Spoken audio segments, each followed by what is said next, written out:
A 7-foot-old boy in black sat under a big locust tree and asked the big black dog at the entrance of the village, "Am I prosperous this year?" The big black dog with drooping ears did not dare to provoke the boy, so he barked a few times. Woof, woof, woof. "You are sensible," the boy smiled, yawned, closed his eyes contentedly, and leaned against the locust tree with his hands on his head. The sun shone through the leaves on his face, highlighting a bit of laziness. Looking closely, he saw that his closed eyes revealed a trace of helpless sidelight. The boy was worried. For 16 years, no matter where he started from, no matter how many routes he changed, he could not get out of this village. Could it be that I, Lu Qi, really have to be trapped here for the rest of my life? The boy sighed helplessly in his heart. As soon as the voice fell, a white-haired old man in the village walked slowly to his side with a cane. The old man glanced at the boy napping under the tree and said slowly, "Lu kid, are you still thinking about how to get out?" Looking at Lu Qi, who was eager to move, the white-haired old man was a little puzzled.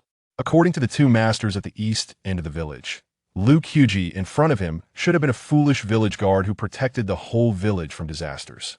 Who would have thought that this child would not only not be stupid when he grew up, but also be extremely smart? Not only the white-haired old man, but even the two masters at the east end of the village felt incredible about this matter. What bothered the white-haired old man was that since he was a child, Lu Qi always wanted to get out of this Yinxian village, and he would leave with his luggage every 3 or 5 days. But the next morning he appeared at the entrance of the village again, and this happened dozens of times, causing the villagers to talk about it. He has entered his 80s and really doesn't want to see the young Lu Qi die outside. By then, there might not even be anyone to collect the body.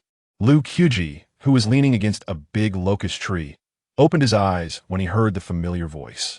His deep eyes sparkled with a gleam of light. After he stood up, he looked up at the white-haired old man and smiled. He scratched his head and replied, "Grandpa Lu, why are you here?" The white-haired old man was named Lu Renli. He was the oldest elder in Yunxian village. He had a very high prestige in the village. He was kind-hearted, but he liked to match people up with other people. Lu Qi had received a lot of favors from Lu Renli when he was a child, so he spoke with great respect and showed the attitude of a young man. Under the big locust tree, the white-haired old man, Grandpa Lu, was leaning on a cane. Seeing Lu Qi's polite attitude, he was more and more satisfied and hurriedly advised, "Qi, there is nothing good outside. No one who left our village came back alive. You have been away for many times. Aren't you afraid of encountering jackals, tigers, and leopards? Aren't you afraid of losing your life?"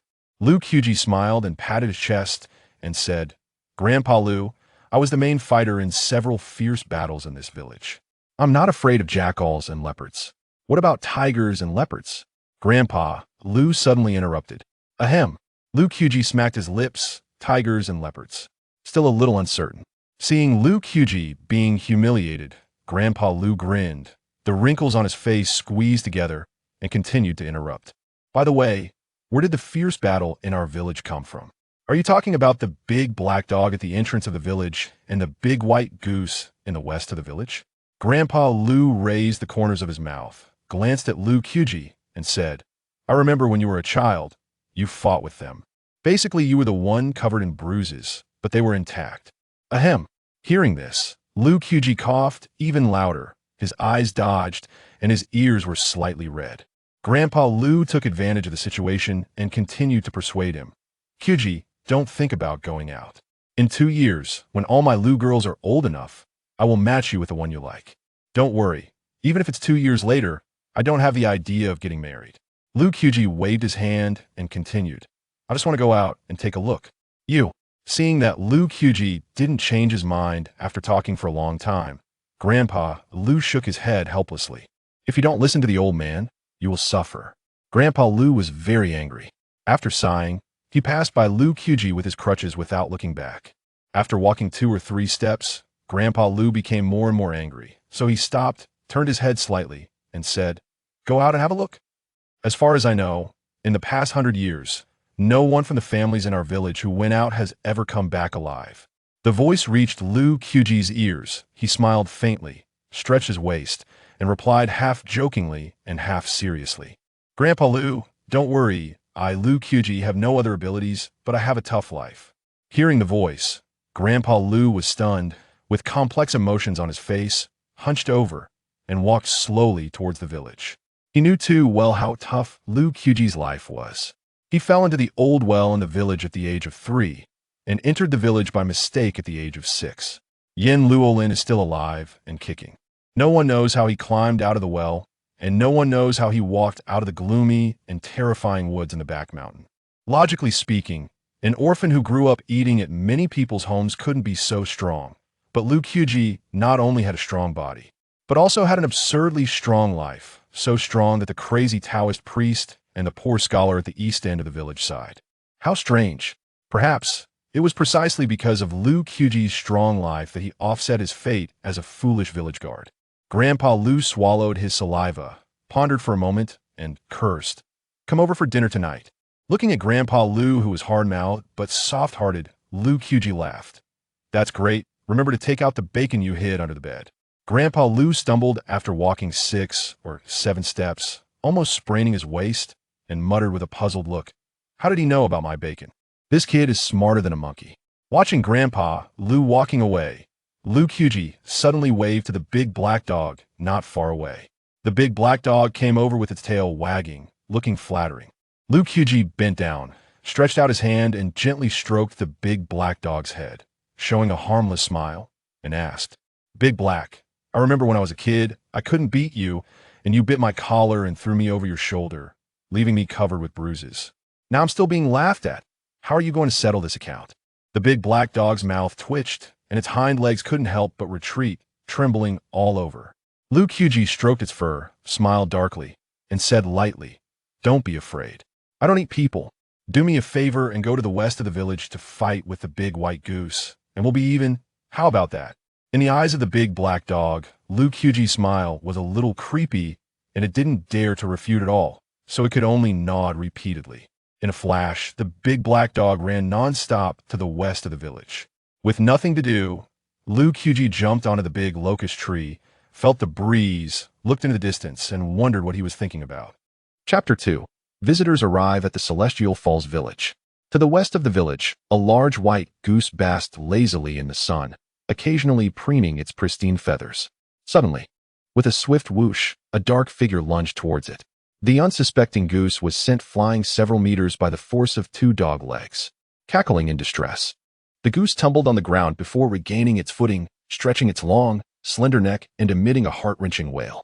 The black dog, ignoring all else, pounced and unleashed a flurry of blows. Its legs struck like a master of Wing Chun, sending the goose staggering, its small, bean-sized eyes sparkling with stars. The goose felt a profound sense of injustice. Had it wronged this beast in any way? Did the dog truly believe that livestock could not defend themselves? It was not as if the scars on its face had appeared by mere chance. With a flap of its wings, the goose retaliated, launching a counterattack with both web feet, landing 2 resounding slaps on the black dog. Yelping in pain, the black dog bared its teeth, growling in discontent. It felt deeply humiliated that a mere goose dared to defy it. In the next moment, the black dog lunged forward, clamping its jaws onto the goose's feathers.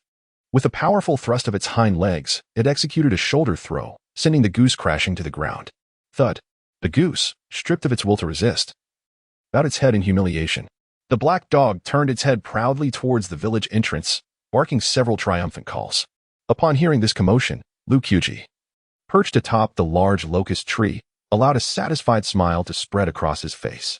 Soon enough, the sound of galloping hooves echoed from beyond the village, causing the ground to tremble slightly. Lu Qiuji's expression shifted.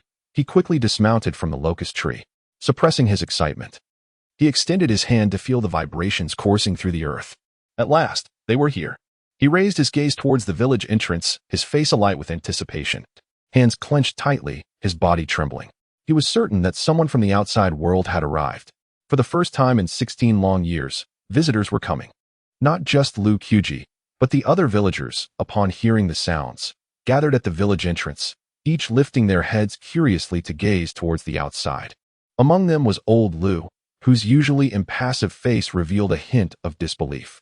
He tapped Lu Qiuji's sleeve with his cane and inquired, "Young Lu, who do you think it might be?"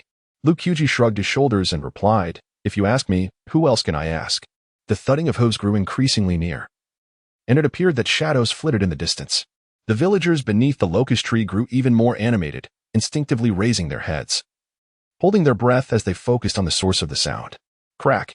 Approximately 100 meters from the village entrance, the sound of branches snapping echoed. Moments later, a magnificent carriage, adorned with intricate designs, gracefully approached. The villagers, spellbound by the sight of the carriage, were rendered speechless. Old Lou stared at the exquisite vehicle, frozen in place, inhaling sharply, his lips moving slightly as he quietly murmured, "Kyuji, it's a significant figure indeed." A glimmer of brilliance flashed in Liu Kyuji's eyes as he softly echoed, "Indeed, the full-armored guards bear ceremonial standards. And the grand horse-drawn carriage must certainly befit a county magistrate." "What exactly is a county magistrate?" Liu interjected, his face a mask of confusion. Liu Kyuji, adjusting his forehead, clarified, "A high-ranking official who oversees over a dozen villages." "Goodness, that truly is quite significant," Liu remarked, stroking his beard with a sigh of astonishment. Before long, under the astonished gazes of the villagers, the carriage came to a steady stop at the village entrance. They turned their heads to witness the horse pulling the carriage, standing at an impressive 8 feet tall, robust and formidable, its body adorned with fine scales.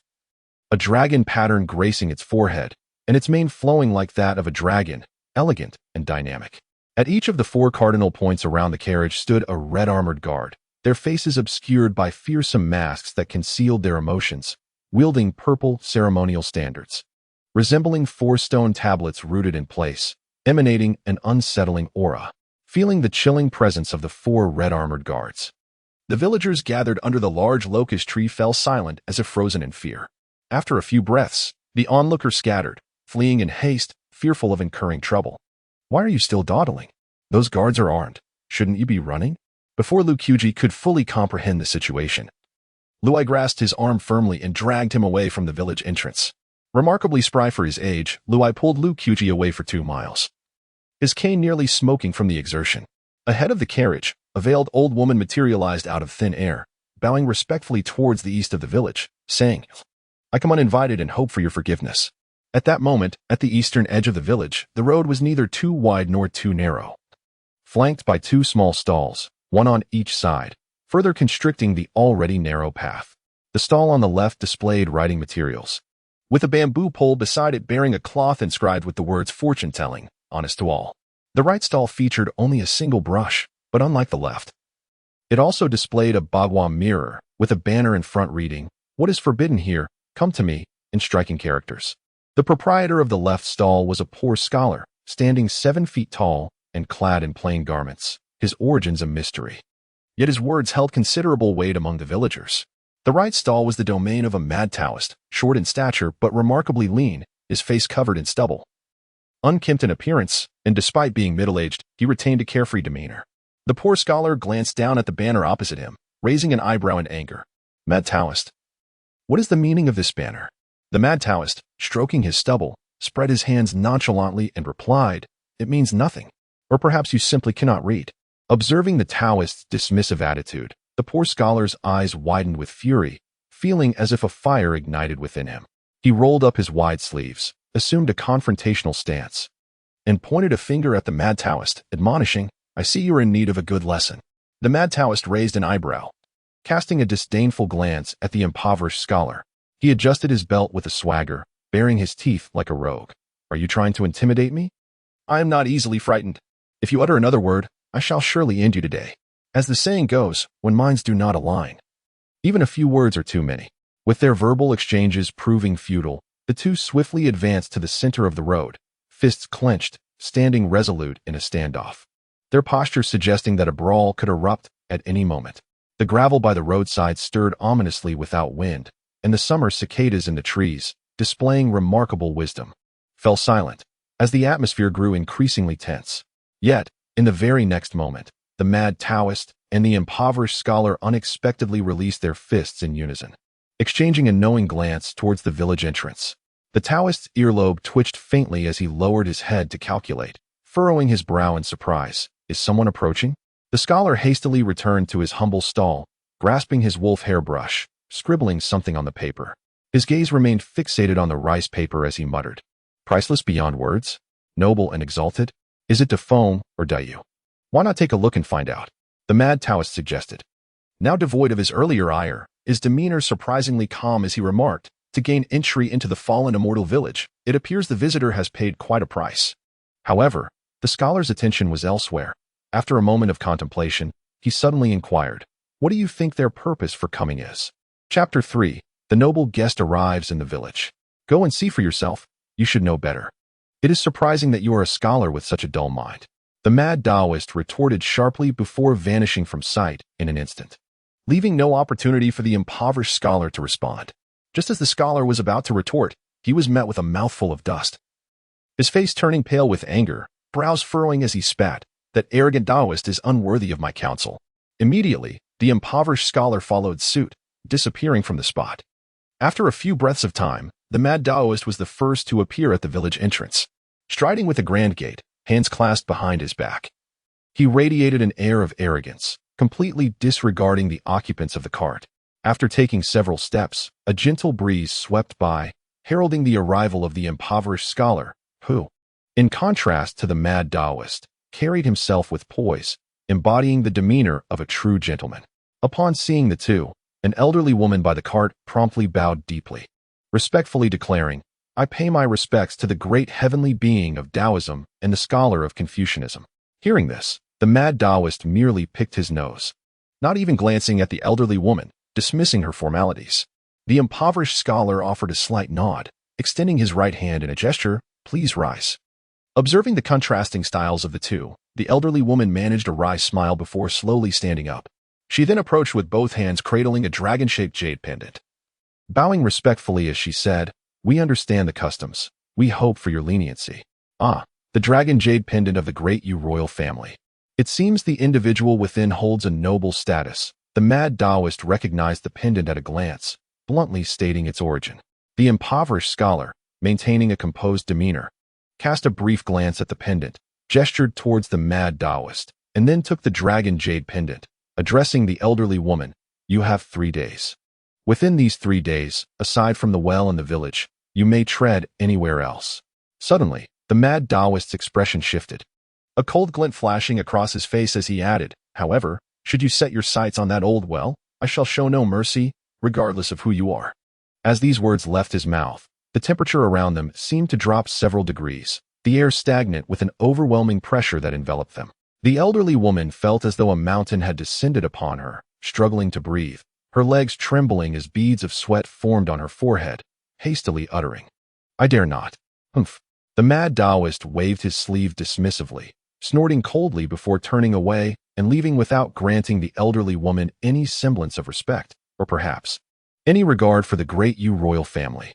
Once the mad Taoist departed, the impoverished scholar showed no desire to linger, flipping his hand as the dragon-shaped jade pendant vanished in an instant. With his hands clasped behind him, he glanced at the card in the distance, cryptically stating, "Greed is insatiable. Once you've found what you seek, it is best to leave." With that, the impoverished scholar turned and departed from the village entrance. The elderly woman gazed deeply at his retreating figure, meekly responding, "Of course." Exhale. After a while, the air was devoid of the presence of the mad Taoist and the impoverished scholar. The old woman sighed in relief, exhaling a cloud of white breath. Wiping the sweat from her forehead with a handkerchief, she murmured softly, "Is this the power of the great Taoist and the Confucian scholar of the spring and autumn period? Truly terrifying indeed." Soon, she slowly approached the carriage. "My lord, all is in order," she whispered to the person inside. In the next moment, a voice, ethereal yet authoritative, emanated from within the carriage, "I beg your pardon, dear lady. With the struggle for succession imminent, I must acquire that item." The old woman, her gaze resolute, replied, "Rest assured, my lord, I will spare no effort to retrieve it for you." It seemed as though the person in the carriage nodded. And then another voice echoed from within, "Let us enter the village first and find a secluded spot to rest."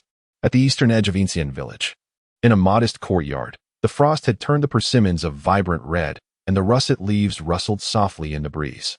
Uncle Lu, leaning on his cane, surveyed the courtyard, ensuring no one was about before he stepped forward to close the gate. He then led Lu Qiuji to his room. "I have kept this piece of cured meat for ages without the heart to consume it. Today, it seems I shall indulge you." As he spoke, Uncle Lu bent down and drew out a piece of dark, aromatic wood from beneath the bed. Lu Qiuji gazed at the blackened wood, his eyelids twitching, and hurriedly inquired, "Uncle Lu, how old is this meat?" Uncle Lu extended 5 fingers. It's 5 years old, quite flavorful. 5 years? Can this meat still be eaten? Lu Qiuji's lips twitched in uncertainty. Could it be fatal? You know nothing. Uncle Lu smirked, casting a sidelong glance at the ignorant Lu Qiuji, and elaborated. Cured meat smoked over oak can last up to 10 years. This piece is only 5 years old. How could it possibly be inedible? So, will you eat it or not? Of course. Having come this far, how could I let your kindness go unrewarded? Lu Qiuji chuckled, patting the piece of dark wood. Before long, after 3 rounds of washing and 3 rounds of roasting, the meat revealed its true form. Golden and glistening, it exuded a rich aroma, with a hint of smoky woodiness that was utterly tantalizing. Under Lu Qiuji's culinary prowess, a large pot of fragrant garlic shoots and cured meat graced the dining table. Uncle Lu emerged from his room with a jar of fine wine and turned to Lu Qiuji. Shall we partake? That would be too much of an honor. Lu Qiuji replied, his throat bobbing as he licked his lips. That said, how can I refuse a gift from the elder? You cheeky boy. Only you would say such things. Uncle Lu chuckled, stepping forward to pour Lu Qiuji a generous half-glass of wine. Surprised by the attention, Lu Qiuji quickly accepted the cup. Grinning as he jested, what occasion is this? You are being overly generous today. I'm not quite sure of your birthday, but I recall you arriving in our village on this very day. Let this meal serve as a celebration for you. As he spoke, Old Master Lu settled into his chair and poured himself a glass of wine. The rice wine slid down his throat, eliciting a look of pure enjoyment. Oh, this flavor is simply delightful. Let us celebrate my birthday. Upon hearing these words, Lu Qiuji's eyes glistened with emotion, and his grip on the chopsticks trembled slightly. Old Master Lu continued to drink several large cups, his cheeks flushed and intoxication taking hold. In his old age, he had become quite talkative, and now, in his inebriated state, his words flowed even more freely. He grasped Lu Qiuji's hand tightly. His eyes reddened as he reminisced, 16 years ago. When those 2 wise souls from the east of the village brought you back, I embraced you as one of our own. The hardships you have endured over the years, my boy, I have witnessed and etched in my heart. As he spoke, Old Master Lu wiped away his tears, his memory drifting back to that snowy night when Lu Qiuji, wrapped in a blanket, nearly perished from the cold in the dilapidated temple to the west of the village. Chapter 4. In this world, there are immortals, and the young man sees the dragon. In a state of inebriation, old Lu wiped away his tears, lifted his gaze towards the heavens, his eyes profound, and suddenly proclaimed, Qiuji, there are indeed immortals in this world. Upon hearing this, Lu Qiuji appeared somewhat composed, his gaze tranquil as still water, revealing no hint of turmoil. Observing Lu Qiuji's calm demeanor, old Lu inquired, So, you've known all along? Lu Qiuji slowly nodded, savoring a sip of rice wine, and remarked, if I am not mistaken, the Taoist priest at the east of the village and the impoverished scholar must be the legendary immortals. You are quite astute, my boy, old Lu chuckled, eyes fixated on Lu Qiuji's face, continuing, Today's visitors must also be immortals. It is said that these immortals possess great powers, capable of moving mountains and seas, wielding swords to vanquish demons, truly making us mortals envious. As he spoke, old Lu placed his hand on Lu Qiuji's shoulder and gently patted it, declaring with conviction, Qiuji, I, Lu Renli, have lived my life in this humble manner, but you are different. You are not only of extraordinary origin but also inherently wise, destined for greatness. Should the opportunity arise, you must leave Yushin village and explore the world.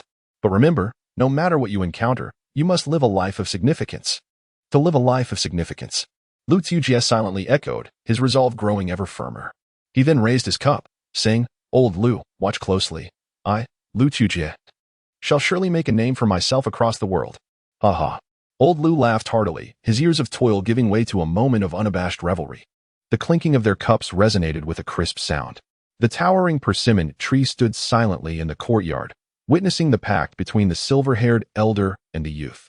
As evening fell, the sun dipped below the horizon, casting a warm glow, enveloping the world in tranquility and serenity. Lu Qiuji, carrying 2 pounds of persimmons, staggered towards the dilapidated temple in the west of the village. Though in ruins, the temple served as Lu Qiuji's refuge for him. Having a place to stay was already a blessing. A quarter of an hour later, Lu Qiuji leisurely returned to the temple. Inside, it lay desolate, with the deity's statue long gone, leaving only a few broken beams to support the roof. The air was infused with the earthy scent of soil and remnants of incense, gradually calming Lu Qiuji's restless heart. Creaking, as Lu Qiuji set down the persimmons, he approached the door and glanced around. ensuring no one was present, before locking the door securely. Then, he climbed to the spot once occupied by the statue, crossed his legs, and positioned his palms towards the heavens, entering a state of profound meditation. Before long, a thin veil of white mist enveloped Lutucia, swirling around him with each breath. Crackling sounds emerged from within, as if something was merging with his bones. In the eastern part of the village, the mad Taoist stood alone atop the roof. As the celestial being tasked with overseeing this place, he could sense the circulation of the Earth's vital energies throughout Yuxian village. The mad Taoist turned his gaze towards the dilapidated temple in the west of the village and remarked softly, "In no more than 3 days, this lad shall truly undergo a transformation, leaping through the Dragon's Gate." Before his words could fully settle, the figure of the destitute scholar appeared beside him in an instant. With hands clasped behind his back, the scholar's voice resonated with the evening breeze. "I initially believed this lad to be a good-for-nothing. Yet it seems his feeble constitution could not bear his extraordinary talents." The mad Taoist bowed his head in contemplation, a spark of inspiration igniting within his mind. He turned to the scholar and proposed, "What if we were to bestow upon him both the heavenly and earthly scriptures? What might become of him afterwards?" "Absolutely not," the scholar interjected firmly, his refusal resolute. "Setting aside whether this lad can comprehend the scriptures, how would we manage to suppress the true dragon from the well without them? If the dragon were to rise, bringing devastation upon all, how could we bear such monumental karma?" The scholar pivoted, fixing his gaze intently upon the mad Taoist. "We have already done our utmost by rescuing him from the wilderness. Logically, once our affection is exhausted, so too must our fates draw to a close. Should you grant him the scriptures, you would entangle yourself in his immense karma. Can you withstand such a burden? Is it not the Taoist way to seek fortune and evade disaster?" The mad Taoist fell silent for a moment, his profound gaze fixed unwaveringly on the direction of the dilapidated temple. Then, he chuckled softly, a hint of madness flickering in his expression. "Seek fortune and evade disaster? The Taoists have never adhered to such notions. I, Li Ming, pursue the path of freedom." In the next moment, he turned to the scholar and proclaimed, "The heavenly scriptures are in my possession. If I wish to give them, I shall. Is it not merely a thread of heavenly fortune lost? At worst, I shall expend 800 years of cultivation to make amends." "You are mad, truly mad." The scholar clenched his teeth, unable to fathom why the mad Taoist would take such a risk. Was it worth sacrificing his 800 years of cultivation for a mere Lukuji? The mad Taoist waved his brilliantly polished sleeve and smiled nonchalantly. "I am indeed mad. 13 years ago, the true dragon in the well aided Lukuji in leaping through the Dragon's Gate. Now, I, Li Ming, can also bestow upon him the heavenly scriptures to help him emerge from this fallen village." The mad Taoist laughed maniacally. "I shall see if Lukuji, endowed with the bones of a true dragon and the heavenly scriptures, can break free from his shackles and reach that legendary realm." At that moment, the scholar found himself increasingly perplexed by his colleague.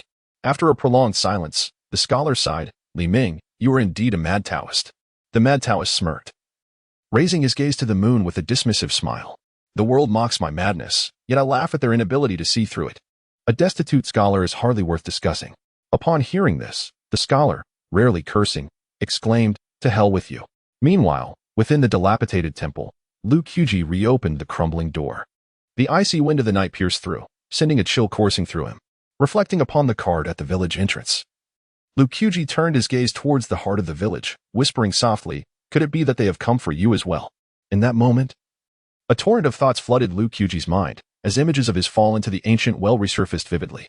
13 years ago, at the tender age of 3, Lukuji often found himself awakened at night by a deep, resonant roar. One fateful evening, he awoke to discover himself standing beside the daunting old well that no villager dared approach. Before he could even draw near, he was enveloped by a fragrant aroma of herbs and wood. An inexplicable force seemed to beckon him towards the well's edge. Overcome by curiosity, he could not resist peering inside. To his astonishment, 2 golden lanterns suddenly illuminated the pitch-black abyss of the ancient well. In the next instant, he felt as if someone had delivered a swift kick to his back. Instantly, darkness engulfed him, and he lost his balance, plummeting into the depths of the well. When he finally opened his eyes once more, a colossal dragon head was fixed upon him, its gaze unwavering. Chapter 5. The boy and the dragon look up. The golden dragon eyes, aligned in a formidable row, emanated an overwhelming aura of terror. With a mere glance, Lukuji, who had just awakened, found himself momentarily dazed and breathless. For reasons unknown, ominous words surged in his mind. "Do not stare directly." Suddenly, a fierce wind swept through, causing Luke Kyuji's hair to whip wildly, rendering him unable to open his eyes. The once glimmering golden lantern vanished into the encroaching darkness. Paralyzed by fear, Luke Kyuji dared not move recklessly. Instead, he cautiously peered around, beads of cold sweat forming on his brow as his legs trembled involuntarily, terrified that the dragon might emerge from the shadows and devour him whole. The sound of dragon scales scraping against the stone wall pierced the air with a jarring echo. Instinctively, Luke Kyuji turned towards the source of the noise, and to his astonishment, a dragon's head loomed before him. His pupils constricted sharply, his scalp prickling as his very soul quaked in terror. He was merely a fist's distance from the dragon's maw, and he could distinctly feel the rhythm of its breath. As he gazed into the eyes of the true dragon, it returned his stare with equal intensity. After a few breaths, the dragon spoke first, its voice a raspy whisper laced with curiosity. "Your eyes seem to harbor an inexplicable faith in me." Luke Kyuji swallowed hard, his lips paling as he replied, "In my homeland, dragons are revered as auspicious beings. We consider ourselves the descendants of dragons." Upon hearing this, the dragon paused, its colossal eyes narrowing as it contemplated Luke Kyuji's words, as if weighing his sincerity. After a lengthy silence, the dragon extended its enormous claw, enveloping Luke Kyuji within its grasp. A low, menacing growl emanated from the dragon's throat, filled with lethal intent. "Cunning and silver-tongued human, do you truly believe I am so easily deceived by your fabrications?" With that, the dragon tightened its grip, preparing to crush Luke Kyuji. Trapped in this abyss, he relied solely on humanity. How could he ever trust a human again? This is the end. Luke Kyuji felt a terrifying force bearing down on him, his heart sinking into despair. He was not of this world, having only been reborn 3 years prior, yet now he faced imminent death. Desperation surged within him. He longed to live. In a surge of primal instinct, Luke Kyuji's eyes blazed with a golden light, and his seemingly youthful form erupted with an unexpectedly formidable power. Witnessing this, the dragon, for the first time, released its grip, a mysterious smile gracing its countenance beneath its ethereal whiskers. "Indeed, you are the one I have awaited." Surviving this harrowing encounter, Luke Kyuji gazed at the now transformed dragon with a mix of fear and wonder, hesitantly pointing to himself and stammering, "Me? Yes, it is you," the dragon affirmed, drawing closer, its previous hostility replaced with a calm demeanor. "Your bloodline is intertwined with the one who first sealed me." "Oh," Luke Kyuji replied, taken aback, for the villagers had always claimed he was an orphan. The dragon's nostrils flared, and with deliberate clarity, it stated, "I cannot be mistaken. You are the offspring of the great emperor of the Defone." Luke Kyuji's heart raced, his eyelids twitching as disbelief washed over him at the dragon's proclamation. "Am I truly a descendant of the great Fone martial emperor? And how did I come to find myself in this enigmatic village?" Luke Kyuji, perplexed, sensed that there was more to this situation than met the eye. A conjecture began to form in his mind, one of palace intrigue and betrayal under the cover of a stormy night, yet it remained merely a speculation. The truth eluded him entirely. As Luke Kyuji pondered, the gaze of the true dragon scrutinized him intently. Before long, the true dragon emitted a note of surprise, born with frail bones. "Your life is as ephemeral as a blade of grass. You are destined for no grand accomplishments. However, within you lies a formidable power that should not be underestimated." The dragon's eyes gleamed as it inquired, "Young one, do you dare to open your mind and allow me a glimpse into your being?" Luke Kyuji shrugged, responding with a smile, "What is there to fear? Please, go ahead." With that, he exhaled deeply, striving to calm his restless heart, no longer resisting the true dragon's scrutiny. He instead embraced the moment with open arms. The dragon wasted no time, its eyes shooting forth beams of brilliance as it examined Luke Kyuji from the inside out. After a considerable duration, the golden light within the dragon's eyes began to fade. It lowered its head slightly and smiled at Luke Kyuji, saying, "The heavens still possess a benevolent nature, leaving a path for you. Though you are fated to live no longer than 15 years due to your frail constitution, your potential for enlightenment will be extraordinary." Luke Kyuji scratched his head and interjected, "Just how extraordinary?" The dragon replied, "Unprecedented in history, unmatched in the future." Initially consumed by a mild sorrow over his short lifespan, Luke Kyuji felt a sense of relief upon hearing the dragon's words. Noticing the melancholy on Luke Kyuji's face, the dragon suddenly asked, "Young one, do you wish to live beyond 15? "Yes, I dream of it." Luke Kyuji turned to the dragon, his voice resolute. The dragon grinned, a bold idea forming in its mind. It then coiled its massive form around Luke Kyuji, bowing its head and stating, If you assist me in eliminating a certain individual, I shall aid you in your transformation. What say you? Lu Qiuji gazed up into the dragon's eyes, inquiring. Who must I kill? The dragon gritted its teeth, delivering 4 words with palpable intensity. The great Feng Martial Emperor. Agreed. Lu Qiuji responded promptly, without a moment's hesitation. The dragon hesitated momentarily. You answer with such conviction? The great Feng Martial Emperor's prowess is likely unparalleled. Are you not afraid? Clenching his fists and gritting his teeth, Lu Qiuji declared, Yet, I fear death even more. In the cold, bone-chilling depths of the ancient well, Lu Qiuji's voice echoed. His youthful desire for survival etched across his face. The more he revealed his earnestness, the deeper the dragon's admiration grew. It detested those who concealed their ambitions and thoughts. Lu Qiuji's candidness had earned its respect. To strike a bargain with someone like him might not be a disadvantage after all. Lu Qiuji stepped forward, facing the true dragon directly, and proclaimed, You shall help me rid myself of my frail condition, and within the span of a decade, I will eliminate the great Feng Martial Emperor for you. The true dragon gazed upon the mere 3-year-old Lu Qiuji. Yet he uttered words that were no less fanciful than a madman's dreams. With a smirk gracing his lips, he retorted, In a century? You truly possess such confidence.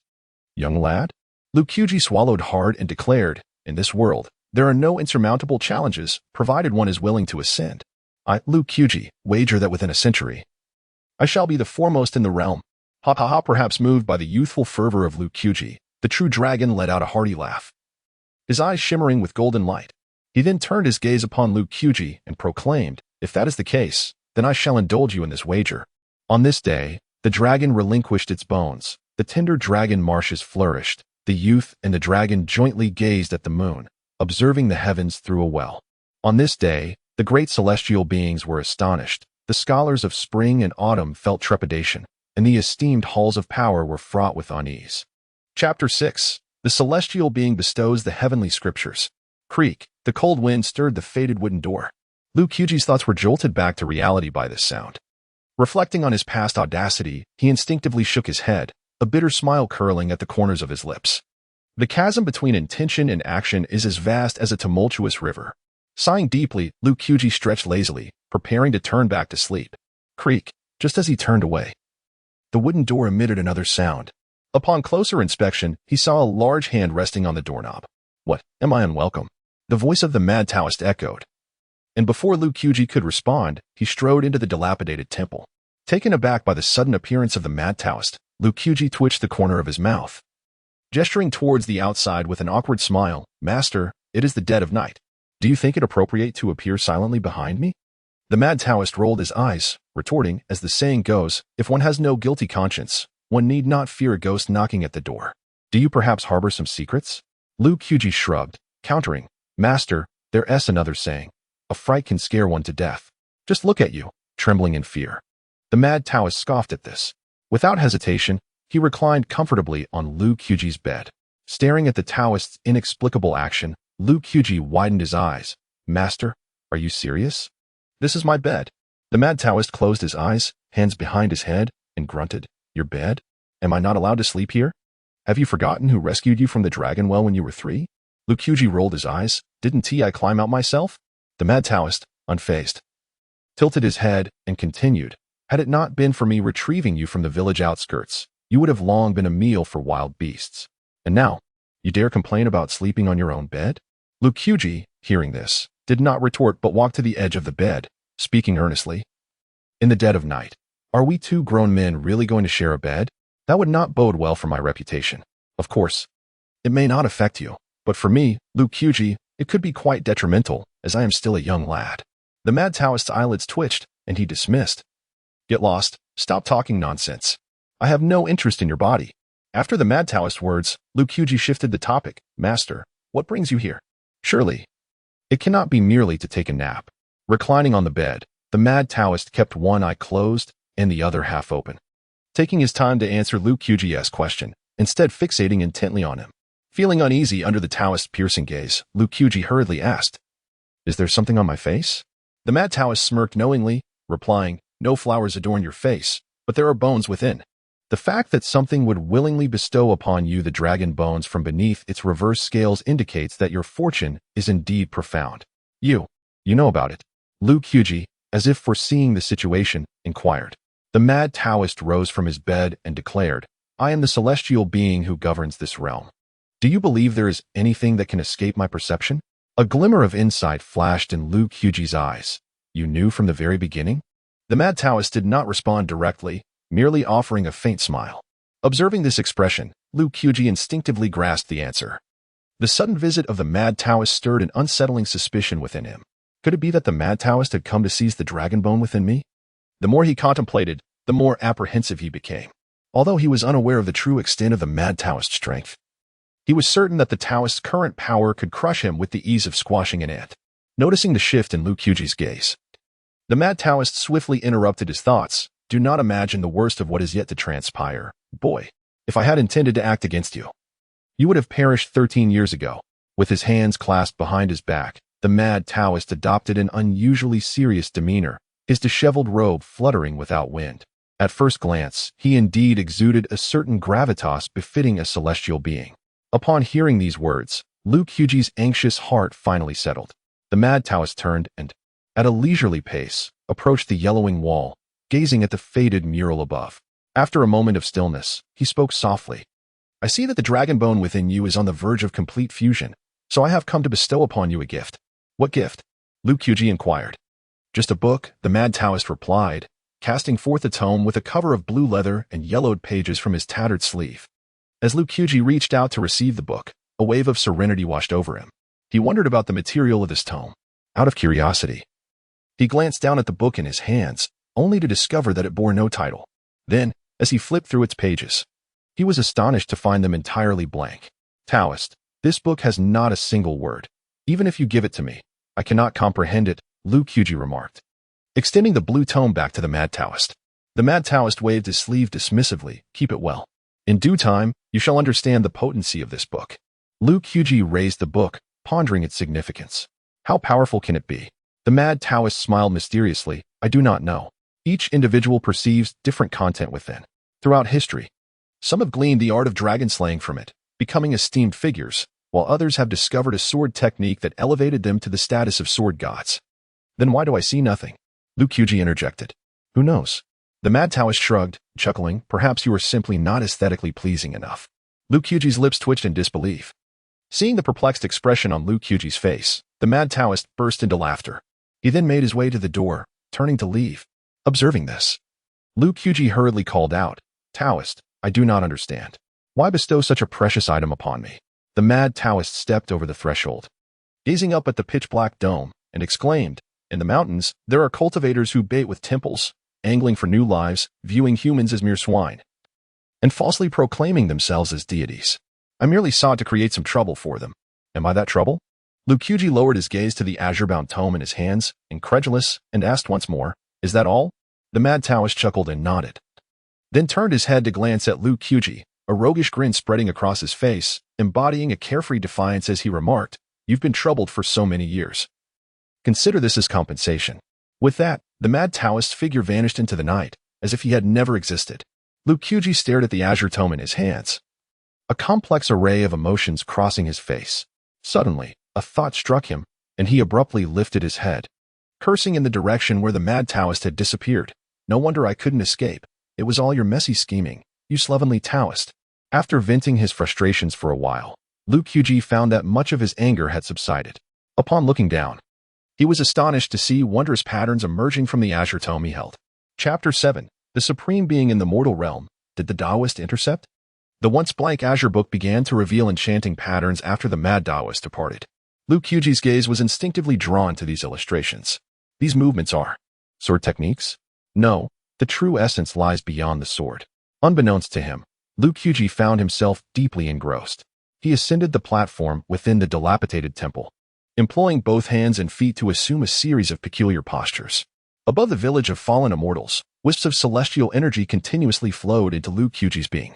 100 meters above the ruined temple, the mad Taoist stood suspended in the void, his expression a complex tapestry of emotions, tinged with existential doubt. Resting his chin on his hand, he pondered aloud. This heavenly scripture has been in my possession for quite some time, and I have perused it countless times. Yet never has it revealed its techniques. I merely stepped away, And this lad comprehended the method from above? Did my master not inform me that the manifestation of the heavenly text requires the right timing and circumstance? Alas, the mad Taoist exhaled deeply, shielding Lu Qiuji from the clamor with a wave of his hand. The following morning, as dawn broke, the sky grew faintly luminous, the eastern horizon blushing with the first light, while delicate wisps of mist cloaked the distant hills like gossamer. After a night of cultivation, Lu Qiuji felt invigorated, distinctly sensing a gentle current flowing through his meridians. The night's practice bore fruit, as he not only acquired an advanced sword technique but also grasped a profoundly intricate cultivation method. From the Azure Book, Lu Qiuji discovered the name of this method, the supreme being in the mortal realm. This practice consists of 13 levels, and having dedicated an entire night to it, Lu Qiuji had yet to breach even the first tier, attesting to its remarkable complexity. Growl. After a night of cultivation, Lu Qiuji's stomach rumbled with hunger. Fortunately, a modest supply of provisions remained by his bedside. He swiftly filled a large bowl with uncooked rice, placing it into a clay basin before making his way to the water tank at the door. Drawing water, rinsing the rice, setting the pot, and igniting the fire, he executed each task seamlessly, like the flow of a stream.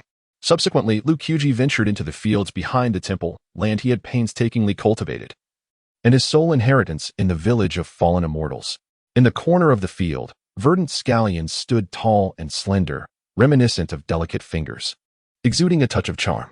As the breeze caressed them, they swayed gracefully, embodying the essence of pastoral beauty. Lu Qiuji first walked to the center of the field, unearthing several large potatoes with his hands, then proceeded to the corner to gather a handful of scallions, humming a cheerful tune as he returned to the dilapidated temple. Filled with contentment, glancing back at the flourishing field, a swell of pride surged within him, and he murmured softly, "I suppose this counts as starting from scratch?" Upon returning to the temple's entrance, Lu Qiuji sprinkled some scallions atop the rice, washed the potatoes, sliced them, and heated oil in a pan, adding a pinch of salt before stir-frying over high heat. In no time, a generous platter of fragrant stir-fried potatoes was ready. Even the simplest fare could unveil the myriad flavors of life. A humble dish of stir-fried potatoes brought Lu Qiuji a profound sense of satisfaction and happiness. Lu Qiuji indulged in his meal with great delight, savoring every bite without waste. As he relished his food, he couldn't help but exclaim, even in simplicity, there exists true flavor. Suddenly, a figure clad in crimson armor, bearing a sword, approached from the distant road, heading straight for the dilapidated temple. Upon seeing this, Lu Qiuji's expression shifted dramatically. He immediately set down his bowl and grasped a kitchen knife tightly in his right hand. As the armored figure drew nearer, Lu Qiuji called out, "This temple is my dwelling. Do you intend to intrude?" Hearing Lu Qiuji's voice, the armored figure halted, and a raspy voice emerged from beneath the mask. "This is no intrusion. My master seeks to retrieve something from within. Kindly step aside." Retrieve something? Lu Qiuji's tone was tinged with caution. "I have resided here for over a decade. I am well aware of what lies within. This is, after all, my abode. Should you insist on forcing your way in?" The crimson-clad figure instinctively placed a hand on the hilt of his sword, his voice growing grave as he inquired, "What do you propose?" Lu Qiuji fixed his gaze upon the armored figure and replied, "It will cost you."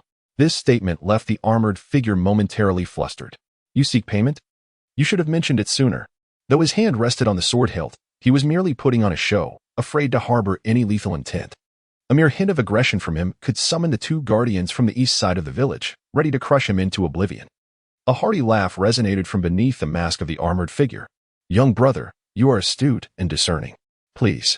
Lu Qiuji stepped aside, allowing the crimson-clad figure to pass. Without hesitation, the figure flicked his wrist, revealing a gold ingot in his palm, which he casually handed to Lu Qiuji as he brushed past. Lu Qiuji swallowed hard as he fixed his gaze on the gold ingot, carefully accepting it.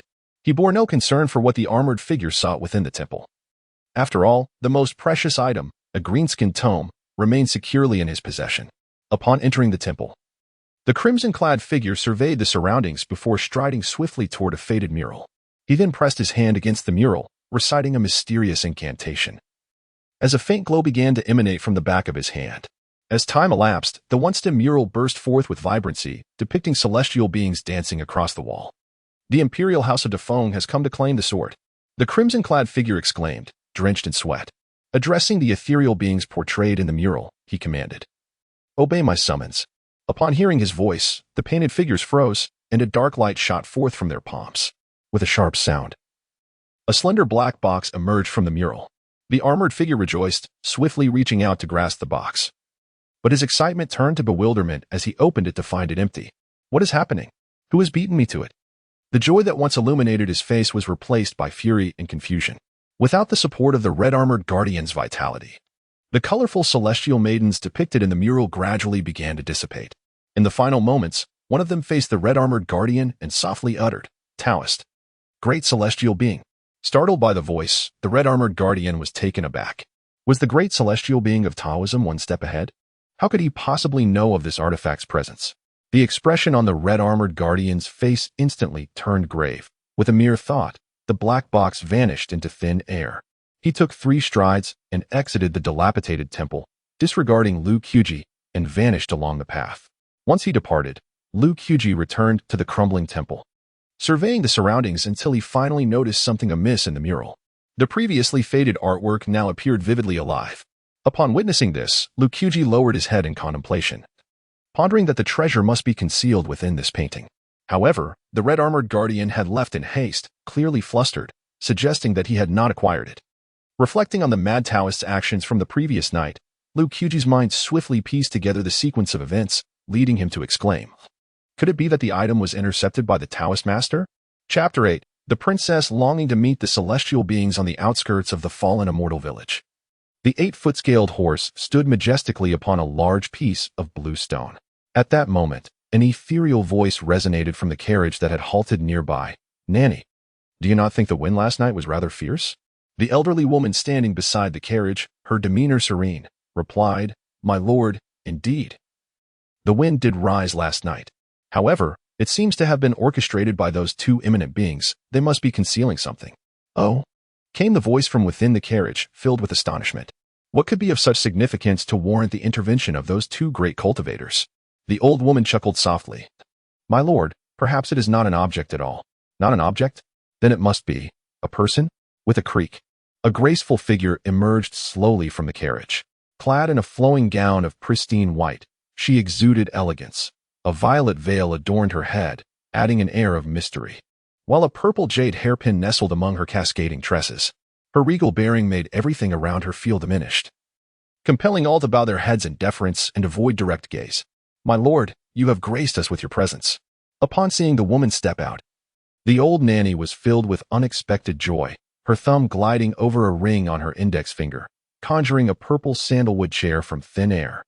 The woman took her seat with an air of entitlement and, peering through her veil at the dawn's early glow, spoke softly, "Nanny, who could possibly invoke the attention of 2 eminent beings to mask their activities?"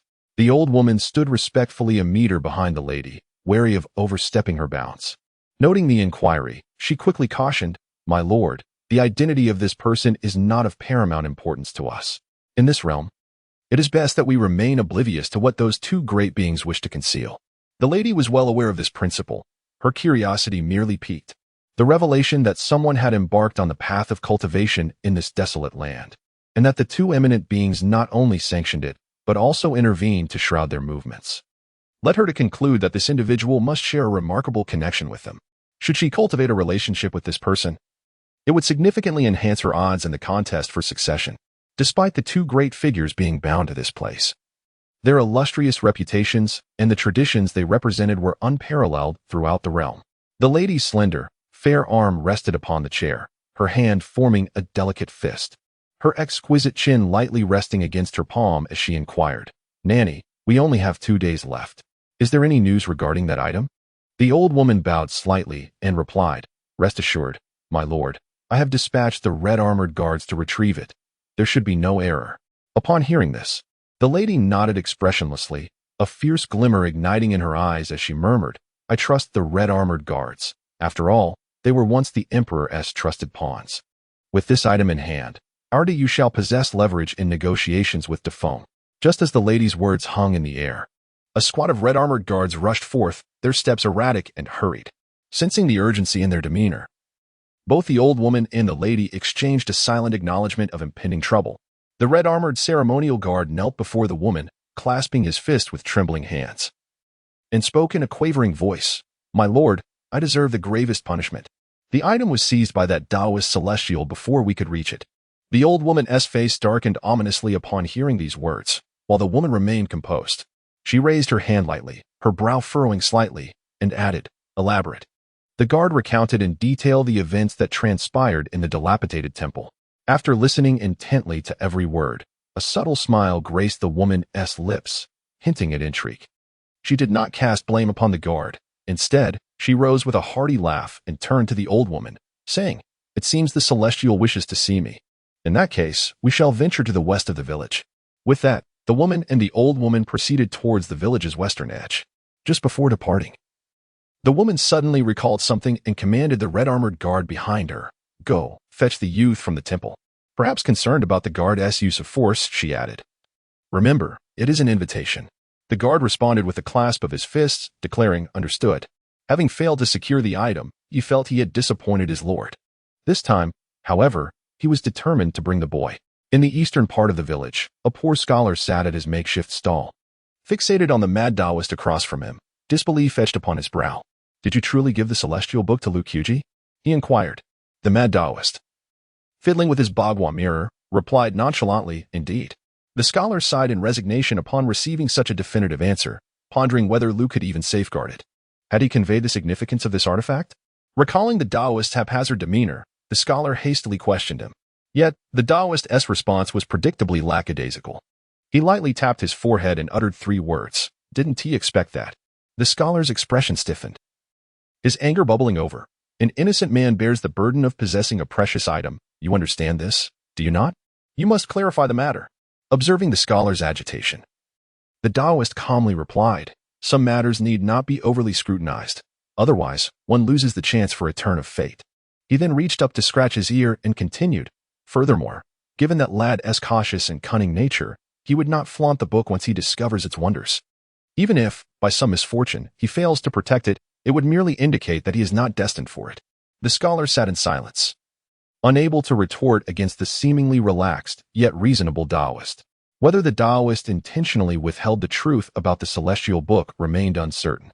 However, unlike the Taoist, he would not be so generous towards Lukuji, nor would he wager his centuries of cultivation on such a gamble. Suddenly, the chirping of sparrows echoed incessantly from the road. Upon hearing the sound, the impoverished scholar's expression changed dramatically as he calculated with his fingers. He then raised his gaze towards the mad Taoist and murmured, "Someone is approaching. It appears to be individuals from the great imperial court. Are they here for you?" The mad Taoist, cradling his head in his hands, hummed a tune to himself and casually replied, "If nothing unexpected occurs, it should be so." The impoverished scholar muttered, "Li Ming, as a fellow colleague, do not blame me for not giving you a warning. The depths of the court are extraordinary. There are matters one should not meddle with lightly." "Cut it out," the mad Taoist scoffed, waving his hand dismissively. "Why speak in such veiled terms? There is nothing new under the sun. How could I be unaware of the dangers of vying for succession?" The impoverished scholar chuckled softly. "This time, it is not merely a typical struggle for succession, but rather a contest among the 9 dragons. The tide is overwhelming. Even you, Li Ming, as a being of the heavens, could easily be swept away if you are not careful. Take heed of yourself." With that said, the impoverished scholar chose not to elaborate further, lightly pushing off with his toes and vanishing from sight. He trusted that the mad Taoist would grasp the gravity of the situation. Chapter 9. The Black Blade. The impoverished scholar departed with remarkable agility. Mere moments after his figure vanished, 2 silhouettes emerged at the far end of the street. The mad priest cast a sidelong glance, and upon recognizing the newcomers, he plopped back onto his chair, closed his eyes, and adopted an air of nonchalance. After a brief interval, a woman adorned with a purple veil and an elderly woman clad in simple attire ambled towards the mad priest's humble stall. The mad priest narrowed his eyes slightly, feigning ignorance as he remarked, "What gust of wind has brought such a noble lady to my humble abode? Could it be that you seek my divination?" The woman smiled and replied, "Indeed, I come to seek your fortune-telling. May I inquire, esteemed sir, does this humble lady hold the emperor's decree?" Gulp at this utterance. The elderly woman's throat tightened, her nerves taut to the extreme, scarcely daring to breathe. An eerie silence enveloped the surroundings. The once chattering sparrows took to the skies, fleeing in fear of hearing something they ought not to. How audacious of my lady! Such matters should never be spoken of so openly. With this thought, the elderly woman stepped forward, attempting to diffuse the tension. However, the woman raised her hand, signaling her to retreat. The elderly woman, seeing this, complied and silently resumed her position behind the lady. The mad priest halted his actions, momentarily taken aback, his previous mirth replaced by a grave expression. He inquired, "Dare I say, does your highness truly wish to hear?" The lady stood upright, her phoenix eyes gleaming with intensity as she declared, "What is it that I would not dare? As long as you are willing to speak, I shall be ready to listen." With these words, a hint of amusement danced in her gaze as she fixed her attention upon the mad priest. Is this the regal presence of the great Yuzlong princess? Truly, she is a woman who does not yield to men. A rare glimmer of admiration flickered in the mad priest's eyes. Though he was wild, he was no fool. Well aware that the astronomical bureau in the capital of Great Yu was no trifling matter, he forced a smile and countered, "Your highness possesses commendable spirit. However, I cannot offer my services today. I kindly ask you to return another day." Seeing the mad priest evade her request, the lady's lips curled into a smug smile as she said, "Since the esteemed seer is reluctant to speak, may I kindly request the return of what is rightfully mine?" The mad priest feigned ignorance. "What item do you refer to?" The lady's brow furrowed as she replied, "The blade of the great song's ancestral founder." The mad priest shut his eyes, a grin spreading across his face. "The long princess of Great Yu seeks the blade of the great song's ancestral founder? Surely, your highness is jesting. Do I owe you something?" With her hands clasped behind her back, the lady asserted, "State your conditions, and I shall comply." This was precisely the phrase the mad priest had been longing to hear. No need for veiled words. With the cards laid bare, he boldly articulated his terms. "I shall grant you the blade, but you must promise to allow one person to accompany you when you depart." The lady lowered her head in contemplation for a moment, then inquired, "Is it the young man from that dilapidated temple?" The mad priest's pupils constricted sharply, and he fell silent. Upon witnessing the scene, the woman discerned the answer she sought reflected in the mad priest's countenance. With a serene smile, she waved her sleeve and declared, "I shall grant your request." Strangely, at that moment, the mad priest seemed to glimpse a dragon behind her. A true dragon poised to ascend. Although the woman was but a mortal, her every gesture exuded the grace of an imperial sovereign, given time. She would undoubtedly evolve into a formidable empress. The mad priest collected his thoughts, and with a flick of his sleeve, a long black blade materialized in the air. The blade exceeded 4 feet in length, its edge as thin as a cicada's wing, yet remarkably resilient, as it shimmered with a chilling light. It appeared to resonate with the very essence of the universe. The hilt was adorned in a manner reminiscent of a Chilan devouring clouds, exuding an aura of dominance, while layers of celestial silk wrapped around the grip, imparting a touch of softness. The woman's gaze was instantly captivated by the black blade. After appraising it, she could not help but exclaim, "Is this the very sword forged from the 10 renowned blades of the great Feng's founder? Truly extraordinary." The mad priest concurred. "This blade has tasted dragon's blood. Its lethality is unparalleled. Moreover, due to its unique composition, it possesses a natural suppression over swords. Additionally, this blade possesses a spirit. Only an extraordinary individual may wield it." "Oh," the woman replied, her interest piqued. Born into royalty, she inherently possessed a desire for conquest. With that, she attempted to grasp the blade's hilt. In an instant, as her fingertips brushed the hilt, an ominous phenomenon erupted. A terrifying aura emanated from the hilt, as if a Chilan was in a furious rage. The ground shook. The mad priest's humble stall and the surrounding structures collapsed in an instant. The woman was forcefully pushed back several yards, a gaping wound appearing in her palm, blood seeping forth. A crimson stain marred the edge of her purple veil, seemingly trickling from the corner of her mouth. "My lady, are you unharmed?" An elderly woman hurried to her side, producing a small porcelain vial and pouring out a yellow elixir. After consuming the potion, the woman's lips remained pale, but thankfully, her chaotic aura began to settle. With a sigh of relief, she turned to the mad priest, who remained unfazed, and inquired, "Is this blade truly so fierce?" The mad priest, with a mischievous grin, slowly elaborated, "This blade is called Heaven's Wrath, known for its affinity for slaying its master. According to the records of the great Feng's founder, Heaven's Wrath, due to its overwhelming bloodthirst, was disdained by the emperor and left unused for over 100 years, later bestowed upon a general who met a similar fate. The emperor had no choice but to reclaim it. Upon hearing this, the woman ceased her defiance and sighed, "If even I struggle to wield this blade, it is likely that no one in the realm can." A glimmer of intrigue sparkled in the mad priest's eyes as he agreed, "Indeed. Nevertheless, He harbored another candidate in his heart and was curious whether Lukyuji, the young man who emerged from the locked dragon well, could gain the Black Blade's acknowledgement. Shortly thereafter, the woman instructed the elderly attendant to secure the Black Blade. Initially, the blade resisted vehemently, unleashing several waves of terrifying aura. And from its body emerged a dark jade qilin, the blade echoing its cry. At the moment when the old woman found herself in a precarious predicament, the mad Taoist, a celestial being of the Taoist tradition, intervened at the critical juncture, shattering the ethereal image of the qilin with a single step. The impoverished scholar, who had been silently observing, feared that the commotion might escalate, so he discreetly unleashed his power, waving his voluminous sleeves to seal the terrifying blade aura of the black knife. Ultimately, the old woman succeeded in forcibly containing it within a jade pendant. The woman, having fulfilled her desires, expressed her gratitude towards the mad Taoist and the hidden scholar, saying, "I am deeply thankful for your assistance, gentlemen." After exchanging pleasantries, she vanished from the street along with the old woman. The scholar's figure silently appeared beside the mad Taoist. As the heavens began to realign, it seemed that a tempest of blood and chaos would soon engulf the world once more. The mad Taoist gazed towards the direction of the dilapidated temple and chuckled softly. "I doubt it." Chapter 10. Before the Dragon Lock Well, before the ruined temple, Lukyuji picked up a straight branch and walked into a thicket, where a golden figure suddenly appeared before him. The golden figure wielded a knife, executing a series of exquisite sword techniques with both horizontal and vertical strikes. Lukyuji mimicked the golden figure, using the branch as a sword, and began to practice the moves. At first, his stances were undeniably clumsy, but with each repetition, his movements grew increasingly fluid. Gradually, the golden figure seemed to merge with Lukyuji's form, and a thread of energy, known as sword aura, began to emerge within him. Though his waist and arms ached, an exhilarating excitement surged through him, as if he had unlocked a new realm. With a flick of his wrist, he swept the branch across, and within a 3-meter radius, the weeds were severed, and insects fell silent. He had succeeded, feeling the sword aura within him. Lukyuji laughed aloud.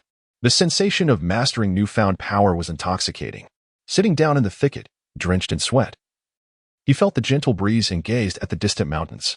He could distinctly sense that as the dragon bone fused with him, his physical prowess was rapidly escalating, his strength growing day by day. After resting for a while, Lukyuji prepared to rise and head to Old Lu's house for another helping of garlic shoots and cured meat. Just as he stood up, a deep, rugged voice echoed beside him. "Young master, my lord requests your presence."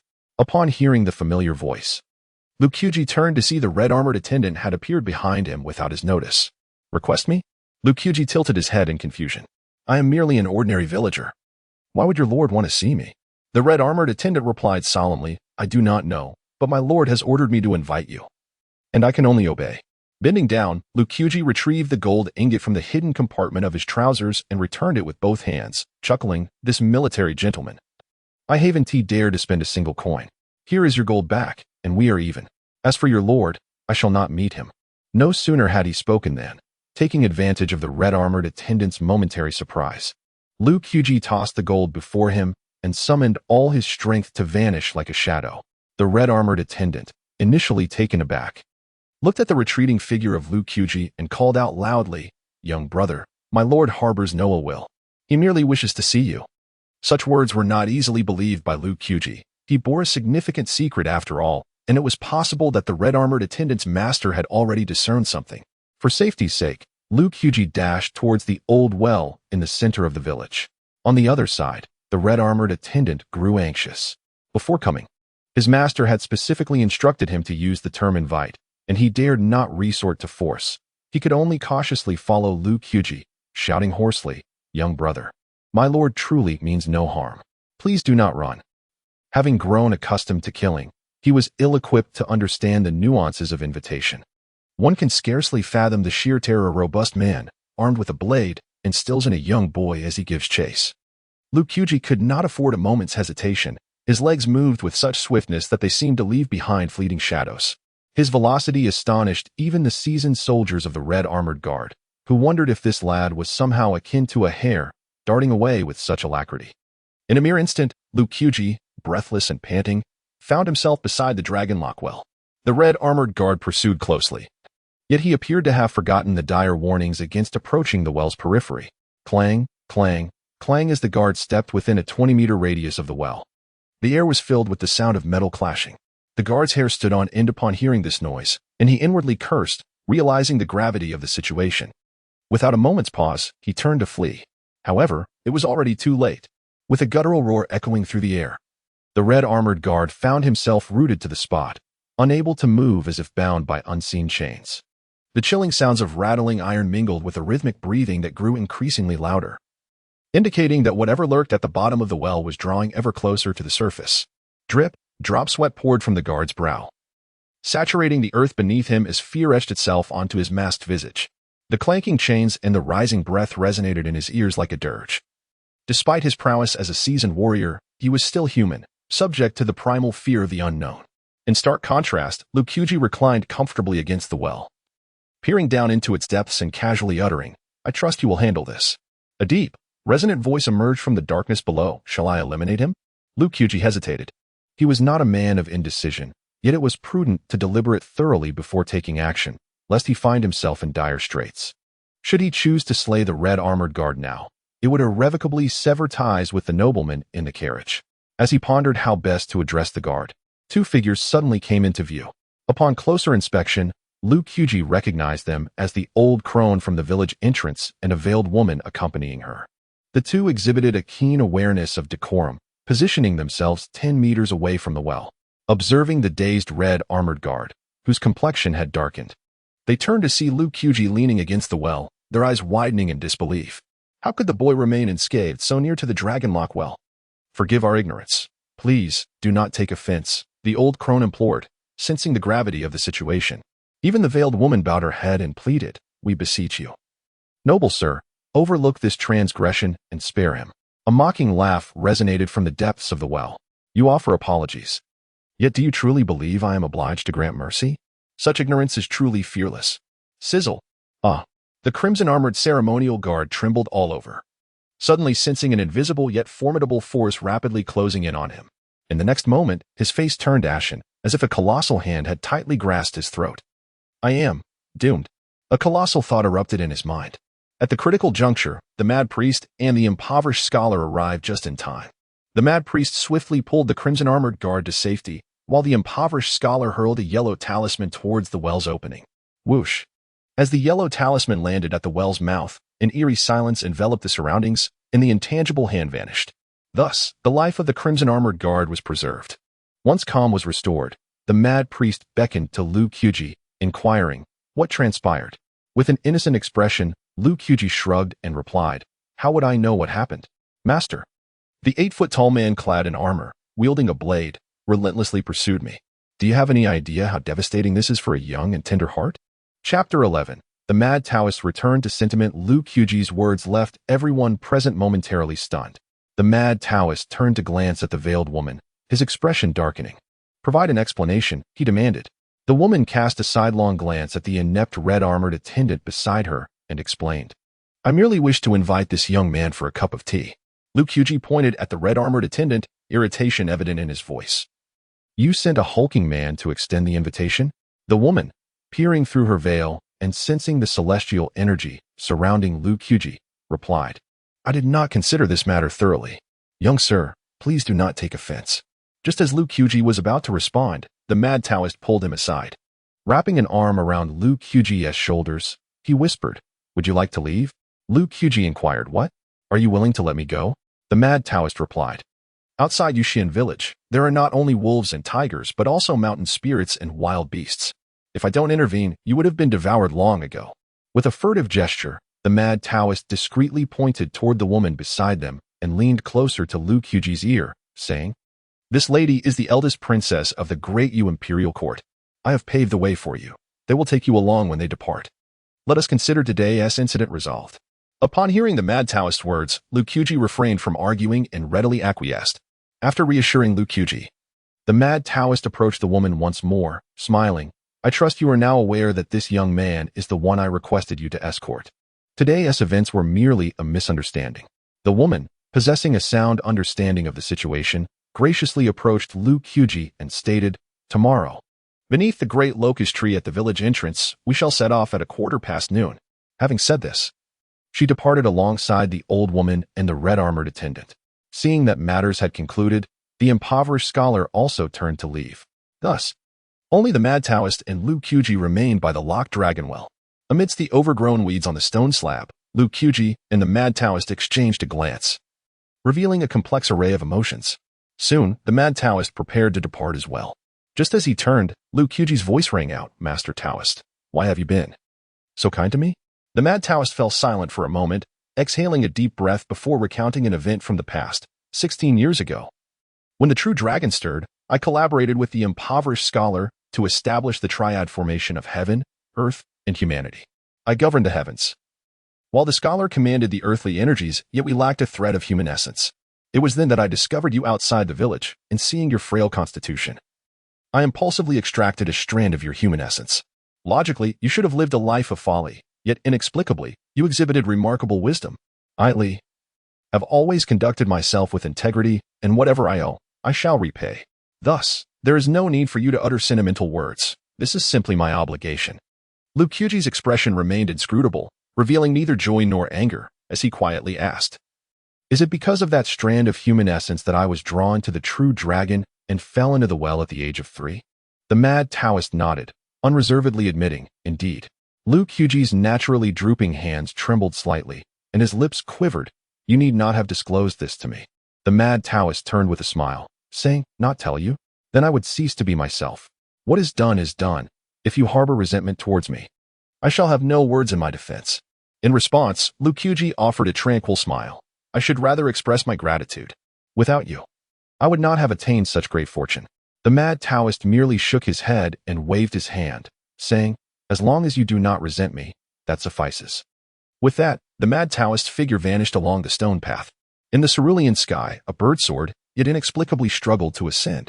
Suddenly, a gentle breeze swept through, propelling the bird upwards, straight into the ninth heaven, where it beheld the vast landscapes of the world. After a considerable time, Liu Qiuji prepared to depart. Before leaving, he addressed the old well, saying, "I am off. I shall return to visit you." The well replied, "Exercise caution. When you return, recount to me the tale of Lin Dayu's uprooting of the willow." Liu Qiuji chuckled, "Very well." Meanwhile, a veiled woman, accompanied by an elderly matron and a red-armored retinue, returned to the carriage. With a swift motion, the matron slapped the nearby red-armored retainer, sending him sprawling. Enraged, she exclaimed, "You nearly endangered our master. How did such a wretch like you emerge from the river guards?" The red-armored retainer rolled on the ground, utterly disheveled, not daring to utter a word of complaint. To him, both thunder and rain were the grace of heaven. Having erred, he deserved punishment. Yet he was perplexed. How had he ever harmed his master? Prostrating himself on the ground, he bowed repeatedly, lamenting, "My lord, I would never harbor intentions to harm you."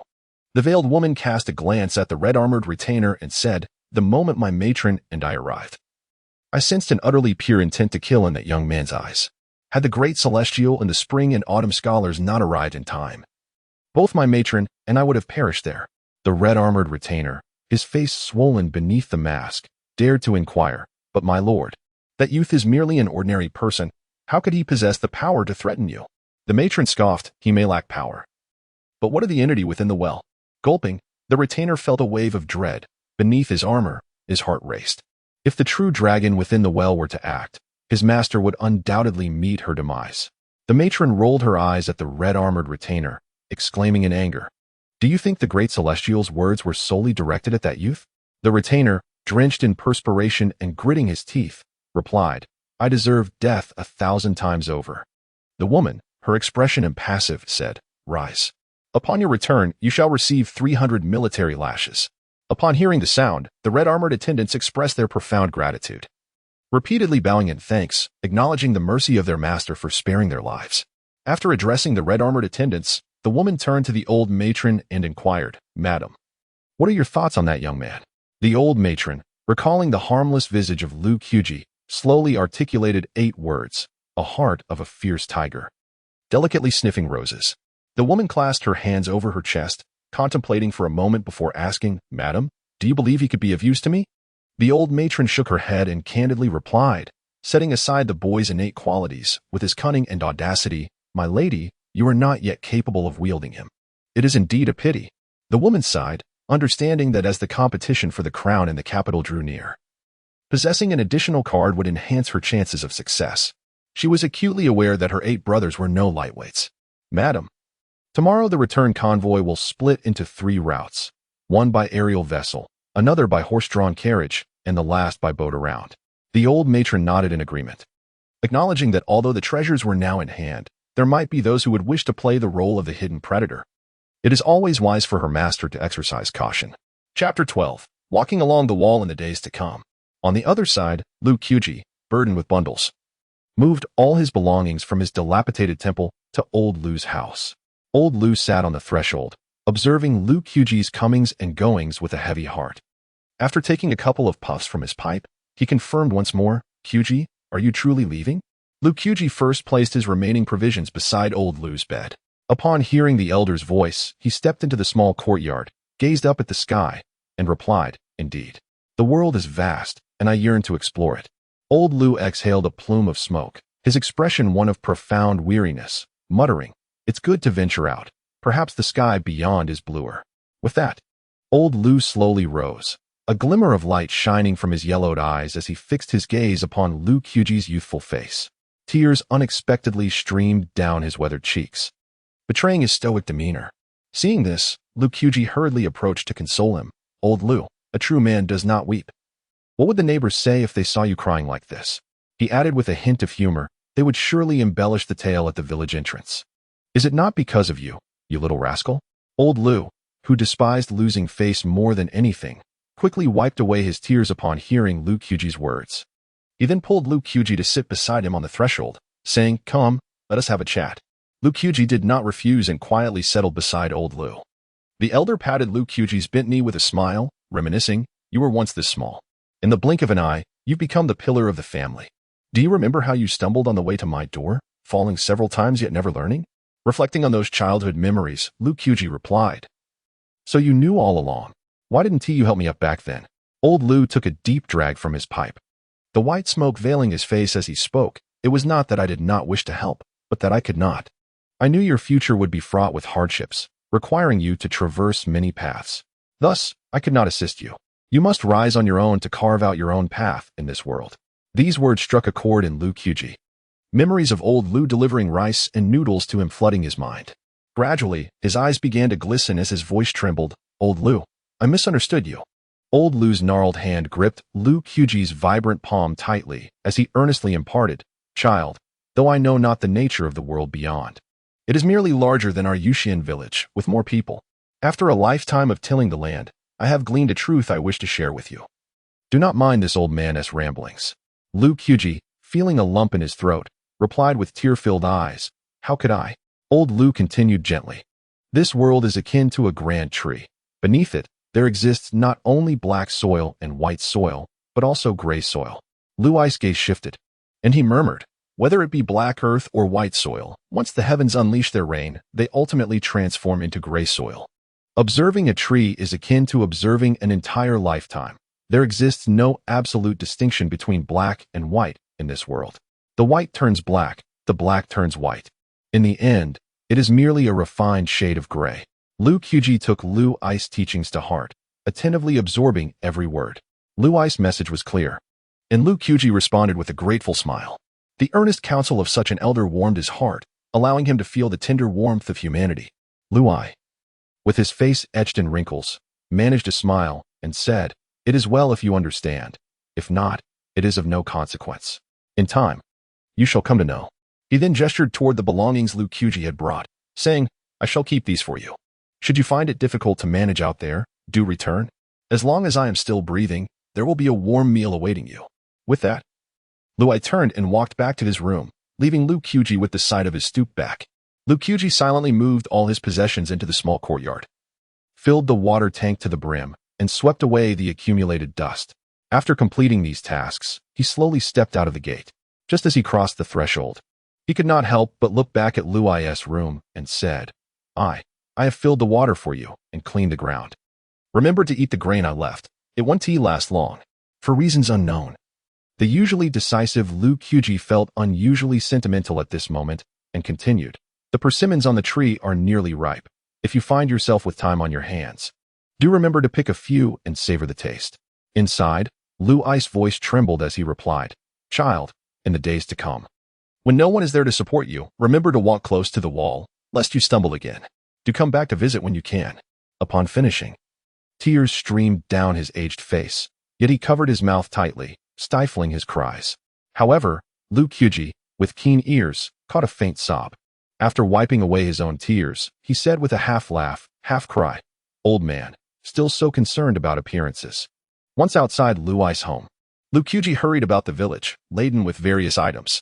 The family to the east gifted him a bag of potatoes, while the family to the west provided a sack of provisions.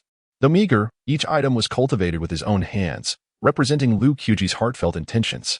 Upon hearing the news of Liu Qiuji's departure, many villagers expressed their reluctance, for they had watched him grow. Among them, Aunt Wang from the east was particularly sorrowful. Weeping uncontrollably, Liu Qiuji spent a considerable time comforting her until her tears finally subsided. Thus, Liu Qiuji toiled until the afternoon before returning to the dilapidated temple. Gazing at the empty, worn structure, he felt a pang of melancholy. Despite its ruin, it was still his home. The thought of leaving stirred a sense of reluctance within him. He stood before the temple, contemplating its every brick and tile, and let out a long sigh. As night fell, the bright moon hung high in the sky, casting its silvery light upon the world, which lay in peaceful silence. Save for the gentle chirping of insects and the rustling of grass, Liu Qiuji sat cross-legged on a small platform in the dilapidated temple, his palms oriented towards the heavens. As ethereal white vapors began to materialize around him, after a brief moment, he closed his eyes, assuming various postures, greedily absorbing the ambient essence of the universe. A true dragon, faintly discernible, seemed to flicker behind him, its delicate skin adorned with a layer of nearly imperceptible scales resembling those of a dragon. After a considerable time, Liu Qiuji withdrew his energy, clenched his fists, and sensed a newfound strength within his corporeal form. Indeed, the true dragon visualization was extraordinarily potent. Its practice was nothing short of remarkable. Perhaps it was due to the continuous integration of the true dragon bones within him that, upon turning 12, a vivid image of the true dragon appeared in his mind. Consequently, each nightfall, he would emulate the postures depicted in the image, visualizing the vast expanse of the starry sky. As his visualization practice intensified, so too did his physical prowess, enabling him to cultivate a fertile plot of land behind the temple, thus achieving self-sufficiency.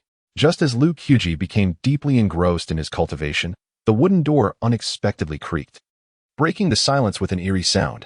Chapter 13. Departure. With merely a breath, Liu Qiuji ceased his cultivation, swiftly grasping the rusty machete at his side, and called out towards the door. "Who goes there?" Bang! The wooden door was thrust open by a gust of chilling wind. The appearance of the visitor took Liu Qiuji by surprise. There stood the impoverished scholar, upright at the entrance of the dilapidated temple, his hands naturally hanging by his sides, the moonlight illuminating his stern visage. "Mr. Zhou?" Liu Qiuji's voice dripped with confusion. He could not fathom why the usually aloof scholar would appear at his doorstep. The scholar paid no heed to Liu Qiuji's bewilderment, retrieving a purple talisman from his sleeve and presenting it to Liu Qiuji with a fluidity that suggested he had rehearsed this gesture countless times. "No merit, no reward." Liu Qiuji hastily waved his hand, declining. "Mr. Zhou, I appreciate your kindness, but please take it back." The scholar's voice grew somewhat forceful. "Accepted." Liu Qiuji stood frozen in place. Who would force something upon another, especially at such an hour? Sensing the awkwardness of the moment, the scholar blinked and added, stammering slightly, "The mad Taoist asked me to give this to you." "Really?" Liu Qiuji inquired of the scholar, who was not known for his falsehoods. The scholar raised his chin with a hint of pride, averting his gaze while fabricating a response. "Of course it is true. A scholar never speaks falsehoods." Liu Qiuji's lip twitched as he weakly retorted, "Isn't it that monks never speak falsehoods?" The scholar's eyelids twitched, and he barked, "Enough of this nonsense. Take what is given. In times of peril, one may infuse a thread of the world's essence to escape 1,000 miles. With the method of usage now revealed by the scholar, Liu Qiuji surmised that this talisman was indeed a gift from him. As for why it was attributed to the mad Taoist, it was likely due to the scholar's reluctance to lose face. However, without any prior connection or debt, why would the scholar bestow such a precious item upon him? After some contemplation, Liu Qiuji once more declined. "Mr. Zhou, I truly cannot accept this." Whoosh! With a flick of his finger, the purple talisman transformed into a stream of violet light, soaring into Liu Qiuji's embrace. Then, with a gentle push of his toes, the scholar vanished from sight. Once he had departed, the air resonated with a light, airy remark, "If you don't want it, just discard it."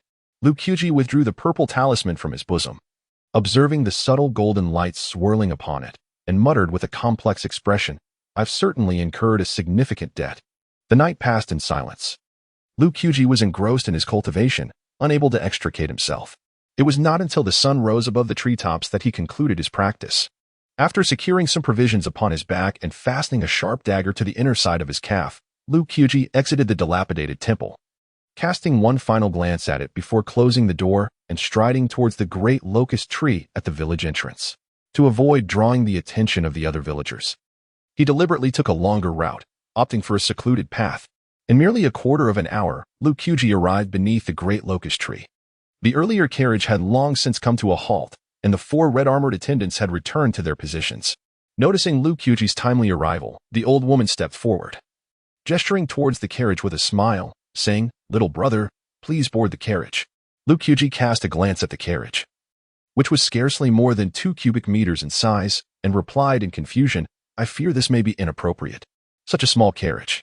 Would my presence not offend your master?" In response, the old woman smiled and explained, "There is no offense. You shall understand upon boarding."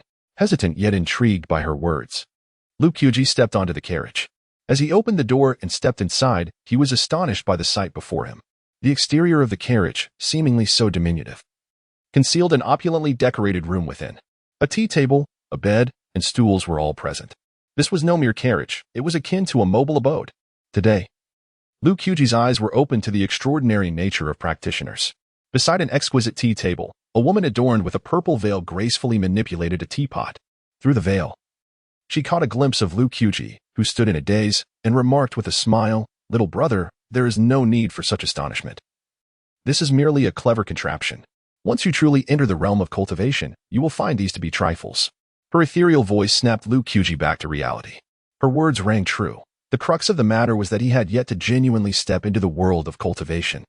Kyuji offered the woman a polite smile and then, with discernment, chose a corner to sit cross-legged. At that moment, the woman turned her gaze towards the window and instructed, "Mother, the time has come. We may depart." The old woman, positioned at the carriage's entrance, executed a series of complex and arcane hand gestures, urging the 8-foot scaled horse, "Hasten." With a thunderous gallop, the 8-foot scaled horse transformed into a streak of lightning, pulling the carriage out of the village of fallen immortals, followed closely by 4 beams of red light. To the west of the village, the mad Taoist silently observed the vanishing carriage, lost in thought. After a considerable time, he lowered his gaze to the impoverished scholar below and inquired, "Did you meet with him last night?" The impoverished scholar waved his hand dismissively, retorting, "Who went to see him? Do you think I, like your Li Meng, lack the wisdom to avoid danger?" Meanwhile, on the other side, old Lu hurried to the village entrance, cradling 2 boiled tea eggs. However, he arrived a moment too late. Beneath the large locust tree, there was no one present. Looking down at the tea eggs he had prepared overnight, old Lu's expression fell. How could they leave so swiftly? "I didn't even bring the tea eggs. I wonder if that rascal Kyuji will go hungry on the way." Inside the swiftly moving carriage, Kyuji peered through the window, finally grasping the landscape beyond the village of fallen immortals. It resembled a primeval forest. Yet, Kyuji soon sensed something amiss. Glimmering crimson eyes flickered amidst the trees, and grotesque figures stood lurking in the shadows. Some possessed the heads of tigers with human bodies, others bore 3 heads, while some astonishingly donned the skin of a human, and yet others had merged with the very trees themselves, creating a scene of unimaginable terror.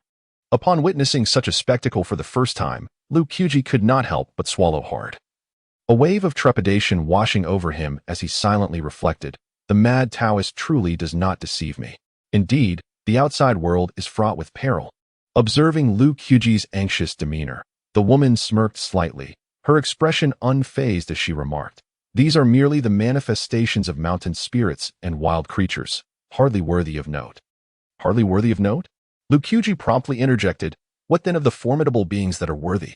The woman pondered for a moment before responding, "In my eyes, all spirits and creatures are beneath consideration." She lifted a cup of tea, gently swirling it, and continued, "In this world, it is humanity that reigns supreme. Take my Diyu for instance. The emperor wields the imperial seal, commanding the spirits of mountains and rivers, vanquishing demons, and suppressing wild creatures, with 3,000 doctrines dedicated to exterminating evil. How could mere spirits possibly aspire to significance? Lu Qiuji listened intently, taken aback by the sheer magnitude of human power, capable of bestowing authority upon the spirits of nature.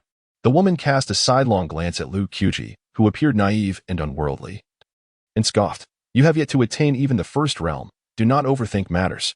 The first realm? Lu Qiuji's throat tightened as he voiced his confusion. The woman replied, You cannot possibly be unaware of the cultivation realms? Lu Qiuji nodded. The woman continued, It is inconceivable. Did not the great celestial being enlighten you? Lu Qiuji offered a rueful smile. He did not. At this, the woman patiently elucidated.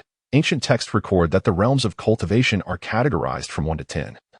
Ascending in difficulty. Chapter 14. The 5 realms above and below the 10 realms are further divided into 5 above and 5 below. Currently, the upper 5 realms are exceedingly rare, with most traditions having only preserved the legacy of the lower 5. In the pauses of conversation, the woman slightly lifted her veil and sipped her tea, casting a sidelong glance at Lu Qiuji, noticing his rapt attention. With a measured tone, she began. The first realm, known as condensing qi, involves drawing the primordial energy of heaven and earth into the body to refine one's physique. The second realm, transforming truth, marks the initial formation of the qi sea, where primordial energy liquefies into true essence. At this point, her words trailed off, with her lips slightly parted. She gently stirred the tea in her cup, giving no indication of continuing. Lu Qiuji, engrossed in her discourse, hastily inquired, Why have you stopped? The woman smiled lightly. Do not be overly ambitious. For you at present, understanding the first 2 realms is sufficient. With her statement concluded, Lu Qiuji realized further questioning would be futile and wisely chose to remain silent. Their statuses were worlds apart. She could choose not to speak, while he could not press for more. After all, the answers would reveal themselves in time. Why rush? Observing Lu Qiuji's tactful demeanor, the woman felt a flicker of curiosity. Could someone of such character truly hail from a humble village? She noted that he bore no trace of the so-called rustic demeanor. Particularly, his dark, glimmering eyes betrayed no hint of inferiority. Extending her finger towards the cushion beside the tea table, she invited him. Would you care to share a cup with me? Lu Qiuji crossed his arms, tilting his head against the window. I dare not. Taken aback by his refusal, the woman momentarily faltered. After all, she was the eldest princess of the Grandyu dynasty. Wherever she went, respect was typically accorded. Yet here was Lu Qiuji, dismissing her invitation without a second thought. Did he truly believe she would not retaliate? A hint of irritation laced her voice. Are you afraid I might poison you? Lu Qiuji chuckled and shook his head. Not at all. Then why not? Her chin lowered slightly, and anger began to flicker beneath her veil. Lu Qiuji, with a playful grin, feigned ignorance. I am simply not thirsty. You are not thirsty? Did I beckon you over merely to enjoy tea? Now that they had left the village, she would not hesitate to assert her authority. Her teeth clenched. She coolly declared, You must understand, this is my domain. And be aware, the celestial beings cannot govern matters of the outside world. Not long after her ethereal words faded, Lu Qiuji rose, head bowed, and approached the cushion by the tea table. I have answered your question. Do you not owe me one in return? As she pushed a cup of steaming tea towards him, Lu Qiuji shrugged and chuckled. Do I have a choice? The woman laughed lightly. None whatsoever. What is your relationship with the Taoist celestial being, Li Ming? Her gaze fixed intently on Lu Qiuji. She posed the question she most yearned to know. We are from the same village, he replied. Upon her utterance, the woman blinked and questioned. Lu Qiuji replied. The Taoist saved my life when I was young and often brought me provisions. Having said this, he cradled his teacup and drank fervently, enveloping the air in a brief silence. The woman furrowed her brow slightly and inquired again, Is that all? After savoring a sip of tea, Lu Qiuji affirmed, Indeed. That is all. The light in her eyes dimmed a fraction, lost in contemplation. She found it utterly hard to believe Lu Qiuji's words. She suspected that his identity was far from ordinary. He was likely a disciple of a great Taoist celestial, merely concealing his true prowess. You seem rather exceptional. Devoid of the constraints of worldly customs, akin to a soaring bird, she remarked, taking a sip of tea. Turning to Lu Qiuji, she proposed. Would you consider accompanying me to the capital of Dayu? I can provide you with the finest resources for cultivation, ensuring you ascend to become a formidable being of the 4th realm. Indeed, her intent was to recruit him. It appeared her status was quite extraordinary to secure a place in the capital. Lu Qiuji, grasping his teacup, took a delicate sip and humbly responded. I am but a mere individual, unworthy of the attention of someone as esteemed as yourself. A glimmer of cunning sparkled in her eyes as she slowly rose, her gaze drifting to the distant verdant mountains and flowing waters. With profound significance, she stated, trees grow from seedlings, and streams gather into rivers. Such achievements are not accomplished in a day. No one is born a great figure. They all ascend from humble beginnings. I believe they can, and so can you. Therefore, will you choose to follow me? She turned her head, fixating her gaze intently upon Lu Kuji, with his hands cradling his head and a brow raised in curiosity. Lu Kuji tentatively asked, might I inquire whose grand vessel this is? Can it accommodate someone as unremarkable as myself? The woman waved her hands, a look of determination gracing her features as she declared, there is no need for such pretense. You simply wish to know my true identity, do you not? Very well. I shall enlighten you. I am the eldest princess of the Dayou imperial court. Not only you, even if the Taoist celestial Li Meng were to arrive, my royal household would still welcome him. Lu Kuji, known for his circumlocutory manner of speech, found the woman's straightforwardness refreshing yet startling. While he recognized her noble lineage, he had not anticipated it to be of such grandeur. The vessel of the princess's court was too vast, far exceeding his capacity to even entertain the notion of joining. A larger ship faces greater tempests. A moment's carelessness could lead to perilous consequences. No, this was not a vessel he could board. Contemplating this, Lu Kuji stood frozen, bowing his head and silently sipping his tea. Observing his demeanor, the woman, with her hands clasped behind her back, inquired, what are your thoughts? Lu Kuji cast a fleeting glance, swallowed audibly, and weakly replied, I fear your ship is too grand. I find myself unworthy. As he spoke, the woman's gaze remained fixed upon him, silently scrutinizing his response. The woman's gaze sent a shiver down Lu Kuji's spine. He shifted his eyes, set down his teacup, and hastily retreated to the corner where he had been moments before, closing his eyes to feign rest. Enough is enough. Since you are unwilling, I shall not hinder you. After a considerable pause, the woman's voice resonated once more. Lu Kuji reopened his eyes, offered a grin, and with a slight bow, flattered, Your Highness possesses great magnanimity. The woman smiled faintly and remarked casually, Having spoken with you for so long, I still do not know your name. Lu Kuji replied, Lu Kuji.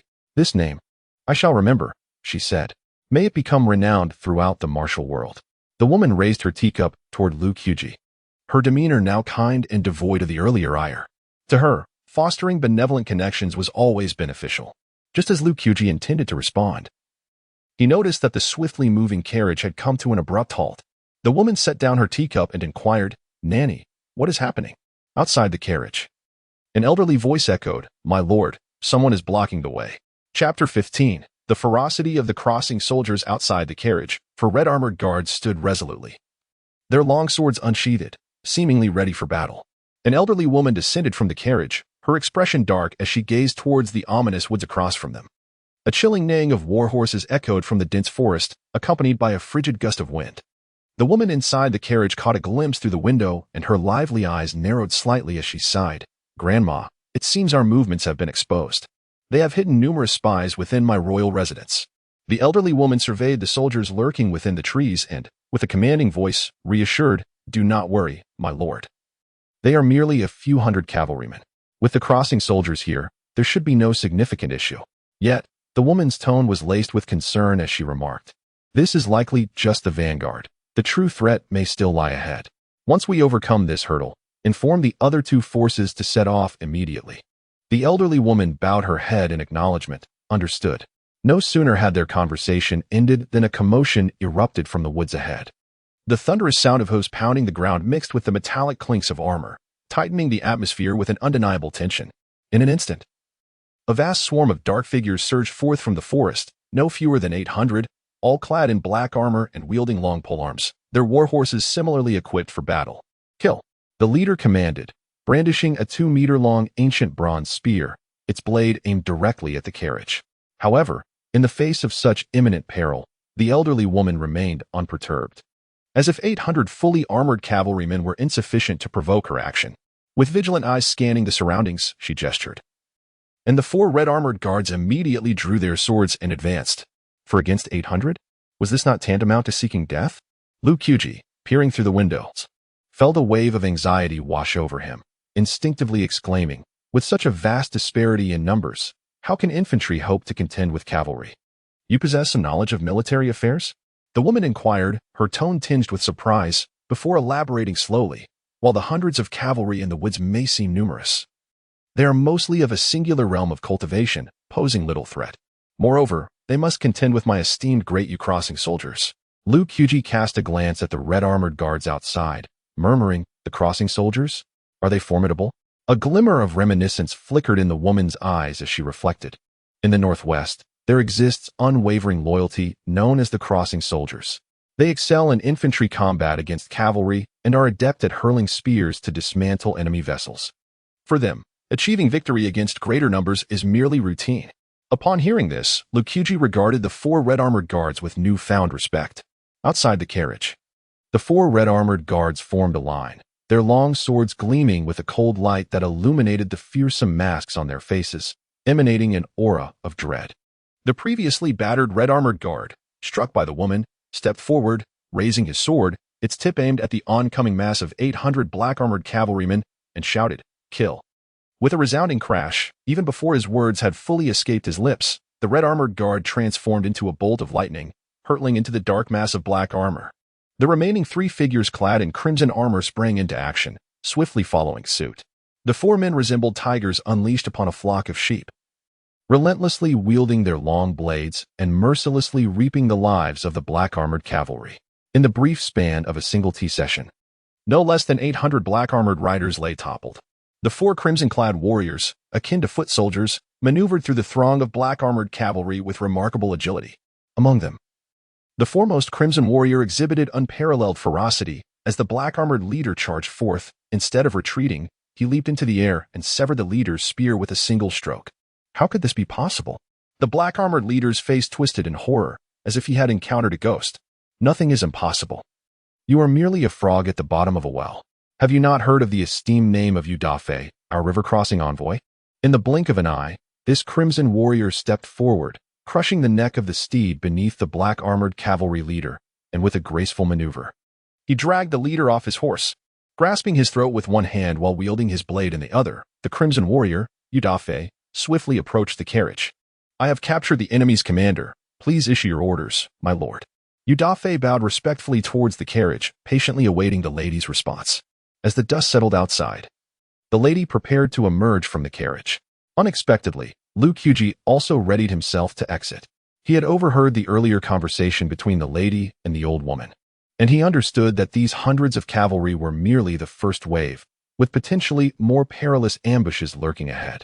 After much contemplation, Liu Qiuji ultimately decided it was best to make his escape now. The lady glanced back at Liu Qiuji, who was packing his belongings, and speculated, "Are you planning to leave?" Upon being exposed, Liu Qiuji offered an awkward smile. "I am grateful for the princess's guidance along the way. I see that there are signs of habitation not far ahead, so I shall trouble the princess no further." With that, Liu Qiuji swiftly pushed open the carriage door and leaped down. Surveying the ground littered with dismembered corpses, a wave of revulsion washed over him, yet fortunately, the internal technique known as heaven and earth activated within him, restoring his composure.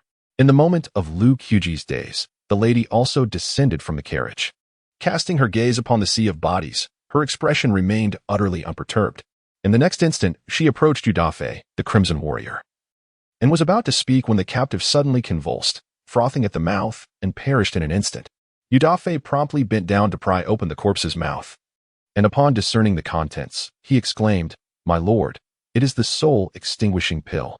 Upon hearing the name of the pill, the lady furrowed her brow, pondering briefly before a disdainful smile graced her lips. To part with the soul-extinguishing pill so readily, my brothers must truly fear being caught. Then, she cast a glance at the dazed Liu Qiuji and pointed towards the front, saying, "Proceed along the official road, and you will find a town. I have fulfilled my promise to the heavenly people. The mountains are high and the road long. Until we meet again in the martial world." Regaining his senses, Liu Qiuji nodded and, without looking back, set off in the direction indicated by the lady. At this moment, he had nearly discerned that he was ensnared in the whirlpool of a power struggle. Remaining by the woman's side would undoubtedly prove to be even more perilous. It would be wiser to depart entirely. The old matron gazed at Liu Qiuji's receding figure and sighed, "My lord, to let him go like this is indeed a pity." The woman, Her eyes fixed on Liu Qiuji's silhouette, murmured, "A forcibly plucked melon is not sweet. I am most reluctant to engage in such coercive acts." Meanwhile, Liu Qiuji strode along the path, a standard long knife slung across his back, likely appropriated from the corpses of the black-armored cavalry. The gentle breeze was warm, and the sun shone brightly as Liu Qiuji's steps were light and purposeful, heading towards the town ahead. Suddenly, a strange noise emanated from the bushes beside the road. Instantly, Liu Qiuji's hand gripped the hilt of his knife, and he lowered his voice. "Who goes there?" A formidable figure emerged from the underbrush, clad in black armor and wielding a long spear. "No one from the princess's house shall escape." Chapter 16. The Plum Blossom Wife and the Crane Child. Li Fu pondered. "If I claim I am not from the princess's estate, would you believe me?" Liu Qiuji observed the imposing figure of the armored soldier before him and spoke cautiously. A cruel smile crept onto the soldier's face as he replied, "Not a chance. Regardless of your identity, you are destined to die today." Realizing that reason would yield no result, Liu Qiuji drew the long knife from his back. "The river-crossing soldier is here," he bellowed, adopting a formidable stance. The black-armored soldier, taken aback by Liu Qiuji's sudden change in demeanor, hesitated to act. The reputation of the river-crossing soldier was indeed formidable. With a swift motion, Liu Qiuji dashed away like a large black rat, sprinting towards the location of the carriage. "Damn it!" The soldier, recognizing he had been outwitted, felt his face flush with rage. In his fury, he retrieved a massive bow from his back, deftly knocking a specially designed feathered arrow that bore a head resembling a snarling wolf. Step by step, the black-armored soldier drew back the bowstring, forming a perfect arc. With a whoosh, the wolf-headed arrow was released, transforming into a streak of light aimed directly at the fleeing Liu Qiuji. At the same moment, a piercing sound echoed through the air, heralding the arrow's flight. The sound of the arrow drew the attention of myriad masked assassins lurking in the forest, who promptly unsheathed their blades. Beside the 8-foot scaled horse, as a woman stepped onto the carriage, preparing to depart, the shrill sound of the arrow rang in her ears. "Not good. That's the wolf's arrow. The Blood Wolf Guard has arrived." Her face turned ashen, and with a flick of her wrist, a jade-hued sword materialized in her grasp. For ceremonial guards clad in red quickly drew their swords to shield her. An elderly matron leaped atop the carriage, channeling the energy of heaven and earth through her hands, poised to strike at a moment's notice. Thud, thud, thud. After a few breaths, a cacophony of hurried footsteps echoed from ahead, prompting the woman to look up. There, on the official road, a dark figure dashed forward, closely pursued by a throng of masked assailants. Without a doubt, the figure leading the charge was Liu Qiuji. Uncertain of the unfolding chaos, Liu Qiuji noted that his pursuers multiplied with every stride, and the occasional projectile whizzed past him, as if everything had been meticulously orchestrated. Were it not for his athleticism and sheer determination, he would have been pinned to the ground by an arrow long ago. Behind the woman, a sly smile crept across her lips as she shouted, "Princess, they are here for you." The woman, gritting her teeth as she beheld the rapidly approaching Liu Qiuji, muttered, "By speaking so loudly, you intend to draw attention to me. This scoundrel is truly calculating." Indeed, as Liu Qiuji's words echoed, nearly all of the assassins shifted their focus towards the woman. "Forget about that fellow. Let us eliminate the woman first," commanded a figure in black, who leaped to the treetops, directing the swarm of masked killers. In the next moment, assassins surged from all directions, threatening to engulf the entire carriage. Liu Qiuji paid no heed to the chaos around him. After evading the assassins behind him, he swiftly took refuge behind a large tree. He yearned for escape. Yet the sheer multitude of assassins rendered the prospect of survival exceedingly bleak. The chances of emerging unscathed seemed less than 1 in 10. For the moment, Liu Qiuji found himself secure, but the woman and the 4 red-armored guards faced dire circumstances. Suddenly, an onslaught of assassins surged forth like a tidal wave, overwhelming the 4 guards, whose blades were rendered ineffective against such skilled adversaries. The air was thick with flying projectiles and venomous darts, threatening to engulf the guards entirely. Just as it appeared they would falter, an elderly woman unleashed a powerful palm strike from a distance. With a sound reminiscent of crashing waves, her strike sent nearby vegetation soaring, and the black-clad assailants were sent reeling backward. In that singular moment, the peril was averted. Was this the might of a true cultivator? Crouched behind the tree, Liu Qiuji gazed in astonishment, momentarily lost in disbelief. Suddenly, a few bodies of the black-clad assassins collapsed at his feet. Luck was on his side. A flash of inspiration struck him. He smeared his face with the blood of the fallen, stacked their bodies atop one another, and concealed himself beneath them, feigning death to silently observe the unfolding conflict. With arrows now in play, there is no need for you to hide, the elderly woman proclaimed from atop the carriage. Her gaze icy as she scrutinized the remaining assassins. The force of her earlier strike left the surviving assailants paralyzed with fear. Suddenly, a piercing crane call resonated from the heavens. A magnificent red-crowned crane descended from the sky, carrying upon its back a middle-aged man with flowing hair and striking blue eyes, holding a jade flute, exuding an ethereal presence. "Crane, descend," he commanded. The crane, with its expansive wings spanning 6 or 7 meters, flapped gracefully before landing steadily before the carriage, stirring up a flurry of dust and debris. From the swirling mist emerged the figure of the ethereal man. The moment the elderly woman recognized his face, her expression darkened, as if shrouded in shadows. She leaped from the carriage and hastened to the woman's side, whispering urgently, "My lady, the one approaching is Li Fu, the current headmaster of Mount Fanjing, known as the Mei Qi and He Zi. He is a powerful cultivator of the fourth realm. Should a battle ensue, I cannot guarantee victory against him. When the fight begins, I shall ensure the red-armored guards escort you to safety." The woman cast a reluctant glance at the elderly woman, exhaling slowly, "Mama, please be careful." The elderly woman nodded, forcing a smile that appeared fragile. "My lady, do not worry about me. Simply escape. If I do not return to the capital, do not fret. I shall transform into the winds and storms of the mortal realm, watching over you." With that, the elderly woman uttered a rebellious phrase, her voice barely above a whisper. Audible only to the woman, "I long to see the day you ascend the throne." A tremor coursed through the woman's heart. Words lodged in her throat yet eluding her grasp. After a brief moment, the elderly woman took a few steps forward, lifting her gaze to the approaching middle-aged man, and proclaimed with clarity, "When did you, from Mount Fanjing, decide to join the fray?" The man, his expression unperturbed, replied, "In the realm of martial arts, one often finds oneself entangled against one's will. With the emperor's decree echoing through the land, those who do not comply face certain death. Thus, I too must reluctantly partake in this unprecedented contest for the dragon's throne." The elderly woman chuckled softly, responding, "I have my own motivations. But tell me, do you truly dare to slay the dragon's offspring? Are you not fearful that the entirety of Mount Fanjing may face annihilation?" Indeed, Li Fu found himself hesitant. Yet, Mount Fanjing had already staked its allegiance to the second prince. Hence, he had no choice but to be present. "Surrender that item, and I may grant the princess clemency." With a flourish of his sleeve, Li Fu conjured a tempest, the jade flute in his hand shimmering with tendrils of ethereal white light. Chapter 17. Lu Qiji lies in death. The old woman, her hands radiating a ghostly light, refused to retreat even an inch, declaring, "You and I are both within the four realms. Are you so certain of your victory?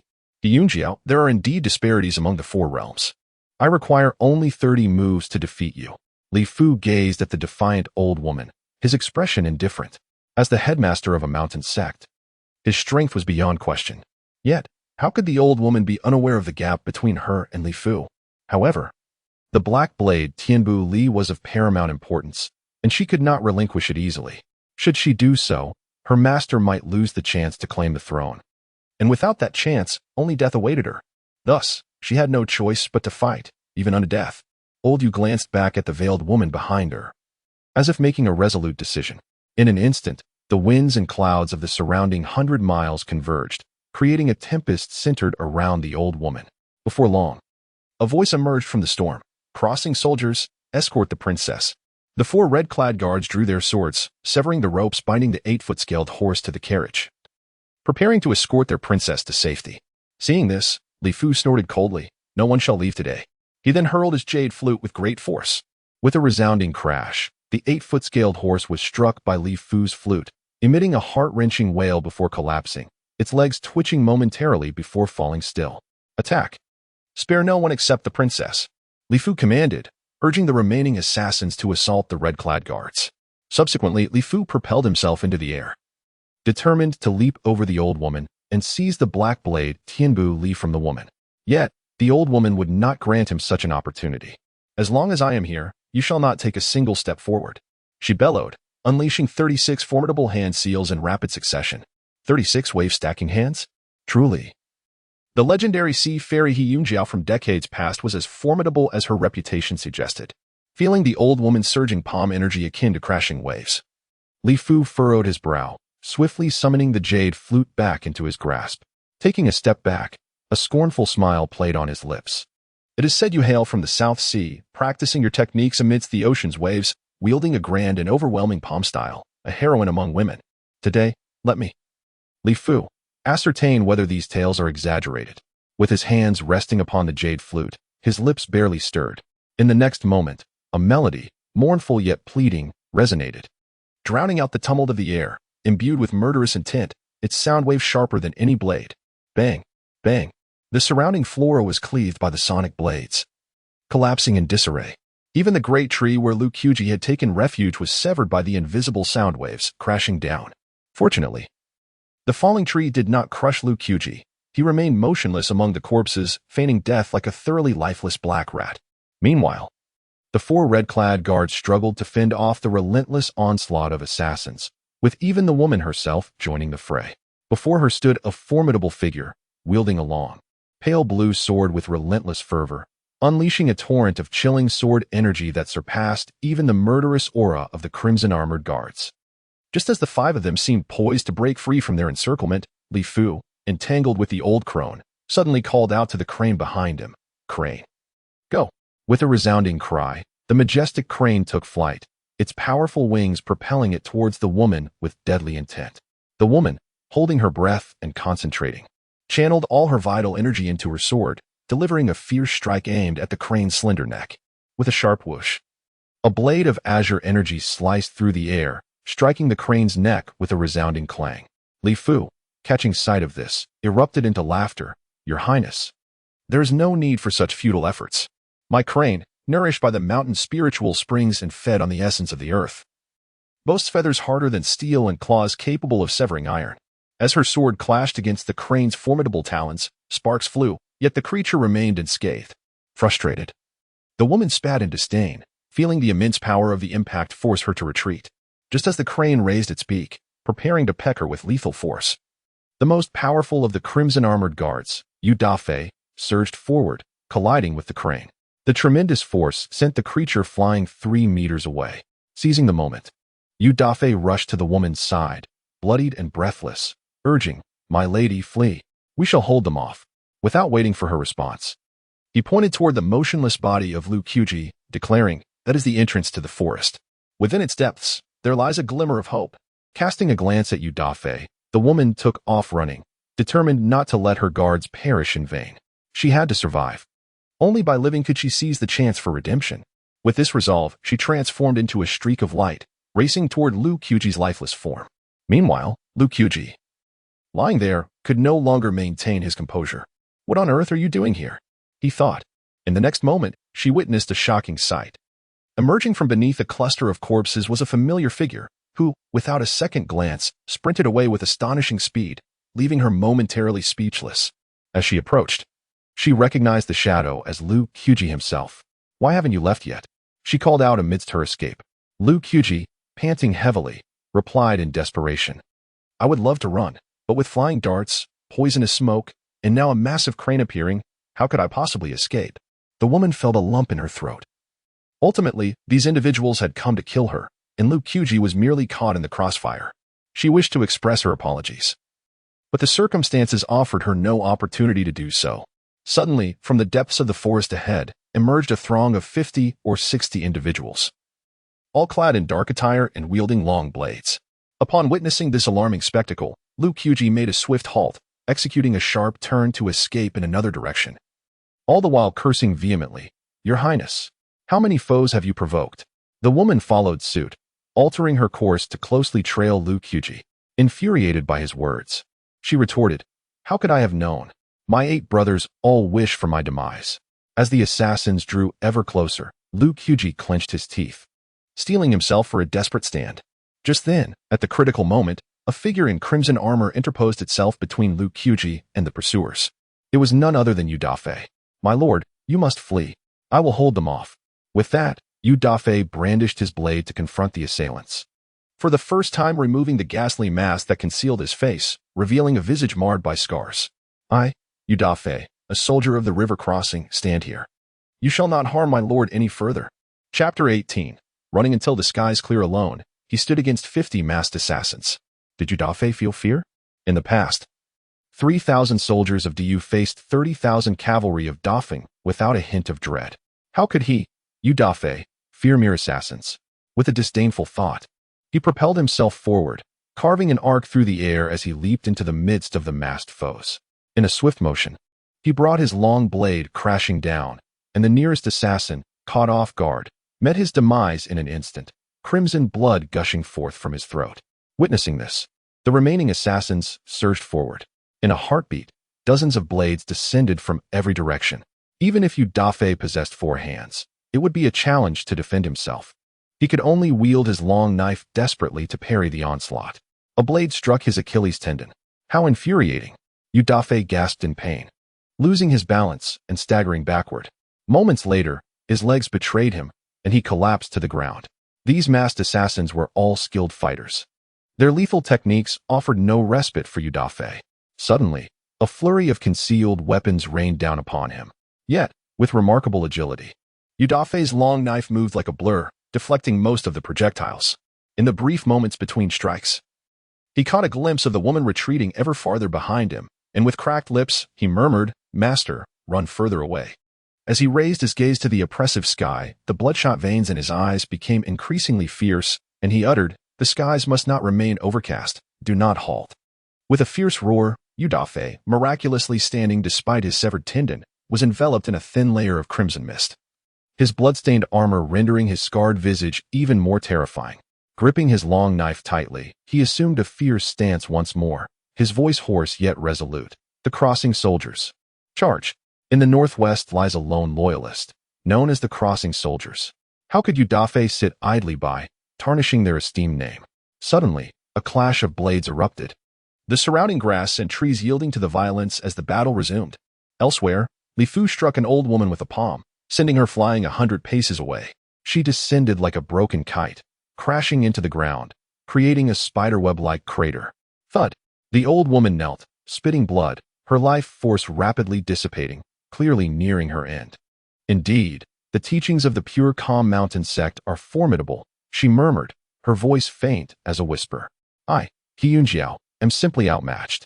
Li Fu landed before her, praising, a mere woman could master such a grand and dynamic palm technique. The sea fairy, He Yunjiao, truly lives up to her reputation. With her internal organs shattered, she clung to a flicker of life, but upon realizing her master had escaped, that flicker extinguished with a resounding thud. The old woman fell heavily backward, her last words merely a whisper, "Master, I am leaving the palace, cold and unfeeling. Do not forget to add garments for the coming year." Li Fu walked past the old woman's body, not casting a single glance at her lifeless form. After taking a few steps, an inexplicable thought crossed his mind, prompting a sigh. In the rivers and lakes, entering the court, one cannot expect a favorable outcome. A quarter of an hour later, the sounds of battle began to wane. High in the branches, a cuckoo gazed down upon the brutal scene below, letting out a mournful call. 3 corpses clad in crimson armor lay scattered across the ground, while a massive red-crowned crane mercilessly pecked at their flesh, one head having vanished, leaving only a mass of indistinguishable pulp. About 100 meters from the crane, Yu Dafei stood unmoving amidst the 40 or so fallen bodies, resembling a stone statue. With his own strength, he had single-handedly held back dozens of masked assassins, wielding his long knife to kill them in return, a feat beyond human capability. After some time, Li Fu descended from the sky, clad in a flowing white robe that billowed without wind, his blood-stained flute in hand. The murderous intent in his eyes had yet to subside.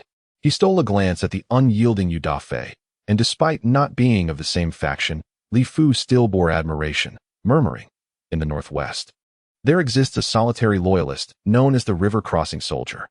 Indeed, the River Crossing Soldier is valiant."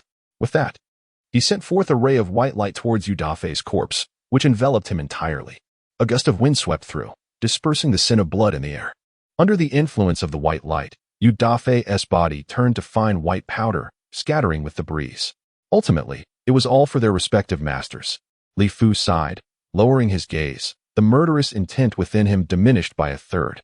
He then leapt once more onto the crane's back, squinting as he gazed into the distance. There was no mistaking it. This was the very aura. "Princess, today, with me, Li Fu," You cannot escape. The struggle for the dragon throne was no trivial matter. The tragic fate of the river-crossing soldier today foreshadowed his own impending doom on Mount Fanjing. To preserve the thousand-year legacy of Mount Fanjing, as the headmaster, he had no other choice. Li Fu gently waved his hand, addressing the crane beneath him. Crane. 80 miles to the northeast. The crane, now imbued with intelligence, flapped its wings and soared into the clouds. In the depths of the forest, Lu Tsujia and the woman dared not pause for a moment, frantically weaving through the sun-blocking trees. Where to? Lu Tsujia asked. I do not know, but we cannot stop. If we do, we shall die. Upon hearing this, Lu Tsujia's gaze fell to the purple talisman in his arms. To use it or not?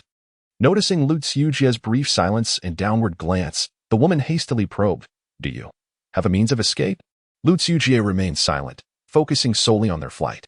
Upon hearing this, the woman lowered her head in contemplation and promised, Lu Qiuji, if you are willing to save my life, I, Dongfang Yingluo, shall not only grant you a lifetime of glory, but also owe you a significant debt of gratitude.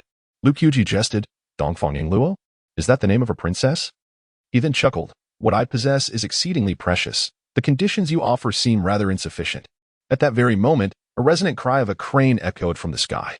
The piercing sound sent a chill down Dongfang Yingluo's spine, and her gaze dimmed with a profound sorrow, a deep sadness flashing in the depths of her pupils.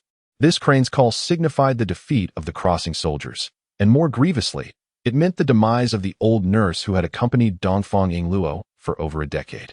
Her voice trembled as she turned to Lu Qiuji and inquired, What do you desire? In truth, he had not fully considered this question. He merely sought to negotiate for more. After a brief moment of contemplation, Lu Qiuji scratched his head and replied, In addition to the conditions previously mentioned, I require a promise from you that is within your capacity. Is that acceptable? Without a moment's hesitation, Dongfang Yingluo affirmed, Absolutely. With that, Lu Qiuji abruptly halted and produced a purple talisman from within his garments. Chapter 19. The Transfer to Miaojiang.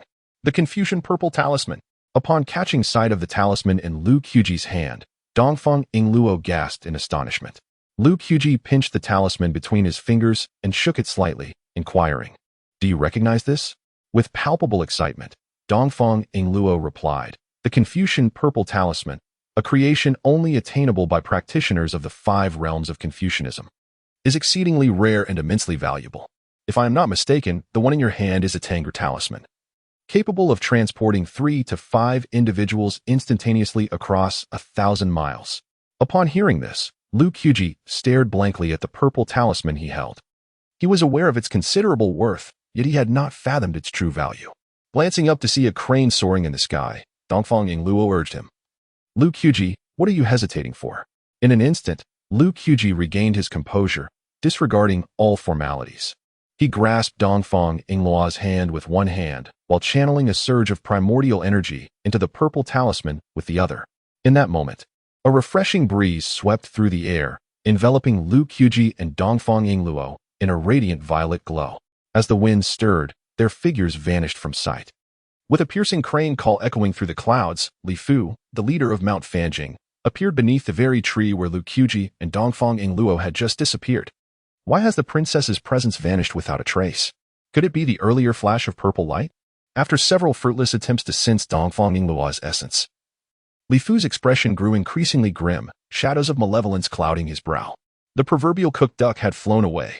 Li Fu felt a lump in his throat, his fingertips turning pale as he clenched his palm tightly, a solitary figure caught in disarray amidst the winds. He understood that Mount Fanjing would henceforth know no tranquility. The millennia-old lineage was on the brink of turmoil. From this point forward, not only would he lose significant influence with the second prince, but he would also forge an irrevocable enmity with Princess Dongfang Yingluo. In the southern region of Dayu, Miaojiang, a village built against the mountains clung to the slopes, while an ancient cobblestone path emerged intermittently through the mist, forming a natural barrier. The stilted buildings within the village were closely packed, many adorned with vermilion talismans, their eaves jingling with copper bells in the breeze. Perhaps due to the low cultivation levels of Lu Qiuji and Dongfang Yingluo, upon their arrival via the Confucian Purple Talisman, they both inexplicably fell into a deep slumber. Suddenly, 2 unconscious figures emerged at the village's entrance, drawing the attention of several villagers. In no time, Lu Qiuji and Dongfang Yingluo found themselves encircled by a dozen oddly dressed villagers. One particularly lean man, resembling a monkey, stepped forward slowly. Out of nowhere, a centipede appeared, swiftly traversing his arm. The slender man, unfazed, swatted the centipede with a flick of his wrist and barked, "Keep it down." The centipede replied, "All right, all right. You're the master, you're impressive, I get it. Do you have any idea how psychologically damaging a sudden slap can be for a centipede?" Ultimately, the centipede retreated to the top of the slender monkey man's head, quietly resting above, not daring to defy in the slightest. After dealing with the centipede, the slender monkey man approached Lu Qiuji and, extending 2 fingers, probed beneath his nose. Observing this, a tall, foolish villager stepped forward and loudly intervened. "Monkey, the village chief has decreed that one must not casually invoke the curse." He added, "Have you forgotten the last time you were punished for feeding the pigs?" Upon hearing this, the slender monkey man raised an eyebrow, tilted his mouth, and swaggered up to the foolish giant, delivering a punch to his chest, exasperatedly stating, "I am merely checking if they still have breath. And do refrain from mentioning my pig-feeding incident." The foolish giant, displaying a look of grievance, scratched his head and muttered softly in rebuttal, "I had no idea what you were planning. Besides, the fact that you starved the pig down by 30 pounds is known only to me. I wouldn't dare speak of it." Other villagers, upon hearing this, turned in unison to gaze at the monkey. The monkey's face flushed red as he loudly explained, "Do not listen to him. How could I not know how to feed a pig?" He then approached the foolish giant and patted his thigh, saying, "Big fool, cease your loose talk. If the village chief learns of this, I shall find myself feeding pigs again." As they conversed, a deep voice suddenly resonated from the highest loft in the village. "Monkey, big fool, bring them both up to the loft." Upon hearing this command, the monkey and the foolish giant wasted no time. One hoisted Dongfang Yingluo while the other carried Lu Qiuji, swiftly making their way to the loft. The other villagers whispered among themselves, "Did this monkey really starve the pig by 30 pounds? Who knows, perhaps the monkey has some peculiar habits." In a short while, the monkey and the foolish giant brought Lu Qiuji and Dongfang Yingluo to the loft. Kicking the door open, the monkey called out before even entering, "Village chief, we brought the people." With a resounding thud, before the monkey could finish his sentence, he was hurled backward, soaring through the air before crashing into the pig pen. A large hand emerged from the loft, steadily catching Dongfang Yingluo and gently placing her on the bed within. The hand's owner, directing an annoyed remark towards the pig pen, said, "You insolent wretch, I just repaired that door yesterday. If you can't even feed a pig properly, who is truly the pig here? From now on, you will be the one feeding the pigs." The monkey, having fallen into the pig pen, looked at the large white pig before him with an expression of utter despair. "Great. I have to feed pigs again." Inside the loft, the foolish giant pointed blankly at Lu Qiuji on his shoulder and asked the hunched elder across from him, "Village chief, where shall we place this person?" The elder casually pointed to the floor and replied, "Just put him down there." As the foolish giant lowered Lu Qiuji to the ground, he curiously inquired, "Village chief, why do we place the woman on the bed and the man on the floor?" The elderly man scratched his head and concocted an excuse, saying, "It's nothing, just that this man is quite robust, while the woman is somewhat frail." The simpleton nodded in bewilderment, revealing his broad white teeth. The village chief is truly knowledgeable. The old man then produced a large white bun from his bosom and handed it to the simpleton, chuckling, "Off you go, big fool." "All right then," the simpleton replied cheerfully as he exited the loft with the bun in hand. Once the simpleton was dispatched, the old man turned his gaze towards Dongfang Yingluo, who lay upon the bed, murmuring to himself, "The royal family of Daiyu? How could they possibly be here in Miaojiao? What a predicament." He then shifted his attention to Lu Qiuji, who lay on the ground, speculating, dressed in simple garb, lacking the aura of a dragon. He must be the ladies' guard. However, how could a guard be so feeble? Never mind, it's best to wait until they awaken to inquire further. With a sigh, the old man flicked his thumb against the long nail of his pinky, and suddenly, a bright white light illuminated the entire loft. A quarter of an hour later, Dongfang Yingluo was the first to open her eyes. Observing the peculiar decorations surrounding her, she furrowed her brows and wondered, "Where am I?" Chapter 20. The Five Realms Grandmaster. The moment Dongfang Yingluo opened her eyes, she instinctively reached for her waist, only to find that the jade pendant that usually hung there was inexplicably missing. Alarmed, she furrowed her brow and quickly scanned the corners of the room, desperately searching for the whereabouts of the pendant. However, after a thorough inspection, she found no trace of it. Instead, Her gaze fell upon Lu Qiuji, who lay on the ground. In that instant, a wave of unease washed over Dongfang Yingluo. That pendant was a precious item, safeguarded by the matriarch's life, and it was imperative that nothing befall it. Without hesitation, Dongfang Yingluo swiftly rose from her bed. She then paced over to Lu Qiuji's side, bending down to gently pat his cheek, urging him to awaken. Lu Qiuji remained unresponsive, trapped in a state of muddled stupor, unable to rouse from his slumber due to his inferior cultivation level. Creak! The door to the loft swung open. Dongfang Yingluo instinctively lifted her gaze. An elderly man, hunched and frail, slowly entered. His complexion was sallow, bordering on a shade of black, and intricate indigo batik patterns cascaded from his collar. He wore a dark iron belt around his waist, from which dangled 9 bronze bells, each resembling a peculiar insect. Batik, silver ornaments, and insect motifs. Had she been transported to Miaojiang? It seemed she had underestimated the potency of that Confucian purple talisman. Having examined the old man's attire, Dongfang Yingluo swiftly deduced her location. As the eldest princess of the royal family, she had been well-versed in literature since childhood and possessed a profound understanding of the customs and culture of the Dayu imperial court. In due course, the old man approached Dongfang Yingluo, and with his shrewdness, he immediately discerned the urgency reflected in her pupils. As he drew closer, she rose to her feet, her phoenix-like eyes fixed upon him, her tone laced with anxiety. What place is this? Who are you? And did you take my belongings? Dongfang Yingluo fired off 3 questions in quick succession. The old man, however, remained unperturbed, taking a seat on a nearby stool without offering an immediate response. After a lengthy pause, he crossed his legs, revealing a grin that exposed the darkened corners of his lips, and chuckled. In old age, one's reactions inevitably slow. Only then did he leisurely address Dongfang Yingluo's inquiries. This is Miaojiang. I am but a humble servant, the current grand priest of Miaojiang. Upon finishing, the old man flicked his wrist, and a phoenix jade pendant materialized in his palm. Toying with the pendant, he smiled at Dongfang Yingluo. Is this the pendant you speak of? Indeed. Upon seeing the pendant, Dongfang Yingluo's voice quivered slightly. She then clasped her hands in salute, expressing her gratitude with a nervous demeanor. I am deeply thankful for your assistance, esteemed elder. I shall repay your kindness in the future. However, this pendant is of utmost importance to me. Might you consider returning it? The elderly man offered a faint smile, one that was somewhat unsettling, as the corners of his darkened lips twitched slightly. Though I have aged, my vision remains keen. This jade pendant not only possesses the essence of dragons, but also embodies the spirits of Confucianism and Taoism. It undoubtedly seals something remarkable. While it may belong to you, once it enters my Miao territory, it becomes part of my realm. Upon hearing the old man's arrogant proclamation, though indignation surged within her, Dongfang Yingluo maintained a serene demeanor and replied, Is it not rather tyrannical of you to speak thus? The old man burst into hearty laughter. Tyrannical? And what of it? What can you possibly do about it? The atmosphere in the loft became palpably tense with his words, plunging the air into a brief silence. The terrifying aura emanating from the old man engulfed the entire space like a tidal wave, leaving Dongfang Yingluo's hair standing on end, rendering her immobile, and even making it difficult to breathe. A 5-realm grandmaster.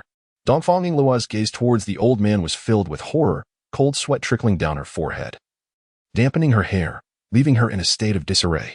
After a few minutes, the old man withdrew his menacing pressure, uncrossed his legs, and patted the dust from his trousers before slowly rising to his feet. I can give you the item. In fact, I could even lend you a hand. Seeing a glimmer of hope, Dongfang Yingluo quickly responded, What do you mean? The old man cast a sidelong glance at her, his expression impassive. I believe the princess is a wise individual. Why don't we speak plainly? Indeed, the elderly man had known her identity from the outset. Dongfang Yingluo speculated that the earlier oppressive aura was likely a deliberate display of his power. Wiping the sweat from her brow, she cautiously inquired, What is it that you desire, senior? With a wave of his hand, he tossed the jade pendant back to her, declaring, Rest assured, princess, you shall not suffer loss. In the next moment, the old man's expression shifted, and he waved his hand again, causing all doors and windows in the loft to shut tightly, enveloping the space in silence. His eyes gleamed with intensity as he proclaimed, My Miao territory wishes to collaborate with your highness on significant matters.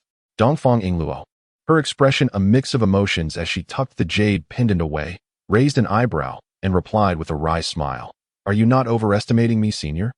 I have already been pursued to this extent, How can I speak of collaborating on grand affairs? The old man, amused by her modesty, chuckled softly. The princess jests. Despite my residence in Miao, I possess a profound understanding of the grand dynamics of this world. As I am aware, your highness has deep roots in the capital. The princess house is not only backed by the North Mountain deity from the 5 sacred mountains sanctioned by the Great Yu, but also by the ancient Taoist lineage of Qingqing Mountain. If we were to combine efforts with my Miao territory, you alone would hold a 60% advantage in the struggle for the throne, while the remaining princes would contend for the remaining 40%. Upon hearing this, Dongfang Yingluo was taken aback. The Miao territory was leagues away from the capital, yet the old man articulated her background with such clarity. It was truly astonishing. Miaojiang boasts a formidable force of over 10,000 Gu masters and 100,000 young and strong individuals, augmented by the presence of an elder, a practitioner of the 5th realm. At this moment, Dongfang Yingluo found herself captivated. A question lingered in my mind, prompting me to seek enlightenment from the elder. Your Miaojiang is situated in a remote region. Why venture into these turbulent waters? The elder pondered for a moment, then slowly exhaled. For the sake of my descendants in Miaojiang, so they may traverse beyond the mountains. He sighed deeply. The fishermen by the sea live their lives without ever knowing what lies on the other side of the ocean. And most children in the mountains spend their entire existence never escaping the confines of the hills, trapped by mountains and seas. They ultimately remain oblivious to the vastness of the sky and the depth of the earth. I desire for Miaojiang to have great scholars imparting knowledge, to possess broad and accessible highways, and to be regarded with respect rather than disdain when mentioned by others. Although Gu masters may escape the mountains, how many among the millions in Miaojiang can truly become Gu masters? The elder understood well that in today's world, the unchanging perish, while those who seek change survive. Chapter 21. The secret Gu uncertain if the prowess of the Fu Long is sufficient to secure an opportunity for the resurgence of my Miaojiang. The elder spoke with a resolute tone, having firmly resolved that he must wade into this murky water. Oriental Yingluo's phoenix-like eyes flickered slightly. After a prolonged contemplation, she gradually articulated, "It is indeed sufficient. But do you truly place such trust in me? Should I fail, the lives of all in Miaojiang would be in peril." The elder, with a tranquil demeanor, reached out to caress the golden silkworm Gu by his ear and replied, "If I lose, I lose. I merely seek to play my hand without regret." With a decisive gesture, he waved his hand, causing the doors and windows of the pavilion to open once more. A refreshing breeze from the mountains swept through, cooling the entire space. Leaning against the window, the elder gazed at the picturesque scenery of the Miao village. Exhaling a wistful sigh, autumn has arrived, the winds are stirring. Oriental Yingluo also cast her gaze outward, witnessing the moment when the mountain mist dispersed, revealing the verdant peaks of the Miao Ridge, shrouded in a delicate veil, resembling an exquisite inkwash painting. She could not help but exclaim, "What a splendid landscape! Truly a celestial realm on earth." Then, casting a sidelong glance at the elder, she inquired, "I still cannot fathom why you would stake everything on me." The elder's wrinkles gathered into a benevolent smile. "There is no other reason. It is merely that the princess possesses a greater likelihood of success. Moreover, there seems to be a certain affinity between the princess and my Miaojiang. Yet we have just met, and you have decided to place your bet on my princess's house. Does that not seem rather hasty?" A sense of caution lingered in Oriental Yingluo's heart, for everything had transpired too swiftly, too strangely. The elder pointed to the humble villagers below, saying, "Initially, my involvement in the struggle for succession was but a seed of thought. But upon discovering the dragon energy within you, that seed blossomed into a towering tree in an instant. To be candid, I was unaware of your identity at first. Before you awakened, I sensed the dragon energy within you and could not resist casting a divination using the Tianji. The omens revealed a hidden dragon in the abyss, leading me to deduce your identity further and ascertain your imperial bearing. Hence, I chose to engage personally. Such a wondrous Gu exists in this world." Oriental Yingluo exclaimed in astonishment, followed by a reflective sigh. "No wonder you were not surprised by my identity from the outset. Yet, I wonder, how does your Tianji Gu compare to that of the esteemed figure in the Qingtian Bureau, who possesses the superior skill?" The elder stroked his stubble thoughtfully and posed a riddle. Perhaps the princess could take a guess? Oriental Yingluo's lips curled into a smile as she replied, "I dare say it must be you, esteemed elder." Upon hearing this, the elder's heart soared with joy, and after a wave of his hand, he sighed. "Let us say it is 50-50. After all, I am no longer in my prime, while he is still at the zenith of his powers. even though she had anticipated this revelation. Oriental Ingluo felt a jolt of astonishment upon hearing the elder acknowledge that he could contend with the renowned figure from the Qintian Bureau in matters of Tianji. For that individual had dedicated 5 centuries to mastering the art and was celebrated as the foremost diviner of Dayu. Though holding the modest rank of a 5th-grade supervisor, he enjoyed the privileges befitting a 1st-grade official, standing before the emperor without bowing and before the king without kneeling. It seemed he had underestimated the old man's prowess. At that moment, Lu Qiuji, sprawled on the floor, suddenly twitched his eyelids twice before slowly opening his eyes. Staggering to his feet, he surveyed his surroundings, utterly bewildered. Where am I? Just as confusion enveloped him, a familiar voice reached his ears. Senior, wielding the heavenly mechanism Gu and possessing profound knowledge of fate. Could you assist me in discerning the destiny of my companion? Recognizing the voice emanating from behind him, Lu Qiuji turned around. There. He beheld Dongfang Ingluo seated beside an elderly man by the window, each with a cup of tea, mountain tea brewed from spring water, before them. Coincidentally, both their gazes were fixed upon Lu Qiuji. The old man scrutinized Lu Qiuji from head to toe and remarked, Companion? I had assumed he was merely the princess's attendant. Since the princess wishes to test my abilities, let her witness my insight. With that, the old man's emaciated hand traced an arc in the air, and an eerie luminescence flickered in the attic. A peculiar blue and white butterfly materialized, finally alighting gracefully upon the old man's withered yellow index finger. Lu Qiuji, observing this spectacle, felt utterly perplexed and approached Dongfang Ingluo, frowning as he inquired, What is this place? Who is this old man? And why have you asked him to assess my fate? Before Dongfang Ingluo could respond, the old man's hearty laughter resounded. Young brother, there is no need for alarm. You are in the great Yumiao region, and I am the high priest of Miao, currently affiliated with the princess's court. He slightly raised his yellowed index finger, adding, The princess merely wishes to gauge my abilities through you. You need not worry. My heavenly mechanism Gu observes fate without causing harm. Standing behind Dongfang Ingluo, Lu Qiuji regained some clarity and voiced in confusion, Does the Miao region possess power as well? Dongfang Ingluo inclined her head slightly, responding, You may find it hard to believe, but I have just formed an alliance with the Miao. Lu Qiuji's face registered disbelief. The allure of Dongfang Ingluo was so potent that she could forge an alliance amidst peril? No sooner had Dongfang Ingluo finished speaking than the old man recited an enigmatic incantation. The blue and white butterfly on his finger stirred to life, its gossamer wings shimmering like rippling water, as if a pool of shattered moonlight had been captured within its delicate grasp. In that moment, both Dongfang Ingluo and Lu Qiuji held their breath, their eyes transfixed upon the breathtaking butterfly. The heavenly mechanism Gu was, in fact, a butterfly. Even Dongfang Ingluo, accustomed to rare treasures, could not suppress a gasp of awe. In the light, the butterfly's translucent wings resembled crumpled rice paper, upon which a Bagua diagram abruptly materialized. The old man's gaze sharpened, ready to scrutinize it closely. However, the next moment, an unexpected disturbance ensued. The azure and white butterfly, with its ethereal wings, found itself bereft of one, emitting a mournful cry. Ah!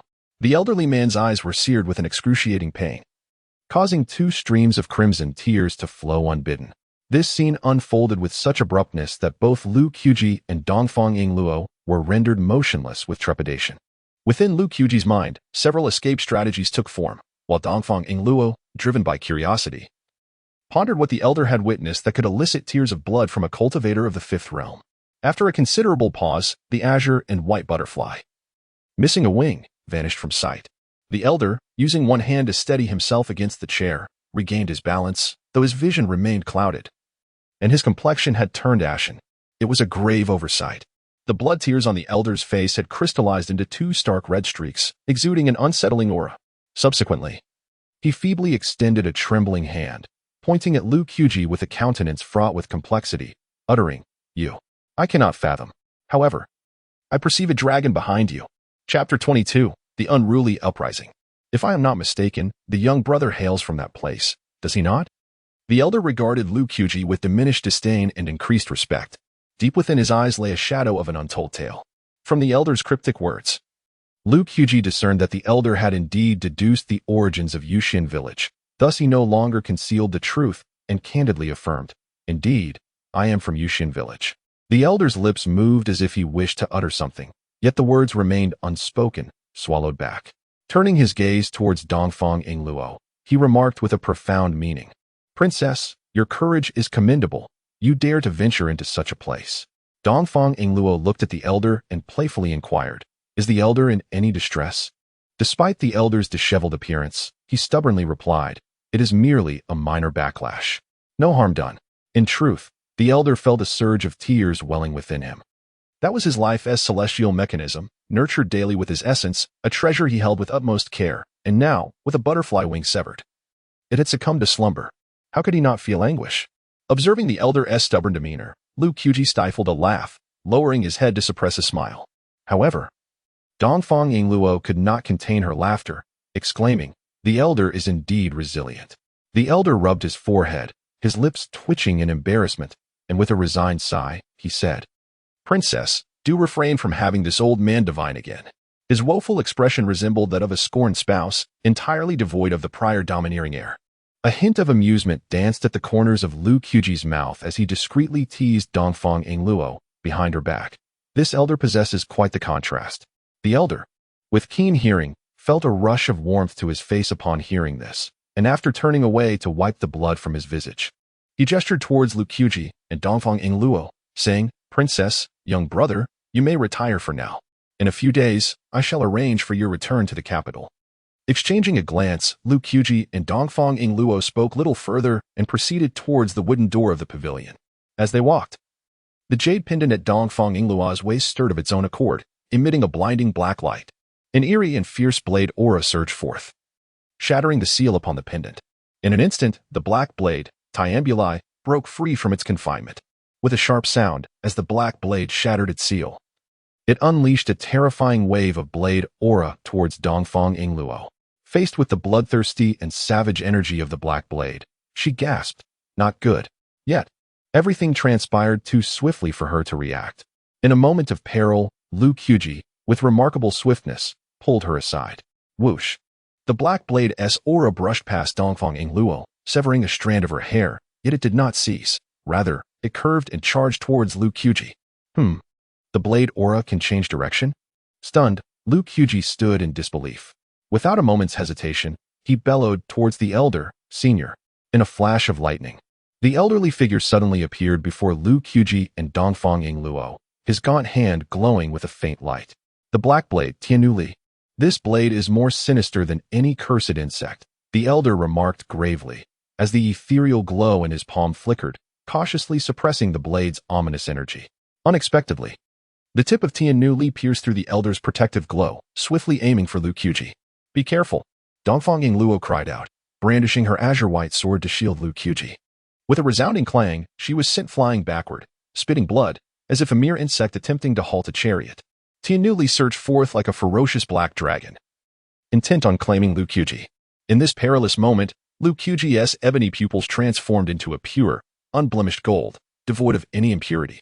The 33 vertebrae in his spine cracked ominously, as the ancients proclaimed, the spine is the great dragon of man.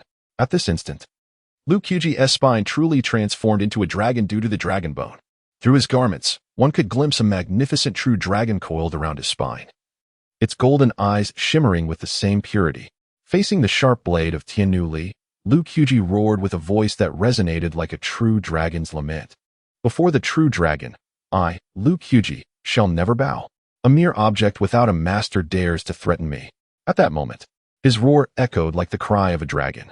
With a thunderous sound, Tianuli emitted a sound akin to a chelan's cry, aiming to pierce Lu Qiuji's chest. Yet, Lu Qiuji's vision remained exceptionally clear, enabling him to discern the trajectory of Tianuli. As the blade approached within a meter of his chest, Lu Qiuji grasped the hilt with unwavering determination. In that moment, the dragon's roar overpowered the chelan's cry. However, the immense force still propelled Lu Qiuji backward. The razor-sharp blade slicing through his palm, crimson blood seeping forth, cascading down the blade's edge in a steady stream. Drip, drip. The blood continued to flow as Lu Qiuji retreated, his expression fierce, veins bulging like coiling dragons, striving to withstand the onslaught of Tianuli with sheer brute strength. I shall assist you. The elder's voice resonated. In the next moment, several strands of ethereal light entwined around the hilt of Tianuli. The golden silkworm behind the elder emitted a radiant glow, wrapping Tianuli completely in shimmering golden threads. With a swift motion, the elder yanked forcefully, causing Tianuli to arc through the air and crash into the beam of the room with a resounding thud. Lu Qiuji, his hands bleeding profusely, leaned against the wall, drenched in sweat, gasping for breath while fixating his gaze on the elder, as if to question why assistance had not come sooner. The elder glanced at Tianuli lodged in the beam before slowly appearing before Lu Qiuji. Noticing the trace of resentment in Lu Qiuji's eyes, the elder explained gently, "My life-sustaining insect has been damaged, greatly diminishing my strength, which allowed this black blade, Tianuli, to escape." As he spoke, the elder retrieved a plump golden silkworm from behind his ear and placed it upon Lu Qiuji's wound. In the blink of an eye, Lu Qiuji's wound on his palm had astonishingly healed to perfection. Lu Qiuji gazed at the golden silkworm with fervent eyes and chuckled, "Esteemed elder, this creature is quite remarkable. Perhaps you could bestow upon me one." The old man's lips twitched in disbelief, nearly losing consciousness from exasperation, as he rolled his eyes dramatically and retorted, "What creature? This is a golden silkworm from my Miaojiang, a rarity that emerges only once every 300 years. Bestow one upon you? What a preposterous notion." After tending to Lu Qiuji, the elder approached Dongfang Yingluo, gently uttering, "I apologize for the offense taken," as he placed a hand on her shoulder to begin mending her internal injuries. In no time, Dongfang Yingluo's chaotic energy gradually stabilized, and her wounds were restored to their former state. Just then, a sound echoed from the beams above, startling them once more. Chapter 23. The Forces at Play. At the sound, the three individuals in the loft felt as if they were perched on needles, swiftly turning their gazes toward the beam. The celestial blade, Tianbuli, hummed ominously, as if beckoning someone. Instantly, Dongfang Yingluo and the elder fixed their eyes upon Lu Qiuji, for among them, he was the one most likely to earn the allegiance of Tianbuli. They had witnessed the earlier scene with clarity. Lu Qiuji had withstood the blade's onslaught with his bare hands. That lad conceals himself exceptionally well, both Dongfang Yingluo and the elder thought in unison. The elder glanced up at the buzzing Tianbuli and then cast a sidelong glance at the seemingly innocuous Lu Qiuji, speculating, could it be that Tianbuli is about to recognize its master? Dongfang Yingluo interjected hastily, impossible. How could Tianbuli ever acknowledge a master? Even the legendary figures of the Great Foam, such as the founding emperor, could not compel its allegiance. What makes Lu Qiuji deserving? Lu Qiuji, gazing at the celestial blade above, shrugged his shoulders and, with a hint of self-deprecation, remarked, "Indeed, I am but a minor character. How could this blade possibly recognize me as its master?" No sooner had Lu Qiuji spoken than, with a swift whoosh, Tianbuli transformed into a streak of light, flying directly into Lu Qiuji's hand. Dongfang Yingluo, the elder, oh winky face. The loft was suddenly engulfed in an eerie silence. Observing the stunned expressions of the elder and Dongfang Yingluo, Lu Qiuji weighed the black blade in his hand and innocently declared, "You see, it was not I who sought it. It sought me out." He then extended Tianbuli towards Dongfang Yingluo, showing no reluctance, and graciously proclaimed, "Let this return to its rightful owner." Dongfang Yingluo stared at the blade offered to her, her mind swirling in confusion, unable to respond for an extended moment. In the Great U, the Bureau of Celestial Phenomena, the Crimson Palace walls enclosed a realm of their own, with soaring eaves and dragon-headed rain spouts seeming to grasp the unchanging sun. Within the grand hall, exquisite astrolabes adorned a zetonwood table, while copper dragon pillars supported the beams above, with swirling scales engraved around them. In the center of the courtyard stood a massive sundial, pristine white as jade. As the sun traversed the sky, the sundial's shadow subtly shifted, tracing the passage of time upon the stone surface, harmonizing with the celestial map of the 28 lunar mansions hanging on the adjacent red wall. Beneath the eaves, a kindly old man with a white beard stood, gazing up at the vast sky, contemplating the lengthening day. Clang, clang, clang. The armillary sphere within the room emitted an unsettling sound. Upon hearing it, the old man furrowed his brow, extending his hand to calculate, murmuring, "The comet of 13 years past has reappeared. But something is amiss. Why does the imperial star lean toward the comet?" Truly perplexing. In his perplexity, the old man took it upon himself to cast a divination for the current emperor, the omens revealing, "Time is short." Hissed the elderly man with a white beard could not help but draw a sharp breath, turning his gaze towards the court as he slowly uttered, "The storm is brewing, and the winds fill the halls." He paced restlessly in the courtyard, muttering to himself, "The struggle for supremacy among the 9 dragons is imminent." Should I report the matter of the comet guarding the star, or should I choose to preserve my own safety? Within the imperial palace of the Great Feng dynasty, a formidable figure sat upon the dragon throne. Before uttering a word, his commanding presence cast an oppressive atmosphere over the grand hall. One half of his face illuminated while the other remained in shadow, rendering the expression of this sovereign enigmatic. Having wielded power over the Great Feng court for 3 decades, his prowess and authority were nothing short of terrifying. Not only was he diligent in governance, but he also prepared for war, displaying a momentum indicative of unifying the realm. He cast a glance at the corners of the hall and spoke in a grave tone. Inform the hidden envoy within the Great U territory that I demand that black blade. Ensure it is seized before the people of Great U can lay claim to it. I do not wish for them to possess any leverage. Otherwise, I shall annihilate their 3 clans. From the shadows, a middle-aged man clad in red embroidered robes, pale of complexion and beardless, stepped forward and knelt on one knee, declaring, "Yes, I shall personally venture into Great U to retrieve the celestial blade for your majesty." With that, the figure in red transformed into a ghostly silhouette, vanishing from the palace and out of the city in an instant. This red-clad envoy was none other than Li Qingyin, the current chief of the embroidered robes, recognized as the foremost aide of the Great Feng dynasty. He had garnered significant renown in the martial world, having single-handedly vanquished 3 millennia-old sects and shattered the hands of 3 formidable cultivators. The people of the martial realm referred to him as the Eternal Night Marquis. Meanwhile, in the village of fallen immortals, a destitute scholar produced a black and white chessboard and invited a mad Taoist to engage in a game. As the two played, they exchanged idle banter. The mad Taoist, playing black, was the first to speak. The Confucian purple talisman, you, Sir Zhou, are indeed quite generous. However, that talisman can only lead to the Miao territories, correct? The destitute scholar, holding a white piece, regarded the excited expression of the mad Taoist and replied nonchalantly, "I have some connections with the high priest of the Miao. That old fellow should grant me a modicum of favor."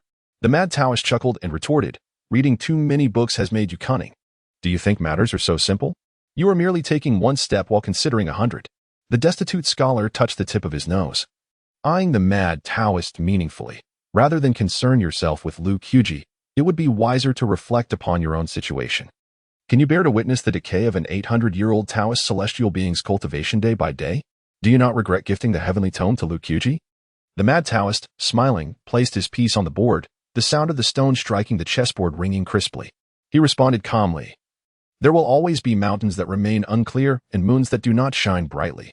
Why place such importance on gain and loss? The Tao teaches us to follow the natural course." Upon hearing this, the destitute scholar sighed. Follow the natural course? The Taoist heavenly tome is given without reservation, and an 800-year-old celestial being's cultivation dissipates at will. You, Li Ming, truly embody the essence of a Taoist celestial being. The spring breeze caresses the verdant mountains, and the osmanthus branches guard the luminous moon. Why not take a step forward? A step forward? How easily said than done. The mad Taoist chuckled bitterly. How many heroes have faltered in the face of the 6 realms? How I wish to advance. Yet my heart is willing while my strength is lacking. In this moment, all I desire is to witness how the young Lu Qiji will upheave this martial world. The impoverished scholar shook his head, seizing the conversation. I fear this lad is destined for the court.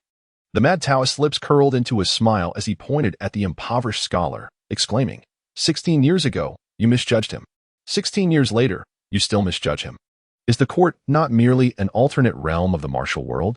The mad Taoist gestured towards a black stone on the chessboard and proclaimed, a single black stone can alter the entire game. A solitary black blade can overturn the entire martial realm. The impoverished scholar scoffed with derision. I do not believe it. The mad Taoist abruptly overturned the nearly lost chessboard, leaving the impoverished scholar with only a shadow of black. Yet, the air still lingered with the mad Taoist's words. Let us observe from the sidelines as the new generation of the martial world replaces the old. Chapter 24, Tangxi Mountain, Dayu, Miao region. Lu Qiji and Dongfang Ingluo stepped out of the attic, guided by the villagers, and arrived at a quaint courtyard. Though modest in size, the courtyard was remarkably clean, with walls adorned by clusters of blue flowers known as forget-me-nots, rumored to be the tears of a legendary woman from the Miao region. In the center of the courtyard, Lu Qiji removed the tiambuli from his back and casually placed it on a nearby stone table. He glanced at Dongfang Ingluo, who was gracefully ascending the wooden stairs to the 2nd floor, and remarked, "Am I to carry this Tiambuli indefinitely?" Dongfang Ingluo paused on the staircase, her exquisitely crafted visage revealing a flicker of complex emotion, her tone tinged with resignation as she replied, "The Tiambuli has already acknowledged you as its master. It is most fitting for it to remain with you. When we return to the capital, I shall find a way to sever its bond with you. However, you must not entertain any inappropriate thoughts." Lu Qiuji plopped down onto a stone bench, casting a disdainful glance at the Tiambuli, exclaiming, "This treacherous blade. Let anyone who desires it take it. I have no interest whatsoever." Crossing his legs, he muttered, "As the saying goes, one should wear pants that fit one's own stature. Rest assured, Your Highness, what belongs to me shall remain mine, and what does not belong to me, even if gifted, I shall refuse." A faint blush colored Dongfang Ingluo's cheeks. While Lu Qiuji's reasoning held merit, his delivery was rather crude. With a creaking sound, she entered the room on the second floor. In the courtyard, after enduring a harrowing chase, Lu Qiuji felt acutely aware of his own inadequacies. Whether it was the masked assassins or the black-armored soldiers, each was far superior in strength. Were it not for his agile legs, he might have perished in the woods. "Cultivation, cultivation, cultivation," he murmured, gazing up at the azure sky, repeating the word thrice. Clenching his fists, he self-deprecatingly mused, "Ultimately, I remain too weak."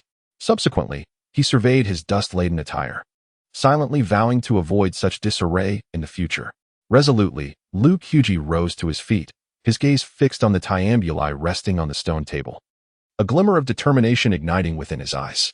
He then began to stretch his limbs, gripping the hilt of the Tiambuli and embarking on a practice of swordplay. As he wielded the blade, Lu Qiuji's form resembled a top bough of winter snow, and with each stroke, his arms flowed like gentle water, channeling force into the black blade, executing each move with impeccable precision.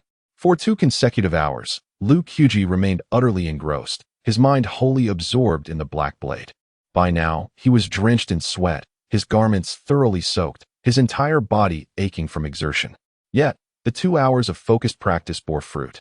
He distinctly felt his grip on the long knife growing steadier, and the flow of energy within him increasing. Unbeknownst to him, the sky gradually darkened. The remnants of the sunset, like threads of brocade edged with gold, reluctantly adorned the horizon. The outlines of distant mountains grew increasingly indistinct, leaving behind only deep and shallow ink stains, suffusing the vast twilight. Beyond the fence of the small courtyard, a middle-aged man, seemingly honest and straightforward, approached at a leisurely pace. He stood at approximately 1.65 meters, clad in a garment of deep green, with a meowed dagger at his waist and a large food container in hand. Even before entering, a gentle smile graced his face. As he stepped into the courtyard, he noticed Lu Qiuji practicing with his sword and, with a hearty grin, introduced himself. "I am Tang Shishan. The village head sent me to deliver some provisions." Saying this, he placed the food container upon the stone table. Just then, Lu Qiuji, feeling a pang of hunger, set aside his black sword, Tiambuli. A quick glance revealed the slender meowed dagger at Tang Shishan's waist, prompting Lu Qiuji to engage him in conversation. "Uncle, do you also practice with a sword?" Tang Shishan chuckled, grasping the silver dagger at his side and nodding. "Indeed, I am also a swordsman." Aware that one cannot master any craft in isolation, Lu Qiuji, with a boldness of spirit, approached Tang Shishan and inquired, "Uncle, to speak candidly, I am but a novice. Might you offer me some guidance?" With a smile, Tang Shishan replied, "I would be glad to offer guidance, but first, I wish to pose a question." "Please, go ahead," Lu Qiuji responded eagerly. Tang Shishan asked, "Among the myriad weapons in the world, why do you choose to practice with a sword? Why not take up the art of the blade?" As a true swordsman, he held the sword in high esteem and sought to discern Lu Qiuji's perspective. Should Lu Qiuji merely be indulging a fleeting whim, he would dispense a few casual remarks. However, if Lu Qiuji genuinely aspired to master the sword, Tang Shishan, as a seasoned practitioner, would willingly share his insights. After all, in this day and age, sword cultivators held the lion's share of prestige, with 9 out of 10 practitioners wielding swords, while those who honed their skills with a blade were exceedingly rare. After a moment of contemplation, Lu Qiuji replied with a smile, "Wine dispels 1,000 sorrows. Drawing the blade severs all distractions." Tang Shishan's lips curled into a smile, his eyes sparkling with intrigue. "Could you elaborate further?" With his index and middle fingers poised, Lu Qiuji lightly traced the blade of Tiambuli, proclaiming, "In my youth, I once overheard a destitute scholar from our village proclaim that sword cultivators are the most gallant of all. At that time, I pondered, is the sword truly the sovereign of all weapons? Are sword cultivators the pinnacle of excellence? I believe the blade possesses a greater ferocity and is far better suited for taking lives. As for gallantry, what do we, as blade practitioners, care for such frivolity? Regardless of how elegantly he wields 1,000 flying swords, I shall simply strike him down with a single blade. As Lu Qiuji spoke, Tang Xishan's eyes gleamed ever brighter. His words resonated deeply within him. In his youth, he too had traversed the world with a Miao dagger at his side.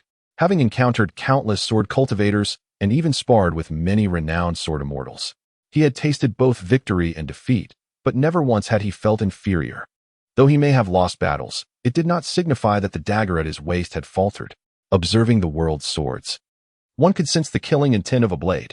In contrast, among the sword cultivators, few possess the audacity of a true swordsman. What a promising student of the blade!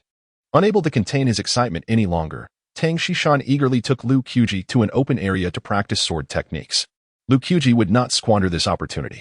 Grasping the hilt of the blade with both hands, he executed each move with utmost seriousness. Tang Xishan observed intently from the side, discerning that Lu Qiuji's techniques undoubtedly comprised a remarkably intricate style of swordsmanship. However, to Tang Xishan, Lu Qiuji appeared somewhat rigid. While the techniques may be fixed, the practitioner is alive. It is akin to a pool of water. Only when it flows can it be deemed vibrant. If it remains too static, it becomes a stagnant mire. With a deep exhale, Lu Qiuji released a breath of pent-up energy and gradually sheathed his sword. He then turned to Tang Xishan, clasping his fists in salute, and requested, "I humbly seek your guidance, esteemed elder." With a flick of his wrist, Tang Xishan unsheathed his Miao knife, the blade glinting like a flash of snow. Chapter 25. Practicing the blade, concealing the weapon. The knife, as light as paper and as radiant as water, were 2 lines of inscriptions reflecting the autumn's brilliance. The blade was named a flake of snow. Observe closely the hand that wields the knife and my breath. As the words fell, Tang Xishan gripped the dagger with both hands, one foot forward and the other back, gradually replicating Lu Qiuji's earlier blade maneuvers. The Tang Xishan who was unarmed and the one wielding the knife appeared to be entirely different beings. The former exuded an aura of simplicity and honesty, while the latter radiated an overwhelming spirit. Lu Qiuji scrutinized closely and discerned that his breathing was remarkably rhythmic, not fluctuating much, yet profoundly deep. With the blade in hand, who among us can debate the heights of Tang Xishan? After proclaiming this, Tang Xishan twisted his wrist, positioning the blade behind him, and then executed a swift draw and slash. A blinding flash of the blade surged through the air, soaring towards the sky above the Miao village. With a thunderous roar, a vast tear appeared in the thick clouds above, and the sun's golden rays poured forth through the opening, resembling a golden pathway connecting heaven and earth. Following this, Tang Xishan sheathed his knife, returning to his humble demeanor, and turned to the astonished Lu Qiuji, patiently inquiring, "Do you comprehend?" Lu Qiuji responded candidly, "I can see the breathing clearly, yet I have yet to grasp the hand that wields the knife." Upon hearing this, Tang Xishan smiled mysteriously. Not being able to see is indeed correct. This requires a delicate touch. He gazed deeply at Lu Qiuji and said, "Draw the knife countless times, and its meaning will reveal itself." Thud, thud. Hearing the noise, Dongfang Yingluo emerged from the room on the 2nd floor of the courtyard. Upon seeing her, Tang Xishan turned to depart. As he was about to leave, he pointed to the highest mountain of the Miao village and spoke to Lu Qiuji behind him. "I shall be atop that mountain, if you do not mind the trouble. You may come to practice with me." Lu Qiuji laughed heartily. "That sounds splendid." At this, Tang Xishan smiled, and in the blink of an eye, vanished from sight. After Tang Xishan's departure, Dongfang Yingluo descended the stairs. Her lively phoenix eyes gazed in the direction where Tang Xishan had disappeared. Perplexed, why did he leave as soon as I appeared? How would I know? Lu Qiuji shook his head and jested. Perhaps it is because you are rather unattractive. I. Unattractive? Dongfang Yingluo stood frozen, blinking in disbelief at Lu Qiuji's mischievous grin, a hint of indignation coloring her face. How bold of you, Lu Qiuji, to jest even with a princess. Lu Qiuji opened the food box, eyeing the delectable dishes within, licking his lips, and rolled his eyes at Dongfang Yingluo. "Your Highness, since this is not your royal palace, and there are no others around, do refrain from your princess airs." You. Just as Dongfang Yingluo was about to retort, Her stomach let out a loud growl. Sensing the enticing aroma in the air, she ungraciously swallowed hard. Very well, I shall not hold it against you this time. Dongfang Yingluo hurried to the stone table, picked up a bowl of fragrant meat noodles, and began to slurp them delicately. Slurp, slurp. Unlike Dongfang Yingluo, Lu Qiuji devoured his noodles with great gusto. His speed in selecting dishes left Dongfang Yingluo utterly astonished. Observing the rapidly diminishing food on the table, she gritted her teeth and said, "Leave some for me." After swallowing a generous mouthful, Lu Qiuji retorted, "I recall that you are a practitioner, princess. Do practitioners indulge in such fare?" Dongfang Yingluo, slightly incensed, replied, "Do you presume these dishes are mere ordinary meals? They are spiritual cuisine, highly beneficial for practitioners' cultivation. No wonder they are so delectable." Instinctively, Lu Qiuji hastened his pace of eating. Since it was spiritual food, it would be wise to consume more. Watching Lu Qiuji devour his meal ravenously, Dongfang Yingluo felt a wave of despair wash over her, her lips twitching in dismay. Perhaps I should have remained silent. Before long, a muffled sound emanated from Lu Qiuji's body. He suddenly realized his senses had sharpened significantly, and his strength seemed greatly enhanced. Dongfang Yingluo paused her chopsticks, her expression incredulous. "You have reached the mid-stage of the first realm so swiftly?" Lu Qiuji scratched his head. Mid-stage of the first realm? The reduction of impurities within my body, heightened senses, and newfound strength signify the mid-stage. What remarkable qualities distinguish the late stage of the first realm? The vital energies of heaven and earth circulate through the 12 meridians, achieving the great circulation, which characterizes the late stage of the first realm. As she spoke, Dongfang Yingluo, with a thought, presented Lu Qiuji with a book titled Illustrated Guide to Human Meridians, adding, "In your leisure, you should study this diligently." Lu Qiuji, intrigued by the sudden appearance of the item, inquired, "Where did this come from? Could it be the legendary storage ring?" Dongfang Yingluo raised her wrist, showcasing the bracelet she wore, explaining, "This is a storage device, utilized by cultivators to store treasures. Some can hold the size of a small mountain, while others are merely the size of a palm. The storage devices in the world are diverse and peculiar. They are not limited to your so-called ring shape." Lu Qiuji absorbed this newfound knowledge with keen interest. After consuming a few more bites of noodles, Dongfang Yingluo commended him. "In just 3 or 4 days, you have advanced from an ordinary person to the mid-stage of the first realm, truly a prodigious talent. Such aptitude rivals even the most gifted individuals of the mountains." Lu Qiuji replied, "Princess, you may be exaggerating."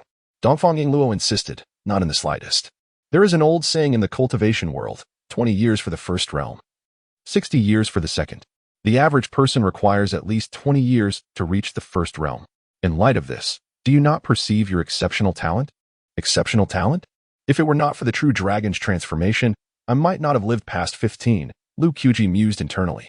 Raising an eyebrow, he turned to Dongfang Yingluo and suddenly asked, "What realm do you currently possess, princess?" "Third realm," she replied. "Third realm? Does that not imply you must be at least 60 or 70 years old?" Dongfang Yingluo's expression darkened, unable to contain herself any longer.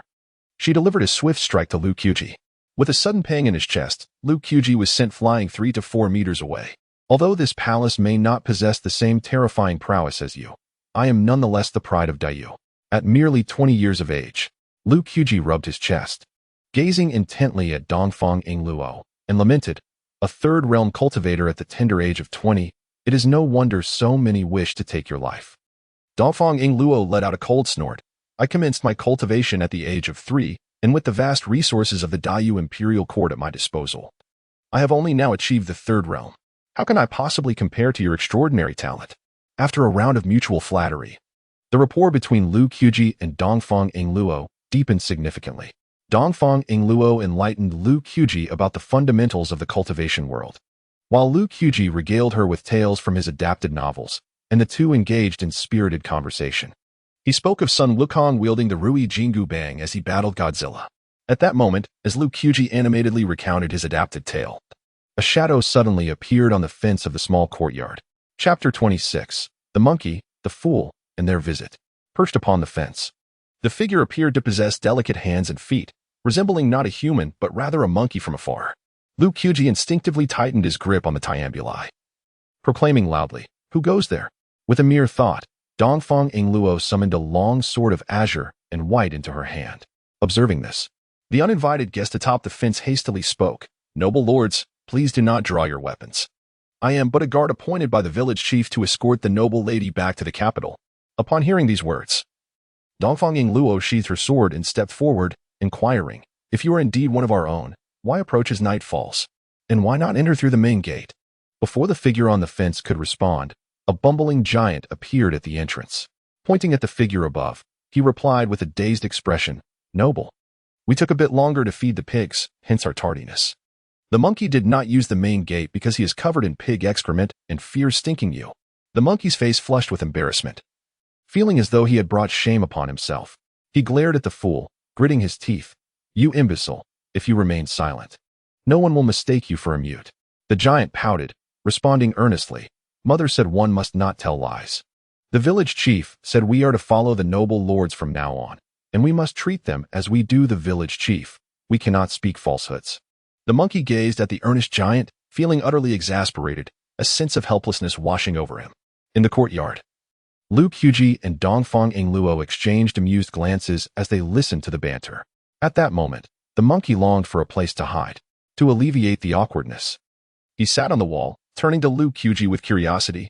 "Noble, did you receive guidance from Uncle Tangxi today?" "Indeed," Lu Qiuji affirmed. "You are truly fortunate." The monkey remarked, envy evident on his face. "I sought Uncle Tangxi's instruction for a long time, but he would not teach me." The bumbling giant chimed in naively, "That's right. To learn the swordsmanship from Uncle Tangxi, the monkey bowed to him 3 times, yet Uncle Tangxi still refused him. I recall Uncle Tangxi mentioning that a person as impulsive as you is unfit to wield a sword. Accepting you would tarnish my reputation for the latter half of my life. Later." The monkey felt he had lost out and attempted to bow to Uncle Tangxi 3 more times, only to receive a sound beating that left him bedridden for 3 days. The giant's innocent voice rang out, while the monkey's face turned ashen. He forced a smile towards Lu Qiuji and Dongfang Yingluo, saying, "Noble, we shall return tomorrow. I must attend to some personal matters." With that, the monkey leaped down from the fence, dragging the giant along as they vanished into the darkness. What a pair of delightful characters. Lu Qiuji chuckled at their retreating forms, while Dongfang Yingluo pondered quietly for a moment.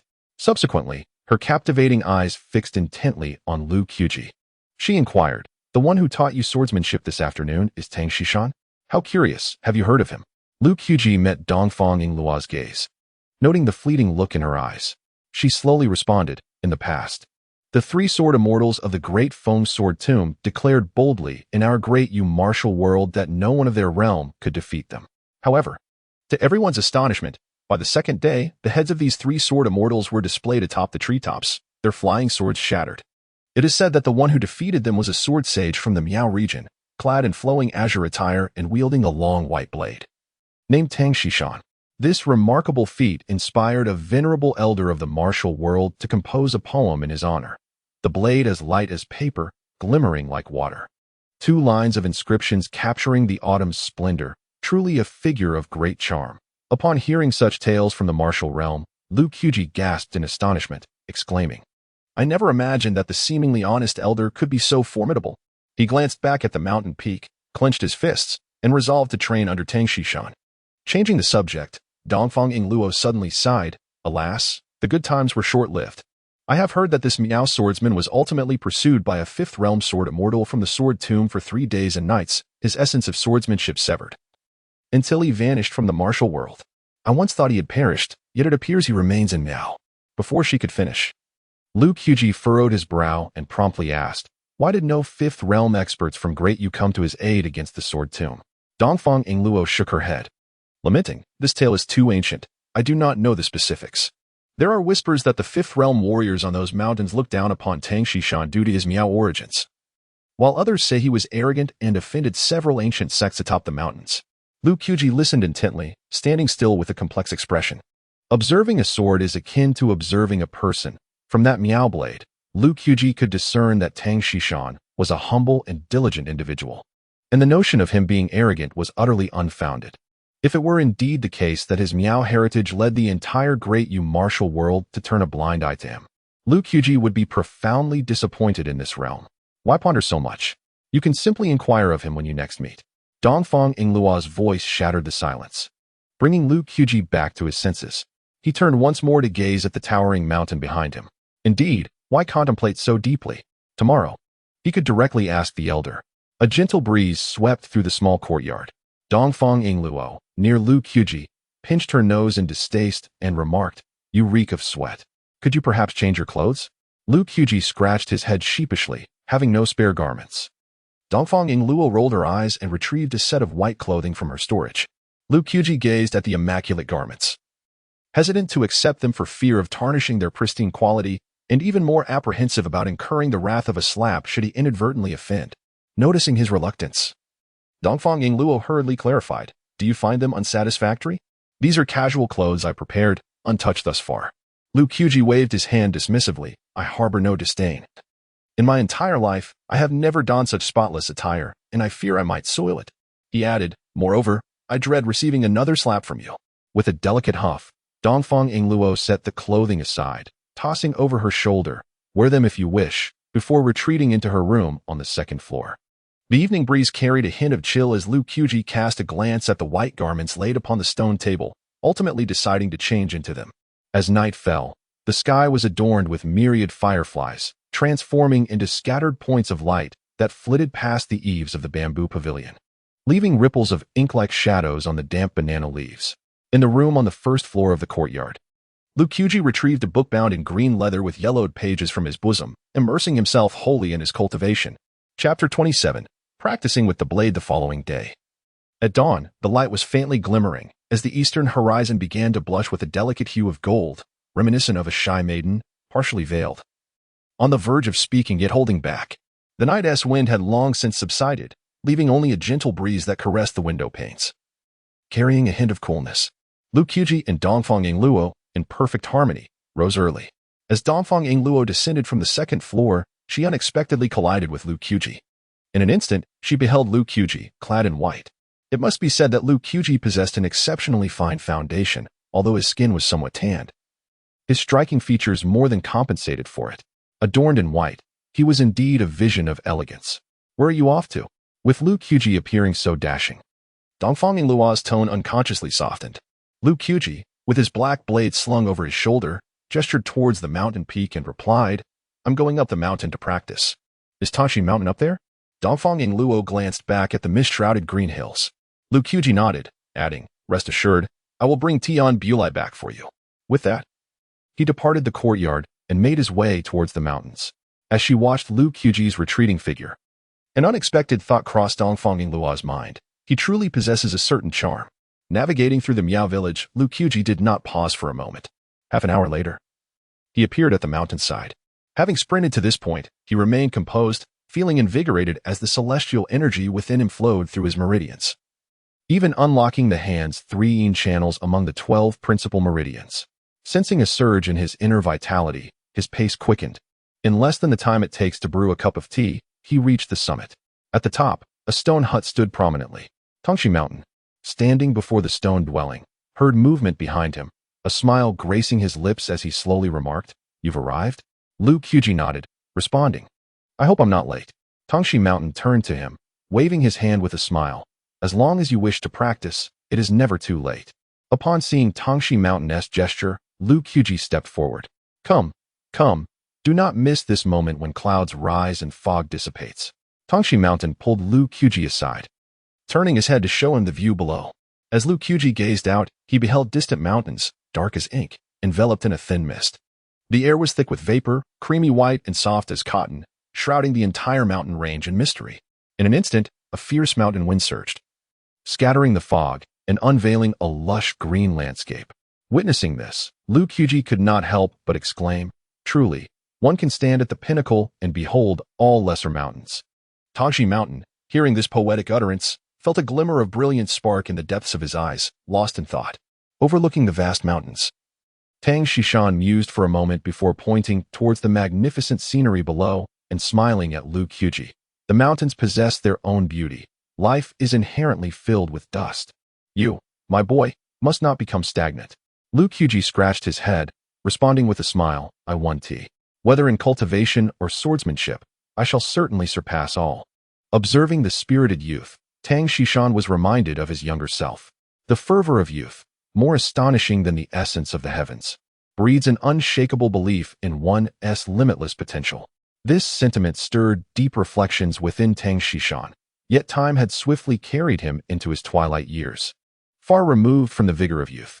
Fortunately, before him stood Lu Qiuji, a young man full of possibilities.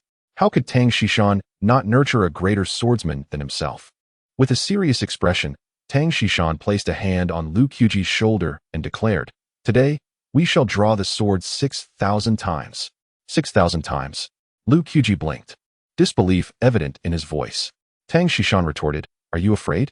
"Not at all." Lu Qiuji gritted his teeth. "I'll persevere. One must endure hardships to become exceptional." Soon enough, before the stone cottage atop the mountain, clad in white, Lu Qiuji tirelessly repeated the motion of drawing his sword. After 1,000 draws, he was drenched in sweat. Upon reaching 3,000, he was utterly exhausted, feeling as if his hands were no longer his own. Grip steady. Draw fiercely. Align your shoulders with your hips, your elbows with your knees, your hands with your feet. Unite your heart with your intention with your spirit with your strength. Meanwhile, Tang Xishan stood with his hands clasped behind his back, occasionally imparting insights that, though seemingly casual, were steeped in profound swordsmanship wisdom, potentially saving Lu Qiuji decades of detours. Unbeknownst to them, the mountain breeze had blown through several times, and the sun above had inadvertently dipped below the western horizon. As dusk approached, the setting sun bled crimson, painting the layers of mountains in golden hues. Birds returned home, weary from their flight, while wisps of smoke curled from the mountainside, enveloping the scene in tranquil serenity. Lu Qiuji lay on the ground, gasping for breath, utterly spent, gazing peacefully at the sky.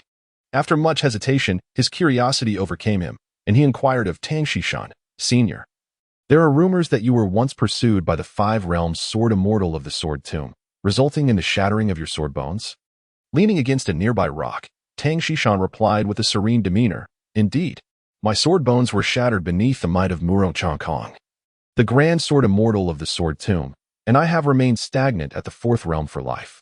A trace of melancholy surfaced on his honest and earnest face. "Did none of the 5 realms masters from the great Yu Jianghu come to your aid?" Lu Qiuji's voice echoed once more. Tang Xishan turned away, his figure reflecting solitude, and sighed, "The Jianghu is not as benevolent as you imagine. Who would save a Miao tribesman?" Lu Qiuji, still lying on the ground, lifted his head high and sighed. "It's not just you they would save, Senior. It is the entire great Yu Jianghu." Tang Xishan paused momentarily, lost in thought as the silhouette of a figure emerged in his mind. He turned to Lu Qiuji and remarked, "None of those self-proclaimed righteous sects have intervened. The one who came to my aid was a destitute scholar from the temple." Upon hearing the term destitute scholar, an image of the figure from Yuxian village involuntarily surfaced in Lu Qiuji's mind. "You don't mean to say that this destitute scholar goes by the surname Zhou, do you?" he inquired. "Indeed, it is none other than Mr. Zhou, the Confucian gentleman of the spring and autumn period. Renowned for his refusal to board a boat summoned by the emperor," Tang Xishan affirmed. "Ah, he truly is a destitute scholar," Lu Qiuji exclaimed, sitting upright, lowering his head. He succumbed to a moment of deep contemplation. A hypothesis began to form within him. Perhaps his presence here was not mere coincidence. As night fell, Lu Qiuji descended the mountain and returned to his modest courtyard. Upon entering, he was greeted by an ethereal voice. "I have left some food for you on the stone table." Noticing the light still emanating from the second-floor room, Lu Qiuji expressed his gratitude, saying, "Thank you." After partaking in the meal, Lu Qiuji retreated to his chamber. Sitting cross-legged on his bed, he directed his heart skyward, and once again, the shadow of the dragon materialized behind him. Chapter 28. Fearless of death, the horse of Gu is not a horse. On the other side, the venerable elder, serving as the grand priest of Miaojiang, appeared atop the mountain. He gazed at Tang Xishan, who was seated before the stone hut, and inquired, "Are you truly intent on imparting your mastery of the blade to that young lad?" "Indeed," Tang Xishan replied softly, caressing the Miao knife before him. "His talent surpasses mine. It would be a shame for it to go to waste." The elder, hunched with age, scoffed lightly, muttering, "To teach him so freely, without even a formal master-disciple relationship? You, Tang Xishan, are remarkably generous."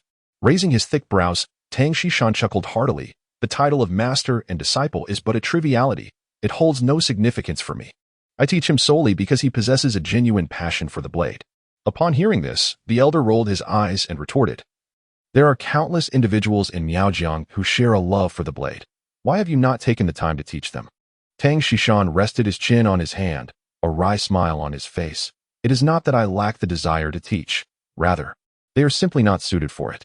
I, Tang Shishan, am a renowned sword immortal. Do you wish for me to tarnish my legacy? What nonsense about tarnishing your legacy? The elder exclaimed, pointing an accusatory finger at Tang Shishan. Who was it that returned in disgrace? Your blade shattered, leaving you forever unable to ascend to the fifth realm. Your legacy had already been shattered long ago at the sword tomb. The typically earnest Tang Shishan, confronted with the elder's sharp tongue, unexpectedly let slip a curse. Village chief.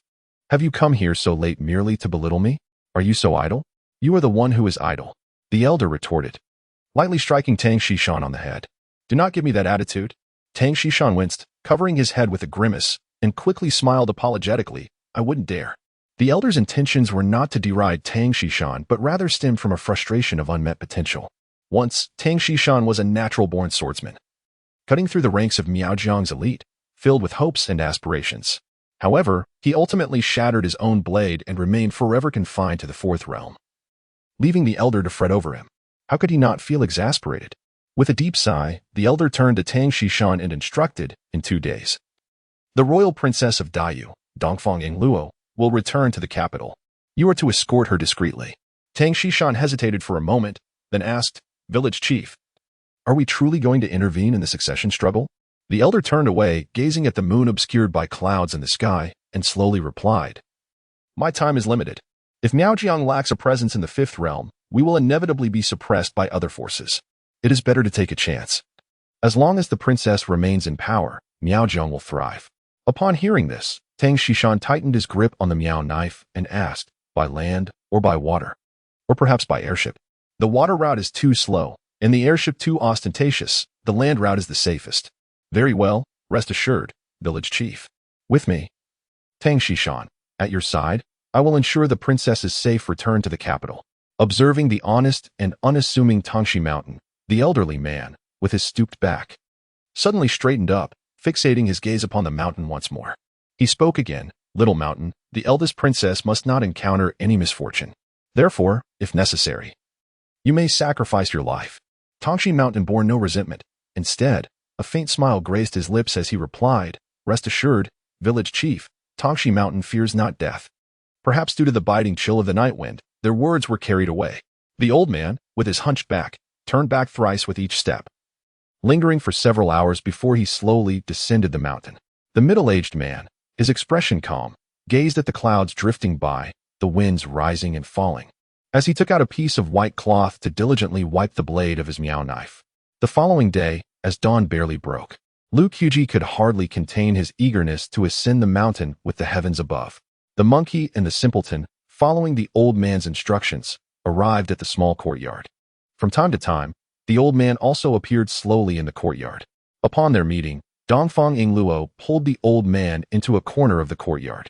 She glanced at the lean monkey and the simpleton, questioning the elder, Senior, are these truly the guards you have procured for me?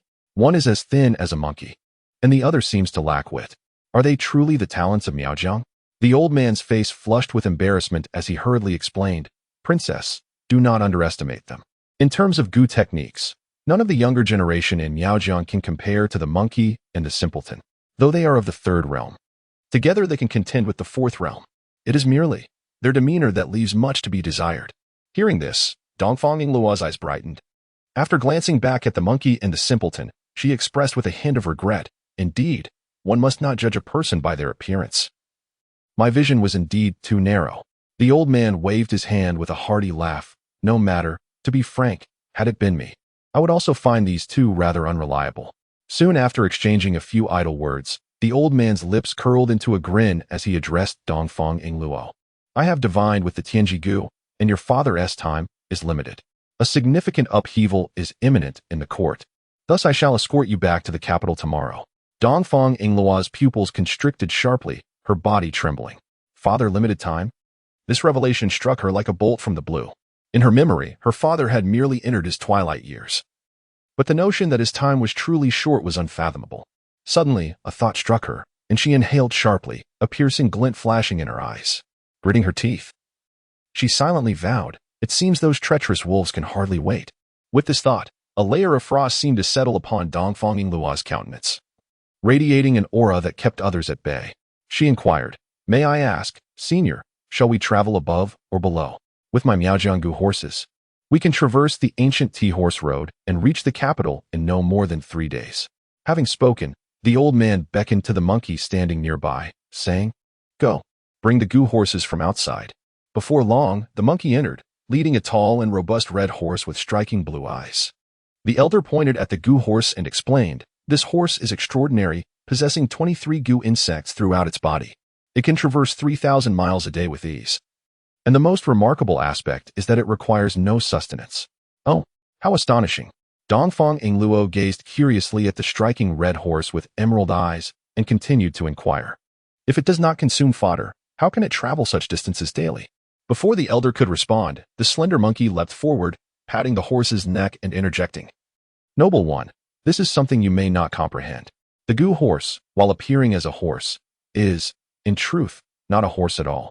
It can be described as a Gu disguised in equine form, capable of absorbing the essence of heaven and earth. Dongfang Ingluo's expression shifted as she suddenly posed a question to the slender monkey. Is it possible to mass-produce this horse? The monkey shook its head. It is exceedingly difficult. What a pity, Dongfang Ingluo sighed softly. If this horse could be mass-produced for military use, the strength of the Great Yu cavalry would be significantly enhanced. Chapter 29. With a heart raised like a dragon, one blade shatters the firmament.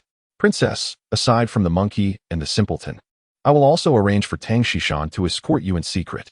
I hope you return to the capital soon and succeed in your claim to the throne.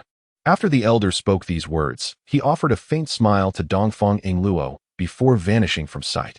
The lean monkey and the simpleton busied themselves in the courtyard. And before long, with their mutual cooperation, a brand new carriage appeared in the small courtyard. Dongfang Ingluo then returned to the second-floor courtyard to meditate. Upon hearing the news of her father's dwindling days, her thoughts became somewhat disordered. At this moment, she needed to find tranquility within herself. Only by calming her mind could she see clearly amidst the murky struggle for succession.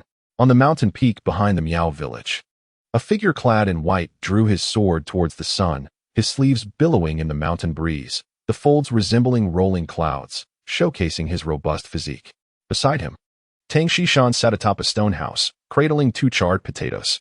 With a gentle twist of his thumb, the blackened outer shell of the potato cracked open, revealing the soft and fragrant interior. After taking a bite, Tang Xishan felt an endless aftertaste and occasionally glanced at Lu Quji, who was now fully engaged in his practice. A smile involuntarily spreading across his face. You are truly a natural talent for swordsmanship. Lu Quji, inhaling the sweet aroma in the air, felt his throat stir as his appetite was piqued. Senior, save one for me. As Tang Xishan was about to consume the last potato, Lu Quji hurriedly set aside his sword and jogged to Tang Xishan's side. Tang Xishan shifted slightly to make room for Lu Quji, who cheerfully sat before him and eagerly accepted the potato, devouring it in large bites. Indeed, amidst the picturesque mountain scenery, enjoying a warm potato was a truly delightful experience. Lu Quji breathed in the gentle breeze, quietly gazing into the distance. Despite his body aching all over, he did not utter a single complaint. Tang Xishan, with his thick brows and large eyes filled with admiration, smiled knowingly. From your gaze, I can clearly see your desires. You seem to yearn for power. Lu Quji shrugged, looking down at the potato in his hand, and replied nonchalantly, Perhaps, in my eyes, there is only this potato. Tang Xishan chuckled.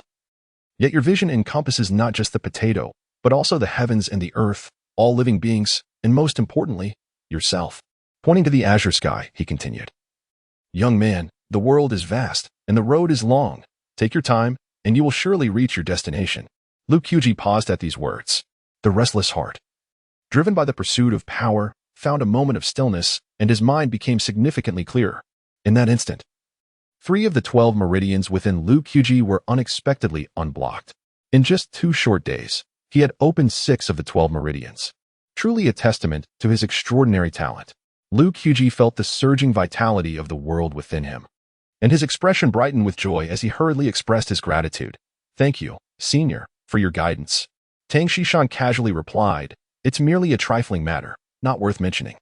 It is your own insight that has brought you this far. With a hint of nostalgia, Tang Xishan remarked, You, my boy, are far more capable than I was in my youth. Is that so? Lu Quji humbly scratched his head, acknowledging, Without your teachings, I could not have so swiftly opened the 6 meridians.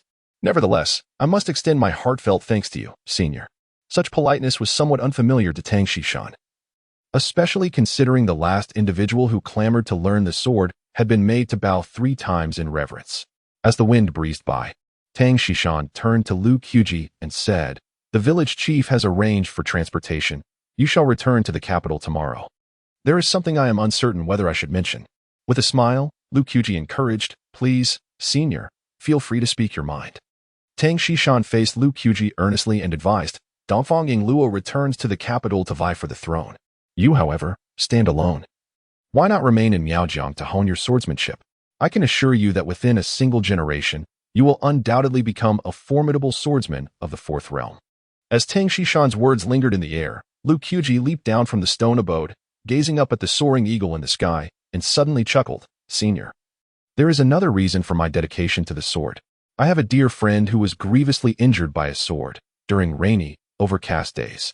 He cries out in pain. In my youth, I vowed to him that I would only practice the sword and never the blade. As for those who harmed him, I shall reclaim my retribution step by step."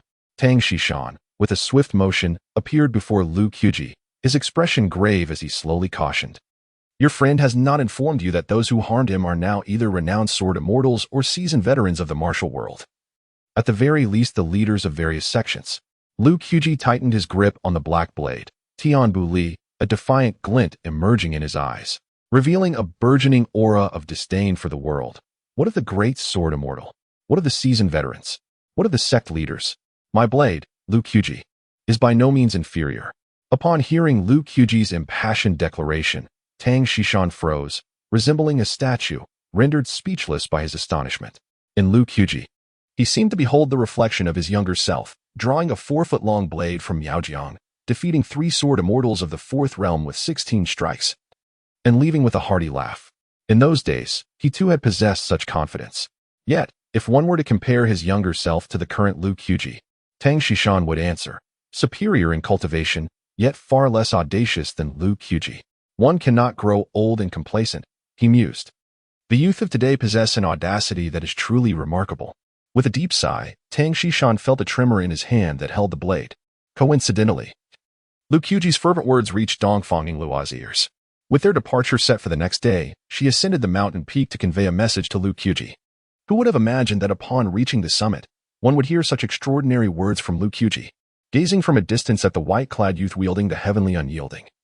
Dongfang Yingluo was suddenly reminded of the old woman's evaluation of Lu Qiuji, a heart with a fierce tiger, delicately sniffing at roses. A heart with a fierce tiger? This was not merely a heart with a fierce tiger. Judging by his demeanor, it was akin to a heart with a soaring dragon, yearning to pierce the heavens with a single strike. Clearly, this fellow had intentions from the very beginning to venture to the capital with her. In truth, he had known all along what he desired. What meticulous thought lay behind this? Dongfang Yingluo furrowed her brow. And another question arose in her mind. Did Lu Qiuji have enemies in the capital of Dayu?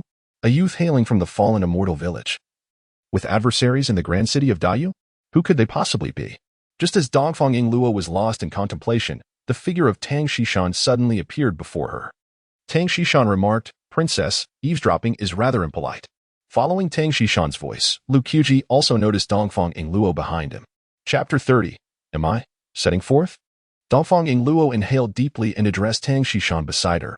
"I merely ascended to inform Lu Qiuji of his departure tomorrow. It was by mere coincidence that I overheard his grandiose declarations." Her tone was somewhat hurried, and a tremor laced her voice. Perhaps due to the ignoble nature of the situation, Tang Xishan chuckled lightly and replied nonchalantly, "Why should the princess be flustered? It matters not if you have heard." At that moment, Lu Qiuji approached Dongfang Yingluo, and the once imperious aura that had emanated from him vanished. With a smile, he inquired, "Is the princess concerned about Tian Bu? If so, I shall grant you that assurance." As he spoke, Lu Qiuji relinquished the black blade he had been holding. Dongfang Yingluo gazed at the offered weapon but gently declined, saying, "Tian Bu is more secure in your hands than in mine. Please keep it for a few more days and return it to me upon our arrival in the capital." In truth, she was somewhat curious if Lu Qiuji had adversaries in Danyu's capital. She then tentatively probed further. A flicker of subtle brilliance flashed in Lu Qiuji's eyes as he replied with a faint smile, "The princess thinks too much. I, Lu Qiuji, am solitary.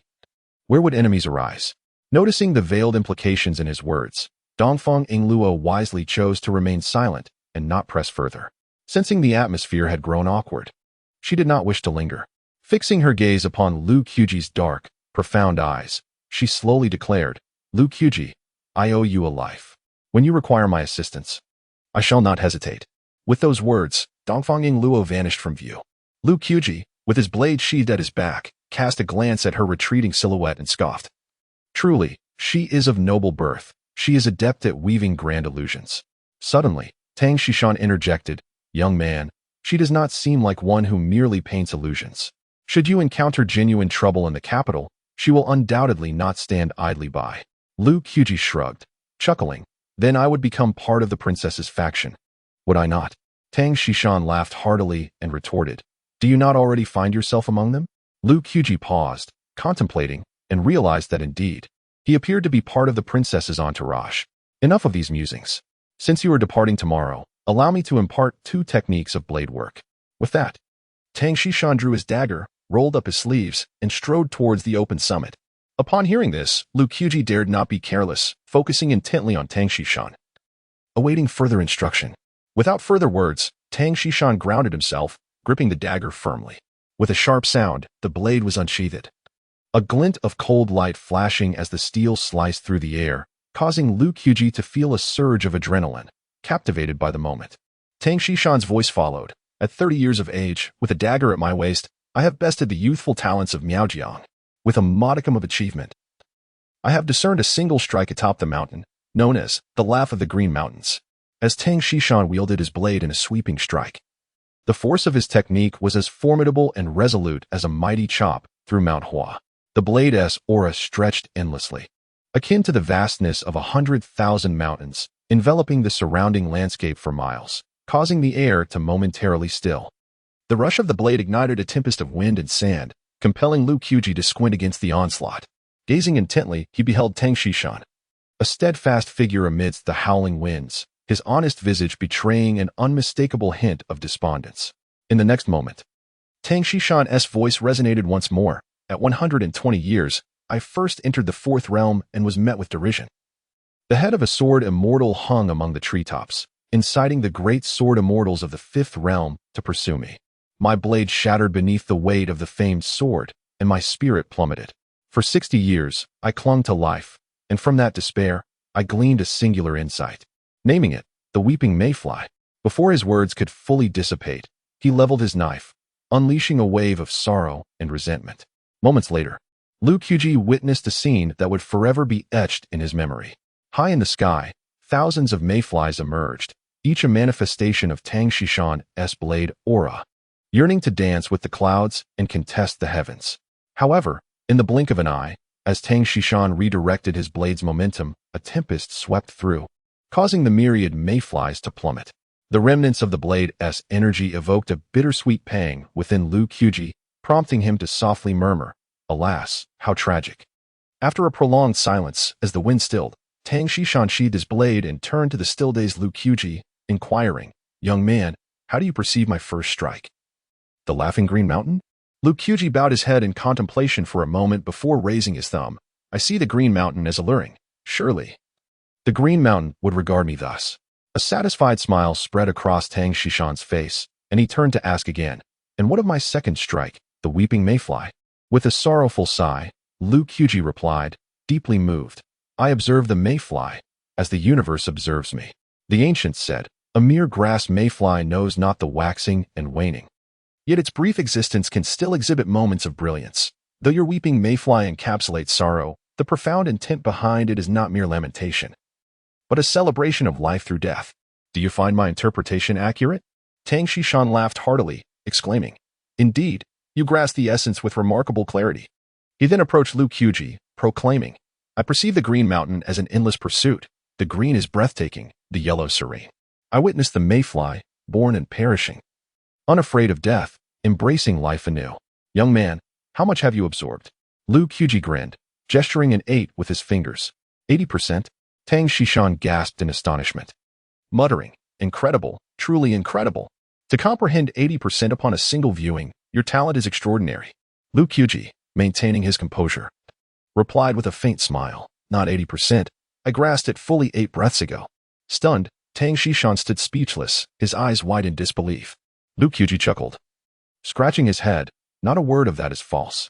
Upon hearing this, Tang Xishan fell into a profound silence. After a considerable pause, a slight twitch appeared at the corner of his mouth as he smiled gently at Lu Qiuji. He managed to utter, "Lu Qiuji, it is time for you to descend the mountain." "Ah?" Lu Qiuji responded, perplexed. "Senior, did I not perform adequately?" "Not adequately. Quite the contrary, it was exceptionally well." Tang Xishan replied with a wry smile. "I have imparted to you the fundamental principles of swordsmanship, along with the 2 most exquisite techniques of my own style. There is little left for me to teach." Upon hearing this, Lu Qiuji's lips moved as he prepared to retort, only to witness Tang Xishan suddenly vanish from sight, as if he had never existed. Lu Qiuji stood in stunned silence for a considerable time, pondering to himself, "Have I truly completed my training?" Casting a glance in the direction where Tang Xishan had disappeared, he clasped his hands in a respectful bow and said, "Thank you, Senior, for your guidance." Moments later, Lu Qiuji, with his back to the heavens, began his descent from the mountain. Tang Xishan's figure reappeared atop the peak, observing Lu Qiuji's retreating silhouette, and he let out a hearty laugh. "One day, you shall undoubtedly make your name resonate throughout the world. At that time, do ensure to vindicate us sword practitioners. Regardless of the myriad prodigies in the realm of swordplay, on the day when the true dragon of the blade rises, all shall bow without exception." As a practitioner of the blade, Tang Xishan yearned to restore the honor of his craft. He wished to proclaim to the world that the martial arts encompass not only swords, but also blades. Alas, having been defeated by the sword's prowess, his spirit had waned considerably, caught in the throes of ambition yet devoid of strength. Now, with renewed hope in Lu Qiuji, how could he not feel exhilarated? Chapter 31. The Great Rat. Upon returning to the small courtyard, Lu Qiuji arrived just in time for the meal. The stone table was adorned with an array of 7 or 8 fragrant dishes, stirring the appetite within him. As Dongfang Yingluo lifted her chopsticks, her gaze fell upon Lu Qiuji's figure, appearing rather unexpectedly. "You're back so early today?" she remarked. Dongfang Yingluo promptly retrieved another set of chopsticks from a nearby food box and graciously handed them to Lu Qiuji. He accepted them without hesitation, plopping down onto the stool and eagerly devouring the food. "The elder said there was nothing more for me to learn, so he allowed me to return." As she nibbled delicately at her meal, Dongfang Yingluo teased him, "Stop boasting. That is Tangxi Mountain, home to the legendary sword saints. Surely, he must have something to teach you?" With a satisfied gulp of the delicious food, Lu Qiuji replied, "Believe it or not." Observing the way Lu Qiuji was completely engrossed in his meal, Dongfang Yingluo rolled her eyes and couldn't help but exclaim, "Slow down. I'm genuinely worried you might choke." Lu Qiuji lifted a bowl of radish and pork rib soup, downing it in one go. After licking his lips, he waved his hand dismissively. "My princess, you have never tasted the bitterness of hunger." At this, Dongfang Yingluo shivered slightly, her breath quickening. Clearly, his words had crossed a line. Yet for reasons unknown, she did not scowl but instead smiled and asked, "Isn't the feeling of hunger unbearable?" Recalling fragments of his childhood, Lu Qiuji looked up at the well-fed Dongfang Yingluo and chuckled. "It's not just unbearable, it nearly drove me mad. Even now, I cannot bear to waste a morsel of food. But then again, what would you, a princess of great wealth and privilege, understand?" As he resumed his focus on the meal, Dongfang Yingluo retorted, "Though I have not experienced it, I can empathize." Lu Qiuji scoffed, "Without experience, how can one truly empathize? To me, you nobles and the immortals on the mountains are but a horde of gluttonous rats." At his words, Dongfang Yingluo's expression darkened, and she furrowed her brow, questioning, "What do you mean by that?" With a belch, Lu Qiuji wiped his mouth, rose, and patted his round belly as he strode toward his room.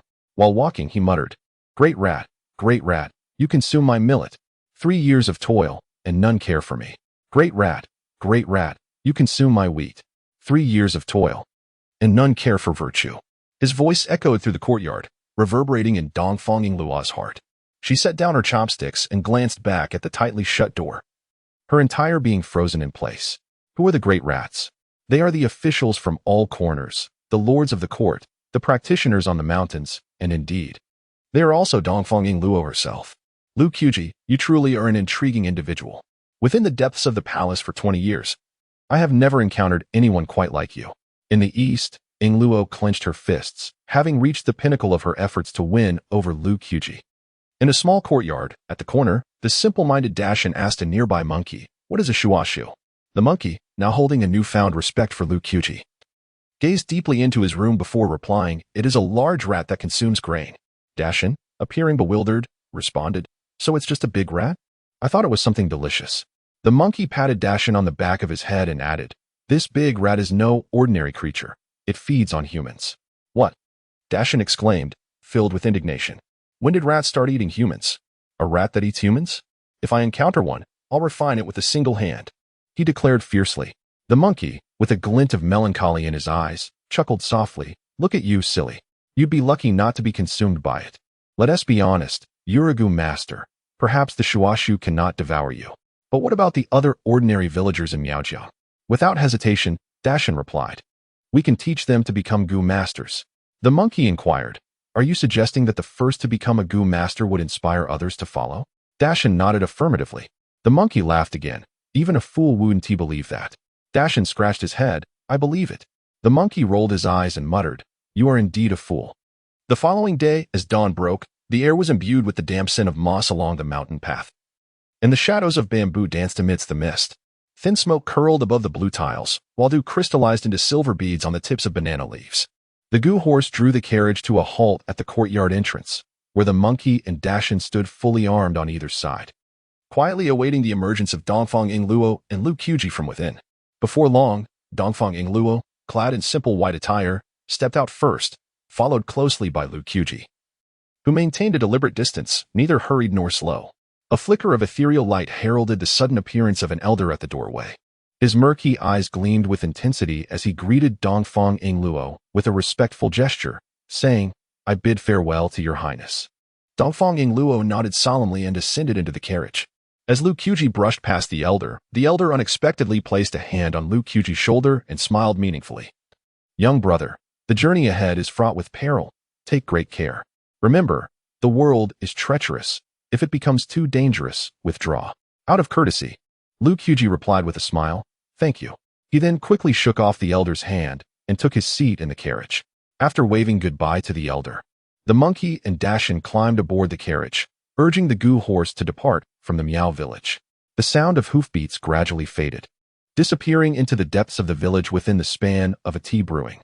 At the courtyard entrance, the elder stood lost in thought. Suddenly, a figure appeared before him. "What remarkable talent that young man possesses," the elder mused. "I cannot articulate it precisely, but I sense a lingering aura of affliction within him. And there is something else." The newcomer, puzzled, asked, "What else?" The elder's gaze sharpened, his voice heavy as he uttered two words, "Dragon might."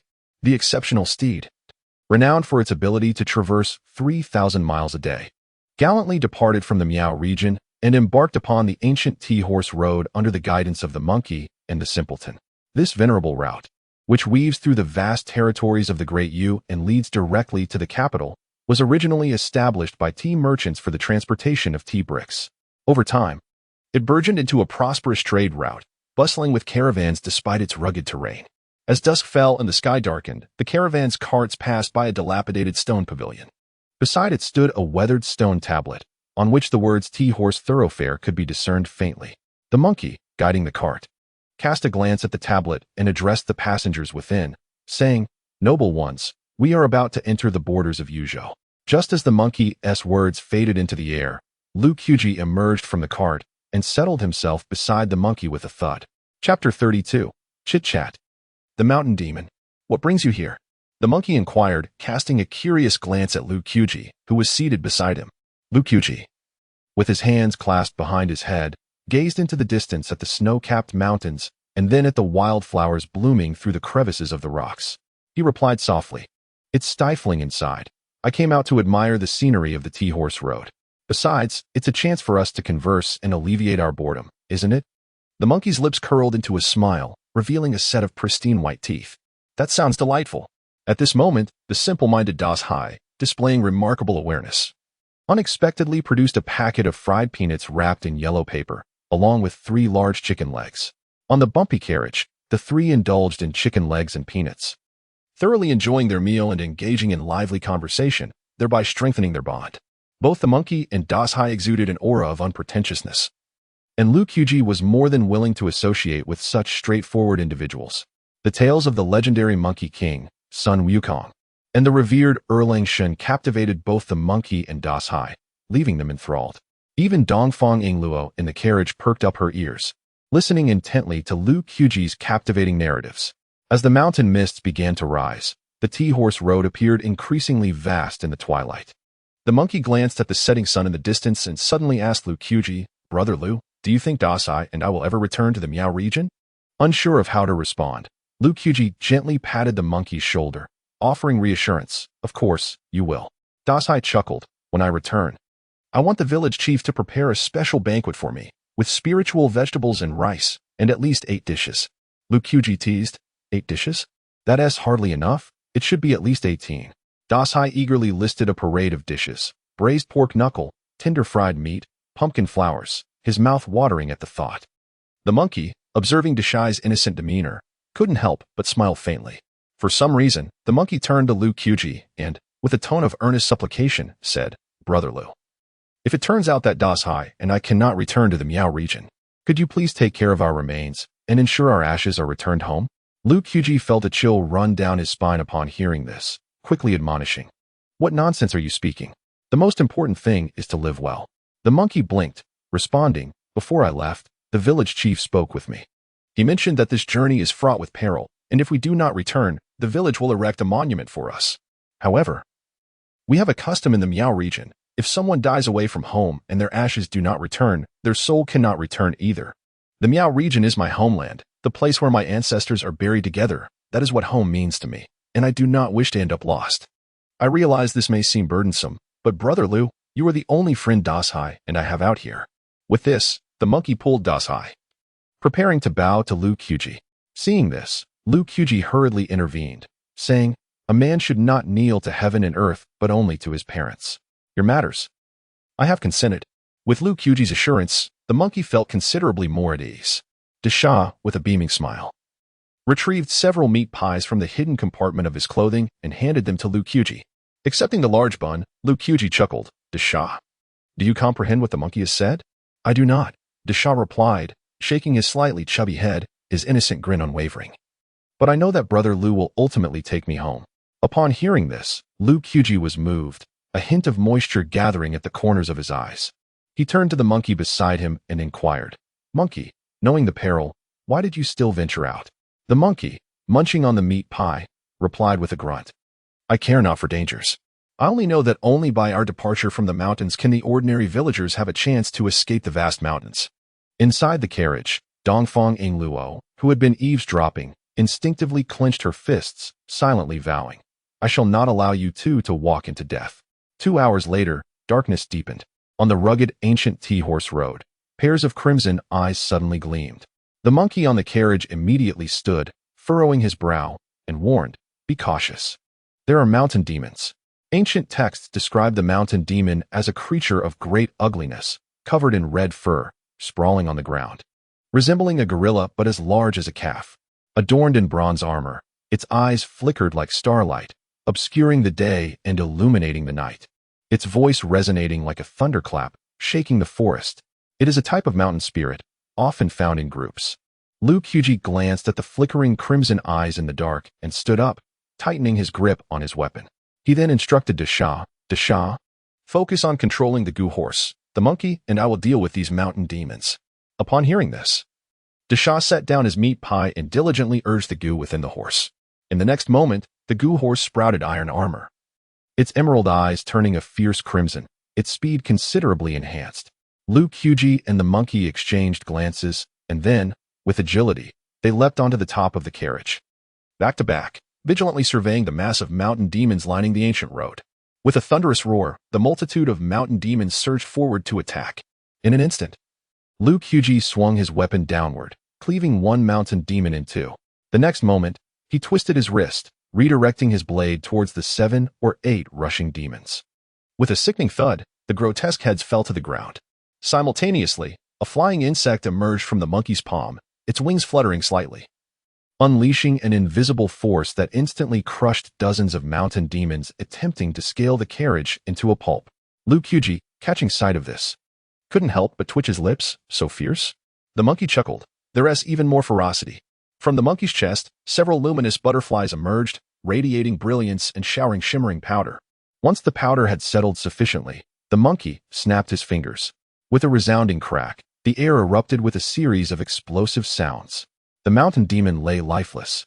Its severed limbs and shattered arms scattered chaotically, helplessly watching the carriage speed away, emitting a series of anguished cries. Witnessing this scene, Liu Qiuji drew in a sharp breath and turned to the monkey, exclaiming, "Your sorcery is astonishingly powerful." The monkey raised an eyebrow, a hint of pride gracing its features. "Brother Liu, to be honest, I possess a modicum of sorcery." Liu Qiuji pursed his lips, incredulous. "A modicum?"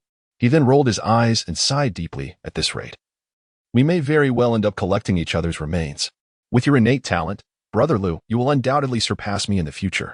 Who can predict what lies ahead?" Shortly thereafter, after exchanging a few casual remarks, Liu Qiuji and the monkey leaped down from the top of the carriage.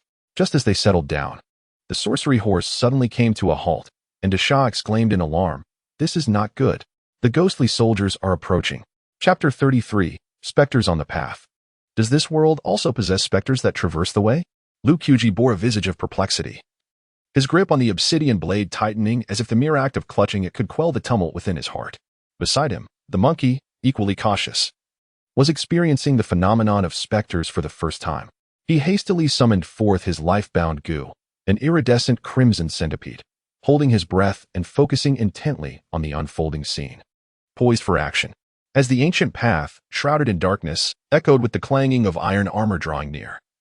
It seemed as though an army of thousands was trampling upon the remnants of bygone bones. A regiment of soldiers, each wielding a formidable halberd, marched in perfect unison. Their faces were ashen, lips oozing blackened blood, while the scent of decay and rust seeped through the seams of their armor, which glimmered with an eerie light. The blades of their halberds stained with fresh crimson. Suddenly, a flock of crows emerged from the shadows, dislodging a few locust leaves as they settled among the skeletal remains strewn along the path. A tattered banner lay half buried in the earth, its once bold character now rendered nearly illegible. Abruptly, the commanding officer at the forefront turned sharply to regard Liu Qiuji and his companions. His hollow eye sockets reflected the shape of the carriage, and raising his halberd, he bellowed, "Who dares to linger here?" This cry stirred all the soldiers into alertness, and even the lurking mountain gibbons turned their attention towards Liu Qiuji and his party.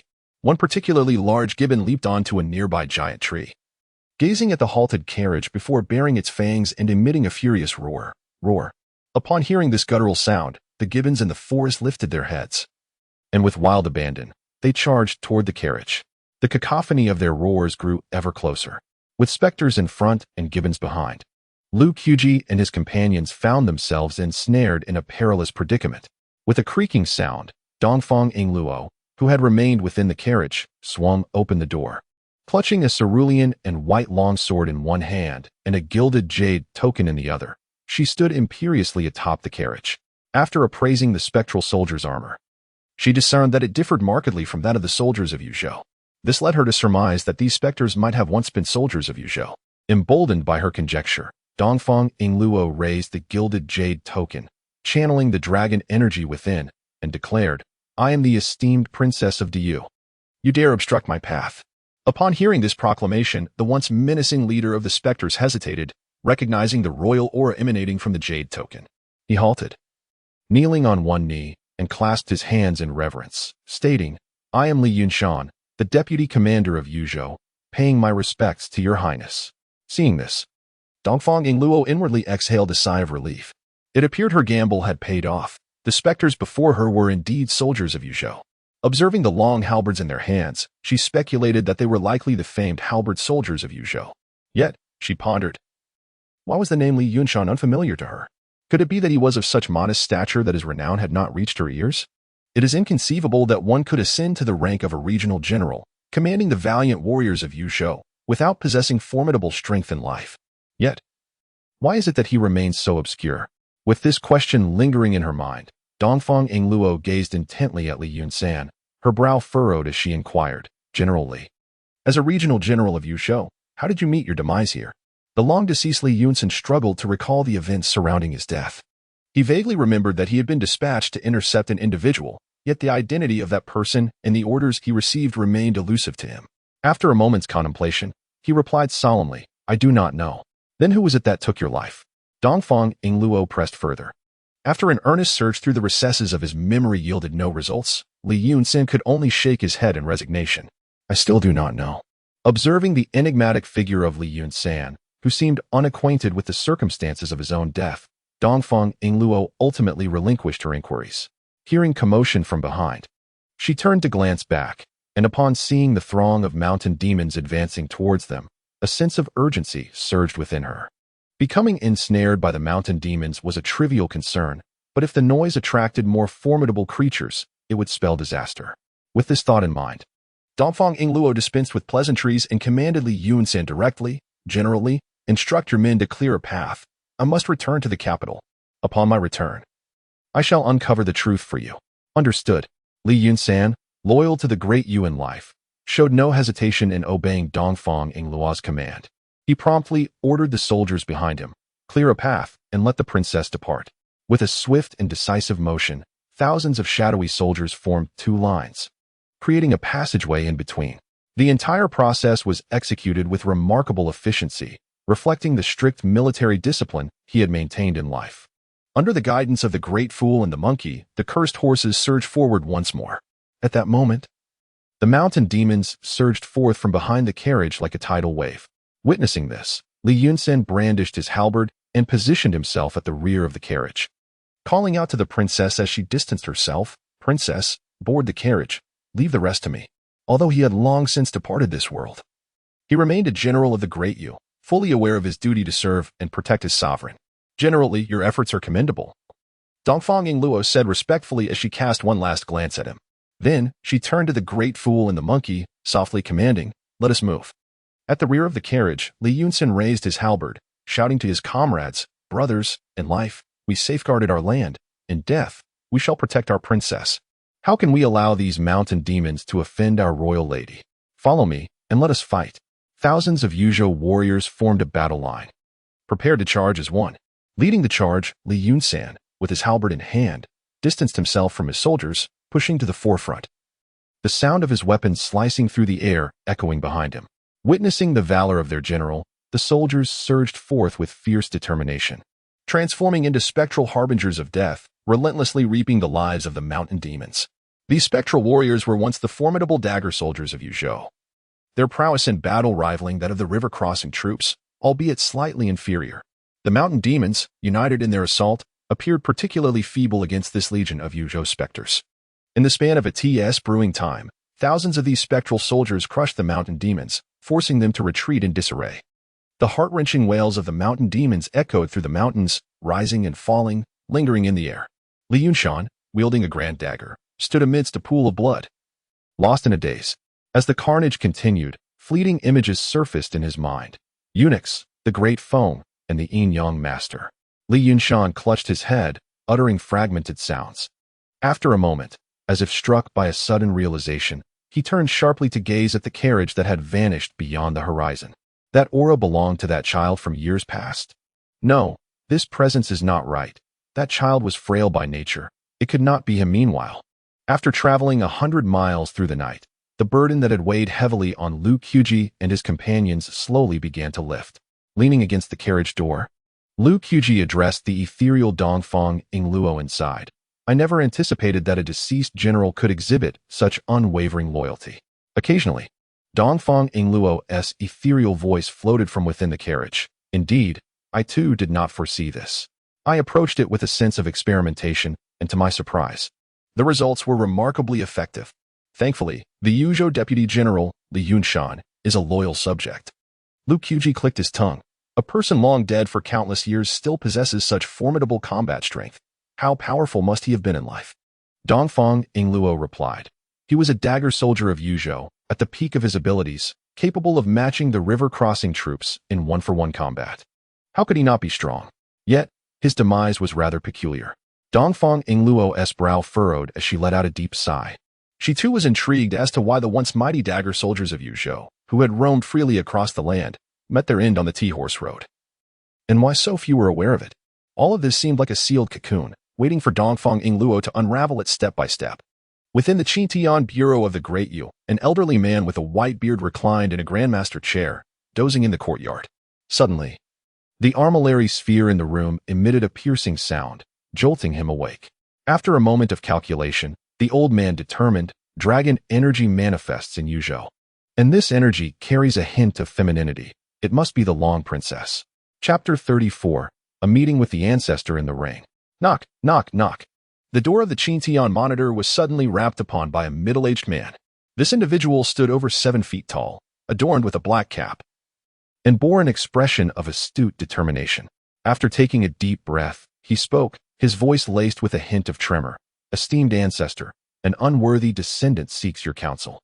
The elderly man with a white beard, engrossed in his calculations, paused upon hearing the voice, turned toward the Crimson Gate, and with an irritable expression, furrowed his brows and scolded, "What impudence! Address the chief monitor properly. How can you, the current head of the Sidhu family, be so ignorant of proper decorum?" As the elder's words echoed, the impeccably dressed Sidhu outside the door trembled, bowing deeply and clasping his hands in respect, hastily correcting himself. "I, Sidhu, humbly request an audience with the chief monitor." "Not a chance. State your business from outside." The white-bearded elder plopped down onto his grand chair, irritably muttering to himself. "At such a time, not one of them brings me any peace." Outside, having been met with rejection, Sidhu dared not voice a single complaint. Instead, he knelt with a thud before the resplendent red door of the Chintian monitor. With his upper body pressed against the cold ground, he implored, "Chief Monitor, I dare to inquire about the whereabouts of that individual." This time, Sidhu was not merely representing his family, but bore a mission from the second prince. Although the individual within had severed most ties with the Sidhu family, they were still of the same bloodline, and he refused to believe that the person inside would allow the complete downfall of the Sidhu family. Upon hearing this, the white-bearded elder was greatly incensed. Springing up from his chair, his beard bristling as he glared at the crimson door, bellowing, "Sidhu, have you lost your senses? To seek the whereabouts of the dragon heir at this moment. The contest for the throne is perilously treacherous. You wretched scoundrel. Do you wish to drag me into this mire?" Despite the elder's furious outburst, Sidhu remained remarkably composed, gritting his teeth and forcing out through clenched jaws. With the emperor's decree, the martial world has entered the court. Which family across the realm remains unaffected? My participation in this power struggle is not solely my decision, but that of the elders of my clan. I implore you, ancestor, for the sake of our shared bloodline, extend your hand in assistance. The elder's chest heaved with suppressed rage, and in a lowered voice, he coldly inquired, "So, you come today to coerce me with blood ties?" Sidhu, still prostrated, dared not respond. "Humph, what do you mean by dare not?" Another thunderous rebuke rang out from within, to which Sidhu offered no retort, pressing his forehead firmly to the ground, maintaining his silence. After a considerable pause, the white-bearded elder gazed upward at the ever-changing sky, murmuring to himself, "To preserve one's own integrity? How difficult." In the midst of his reflections, he cast a sidelong glance toward the depths of the palace, softly whispering, "Your Majesty, I fear this matter may ultimately bear your signature. In orchestrating such a grand chess game, can you truly grasp its intricacies? The calculations of man pale in comparison to the whims of fate." The old man with the white beard let out a long, resigned sigh. As he lowered his head, he chanced upon an ant that had fallen into a crevice of the stone bricks. The gap was narrow, yet sufficient to seal the ant's doom. Suddenly, a rumble echoed from the heavens, accompanied by an ominous chorus of thunder. The air grew swifter, carrying the scent of impending rain, signaling a torrential downpour was imminent. There was no escape. There was no escape. The old man muttered this refrain, his gaze deep and distant, lost in contemplation. As the heavy rain threatened to descend, with a casual flick of his hand, a gentle breeze lifted the ant from its confinement, granting it a chance at salvation. Trapped between the stones, was I, Sidhu Chongqing, any different? Alas, since that individual insists on drawing me into the fray, I shall comply. With a resounding crash, the rain fell in torrents. Sidhu, drenched to the skin, showed no inclination to depart. The old man with the white beard stood undaunted amidst the storm. Untouched by rain and seemingly suspended above the ground, his white attire billowing with an air of elegance, his gaze piercing. He turned once more to the door, finally conceding, the T-horse ancient road. Sidhu raised his head to the rain, droplets cascading down his austere face. He bowed once more, expressing his gratitude. "On behalf of the Sidhu family, I extend my heartfelt thanks for your guidance, esteemed ancestor."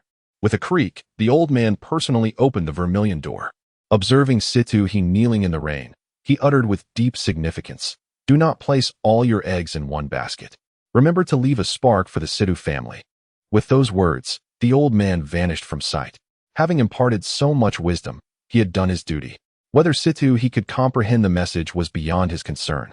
After acquiring the desired information, Situ he rose, pondering his ancestors' words, lost in thought. Moments later, he deemed it prudent to discreetly send a few side branches of the family to the countryside. With the rain intensifying, the shifting winds obscured the landscape of power. Situ he exited the Chintian monitor, bearing the knowledge he sought. Inside the vermilion door, the ant, rescued by the gentle breeze, was once again thrust back into the crevice by the sudden deluge, struggling in vain before succumbing to the flood. In the capital, torrential rain poured down. Yet the T-Horse ancient road basked in radiant sunshine. As one approached the capital, the influx of merchant caravans increased, with tea houses and taverns dotting the route. The Guma galloped tirelessly throughout the night, leaving the monkey and the foolish one utterly exhausted, with Lu Qiuji equally fatigued. Realizing they could not continue in such a manner, Dongfang Ingluo suggested they seek a tavern to rest ahead. Before long, the Guma came to a halt at an inn named Finjiula. Upon the arrival of guests, the innkeeper promptly rushed forth to greet them. After disguising herself, Dongfang Ingluo stepped out of the carriage and addressed the approaching innkeeper, saying, 3 rooms and a table of delicacies, please. Certainly, replied the innkeeper with a nod. He then turned to the extraordinary horse, bending slightly to inquire, Sir, does this horse require any special feed? Dongfang Ingluo waved her hand dismissively, no need. The innkeeper was taken aback, his expression one of astonishment, as he glanced at the remarkable horse, curiosity stirring within him. What kind of horse does not require feed? Could it possibly be a celestial steed? Indeed, with its azure eyes and violet mane, it could very well be. Might these individuals be the legendary practitioners? Better to believe in such possibilities than to dismiss them. Contemplating this, the innkeeper's attitude towards Lu Qiuji and his companions grew more respectful.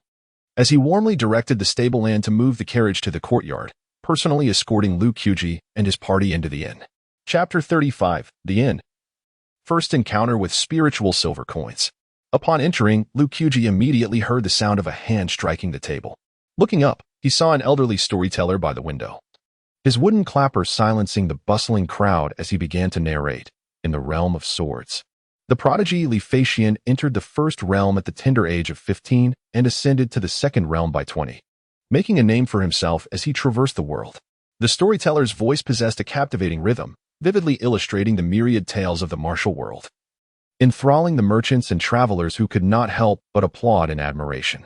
Even Lu Qiuji found himself momentarily entranced. Suddenly, the voice of Dongfang Ingluo broke through the storyteller's tale, pulling Lu Qiuji back to reality. She cast a glance at the storyteller and whispered in his ear, 1 part truth, 3 parts falsehood, 3 parts fabrication. How is it that you are so engrossed? Lu Qiuji awkwardly scratched his head and replied, It's not my first time wandering the martial world. Hearing more stories can only be beneficial. To this, Dongfang Ingluo rolled her eyes. Before long, noticing the crowd in the main hall, she glanced at the waiter and inquired, Is there a private room available? The waiter forced a smile, rubbing his thumb against his index finger. Dear guest, we do have private rooms, but they are rather expensive. Lu Qiuji interjected, How expensive? The waiter raised a finger and grinned, 1 spiritual silver coin. Desha and Hosey exchanged glances, their mouths twitching. What? 1 spiritual silver coin? Why don't you just rob it instead? No, wait, robbing isn't as quick as making money here at this brothel. The waiter maintained his smile and chuckled. Please, dear guest, do not jest. Our establishment conducts legitimate business. Upon hearing the term spiritual silver coin, Lu Qiuji appeared perplexed. He was familiar with gold and silver, but had never encountered spiritual silver coins. Very well, arrange a private room for us to dine, he instructed. Dongfang Ingluo produced a copper coin between her fingers and presented it to the waiter.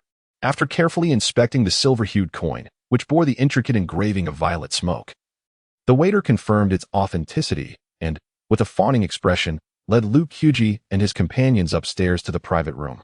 Dongfang Ingluo's generous display immediately attracted the attention of several onlookers. Most merely cast a glance, deterred from harboring any unseemly thoughts. Those who dare traverse the ancient T-Horse Road are no fools.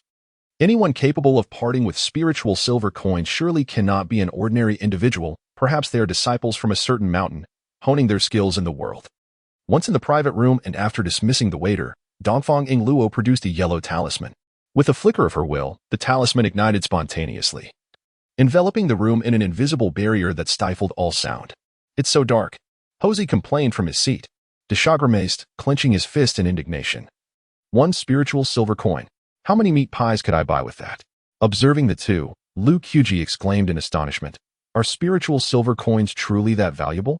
Seated gracefully in a chair, Dongfang Yingluo sipped her tea and turned to the perplexed Lu Qiuji, gently elucidating, "Mortals possess currency, and cultivators, naturally, have their own forms of currency as well. The hierarchy proceeds as follows: incense money, spirit silver, and primordial gold. One piece of primordial gold can be exchanged for 1,000 pieces of spirit silver, while one piece of spirit silver can be traded for 1,000 pieces of incense money. Furthermore, a single piece of incense money can be redeemed for 100 taels of gold." "What?" Lu Qiuji gasped in astonishment. Though he was unfamiliar with spirit silver, he certainly understood the value of gold. If one piece of incense money equated to 100 taels of gold, did that not imply that one piece of spirit silver could be exchanged for 100,000 taels of gold? Hiss. Lu Qiuji inhaled sharply. Collapsing into his chair alongside the monkey and the simpleton, their spirits dampened as they muttered in discontent. "This is outrageous. Truly outrageous." Observing the trio's incessant complaints, Dongfang Yingluo smiled softly and remarked, "There is no need for lamentation. One piece of spirit silver is neither excessive nor insufficient. The establishment behind the Fengyue Tower is a sect of considerable renown. Otherwise, they would not dare engage in business with those from the mountains. The front hall is a lang of individuals, and having a private room can alleviate many troubles for us." She then cast a glance at the monkey and inquired, "How many more days until we reach the capital?" The monkey retrieved a large sheepskin map from his pocket, calculated meticulously, and replied, "Esteemed one, we shall require at least another day and a half." Upon hearing this, Dongfang Yingluo nodded. A day and a half. If she could endure that duration, she would soon return to her stronghold.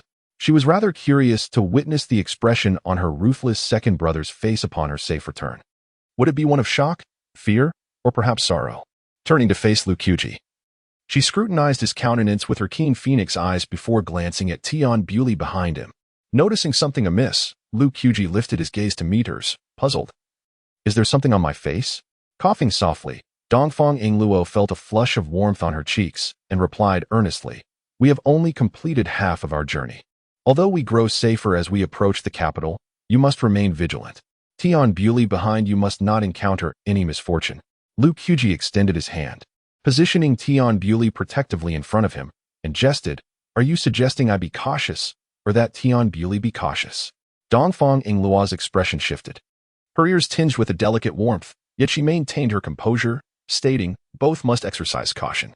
Mimicking the gestures of the innkeeper, Lu Qiuji rubbed his thumb against his index finger, raising an eyebrow with a mischievous grin. "Princess, considering how many times we fought side by side, shouldn't you show some gratitude?" Dongfang Yingluo's countenance changed instantly as she casually handed Lu Qiuji a piece of spirit silver, muttering, "You've got money on your mind." Lu Qiuji accepted the spirit silver with a gleeful smile, carefully stowing it away in his pocket. Witnessing this exchange, the monkey and the simpleton gazed at Dongfang Yingluo with wide eyes. As mere guards, they hesitated to speak, yet fortunately, Dongfang Yingluo was generous, bestowing each of them a piece of spirit silver as well. Suddenly, Dongfang Yingluo inquired of Lu Qiuji, "Upon your return to the capital, would you not consider joining my princess's residence?"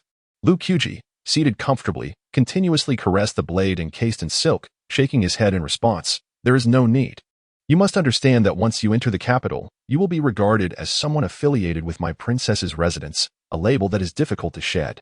With genuine concern, Dongfang Yingluo gently urged him, feeling an inexplicable affection for the extraordinary talent before her, unwilling to let Lu Qiuji slip away. Yet, was Lu Qiuji unaware of this logic? However, given his current cultivation at the late stage of the first realm, entering the princess's residence seemed of little utility. Noticing Lu Qiuji's reluctance, Dongfang Yingluo quickly suggested, "What if I recommend you to the demon-slaying division?" The demon-slaying division? At the mention of these words, Lu Qiuji's interest was piqued, and he eagerly inquired, "What sort of place is the demon-slaying division?" A smile graced Dongfang Yingluo's lips as she replied, "The demon-slaying division, as the name implies, is dedicated to exterminating all evil creatures and safeguarding the tranquility of our great U's territory. It operates independently of the bureaucratic constraints, reporting directly to the emperor, and promotions are earned through military merit. Does that not make one an extension of the emperor's will? Lu Qiuji interjected. Dongfang Yingluo nodded in affirmation. Precisely. Which is why the officials harbor disdain for those in the demon-slaying division. I too share their sentiments. Lu Qiuji shrugged, candidly expressing, I have no desire to become an instrument of the emperor. Seeing his refusal, Dongfang Yingluo furrowed her brow and asked, Then where do you intend to go? With a subtle smile gracing his lips, Lu Qiuji replied, I shall go nowhere. I aim to find a place in the capital to settle down, enjoy a few meals, and perhaps indulge in fishing. Is that not agreeable? Evidently unconvinced by this rationale, Dongfang Yingluo pressed on. Are you saying you wish to go to the capital? Merely to eat and fish? Chapter 36, Tea in the Front Hall indeed. A teasing smile graced Lu Qiuji's face as he jested. I wonder if there are any fish worth catching in this vast pond of the capital. Dongfang Yingluo, cradling her warm tea, inquired, Whom do you wish to catch? And what, pray tell, is your bait? Lu Qiuji's lips curled into a slight smile. I, Lu Qiuji, require no bait for fishing. Nor am I constrained to catch a single person. Those who are willing shall take the hook. Upon hearing this, Dongfang Yingluo's heart skipped a beat. Her delicate hands trembled slightly as she pondered for a moment before meeting Lu Qiuji's gaze, her voice steady yet grave. At times, I truly cannot discern you. The instant you recognized my identity in Yuxian village, there was not a trace of panic in your eyes. To you, I seem no different from an ordinary person. As she spoke, Dongfang Yingluo leaned closer to Lu Qiuji, their faces mere inches apart, allowing him to catch a whiff of her fragrant essence. She pressed further, Lu Qiuji. A shallow stream cannot harbor a dragon. I am certain you are not from Yuxian village. Who, then, are you? Lu Qiuji's gaze faltered. Turning to the porcelain vase nearby to hastily divert the topic, this vase is quite exquisite. Seeing his evasion, Dongfang Yingluo's frustration flared, and she muttered under her breath. If you hadn't said anything, I wouldn't have cared to know. With keen hearing, Lu Qiuji quickly replied, If that is the case, I shall remain silent. Thank you for your understanding, Your Highness. He forced a harmless smile, adding you. Dongfang Yingluo's phoenix eyes blazed with ire as she pointed an accusatory finger at him, speechless with indignation, her teeth nearly grinding. You pretend to be deaf to what I wish for you to hear, yet you grasp every word I do not wish you to catch. Is this not a clear indication of your unwillingness to reveal the truth? Witnessing this exchange, the foolish Dasha and the monkey hastily retreated behind a screen, fearing they might be caught in the crossfire. Moments later, the room fell into a brief, tense silence. Curious, Dasha peeked out to steal a glance at Lu Qiuji and then at the sullen Dongfang Yingluo. He nudged the monkey, whispering, Her face resembles a leftover bun. The monkey quickly smacked Dasha, hissing, Be quiet. How could you presume to comment on a noble's appearance, you dimwit? No sooner had they spoken than Dongfang Yingluo's dark expression loomed before them. Ah, hey. Both the monkey and Dasha gasped as they beheld her ominous visage, each letting out a startled cry. The monkey's legs trembled as he stammered, Noble one, please do not hold a grudge against a fool. Would you care to elaborate? Dongfang Yingluo shot the monkey a disdainful glance, followed by a cold snort. Then, hands on her hips, she turned to Dasha, forcing a chilling smile. Dasha, does my face truly resemble a leftover bun? For women, the two most significant concerns are love and beauty. Even Dongfang Yingluo is no exception to this. With a gulp, the simpleton swallowed a few mouthfuls of saliva. Although somewhat foolish, he was not devoid of wit. He hurriedly lowered his head and corrected himself. Noble one, you have misunderstood. I was referring to the moon from last night. The night was dark and windy, rendering the moon invisible. Dongfang Yingluo's gaze sharpened, her expression resembling that of a predator. The simpleton trembled, casting a pleading glance toward Lu Qiuji. Having indulged in numerous snacks provided by the simpleton, Lu Qiuji could not turn a blind eye to his plight.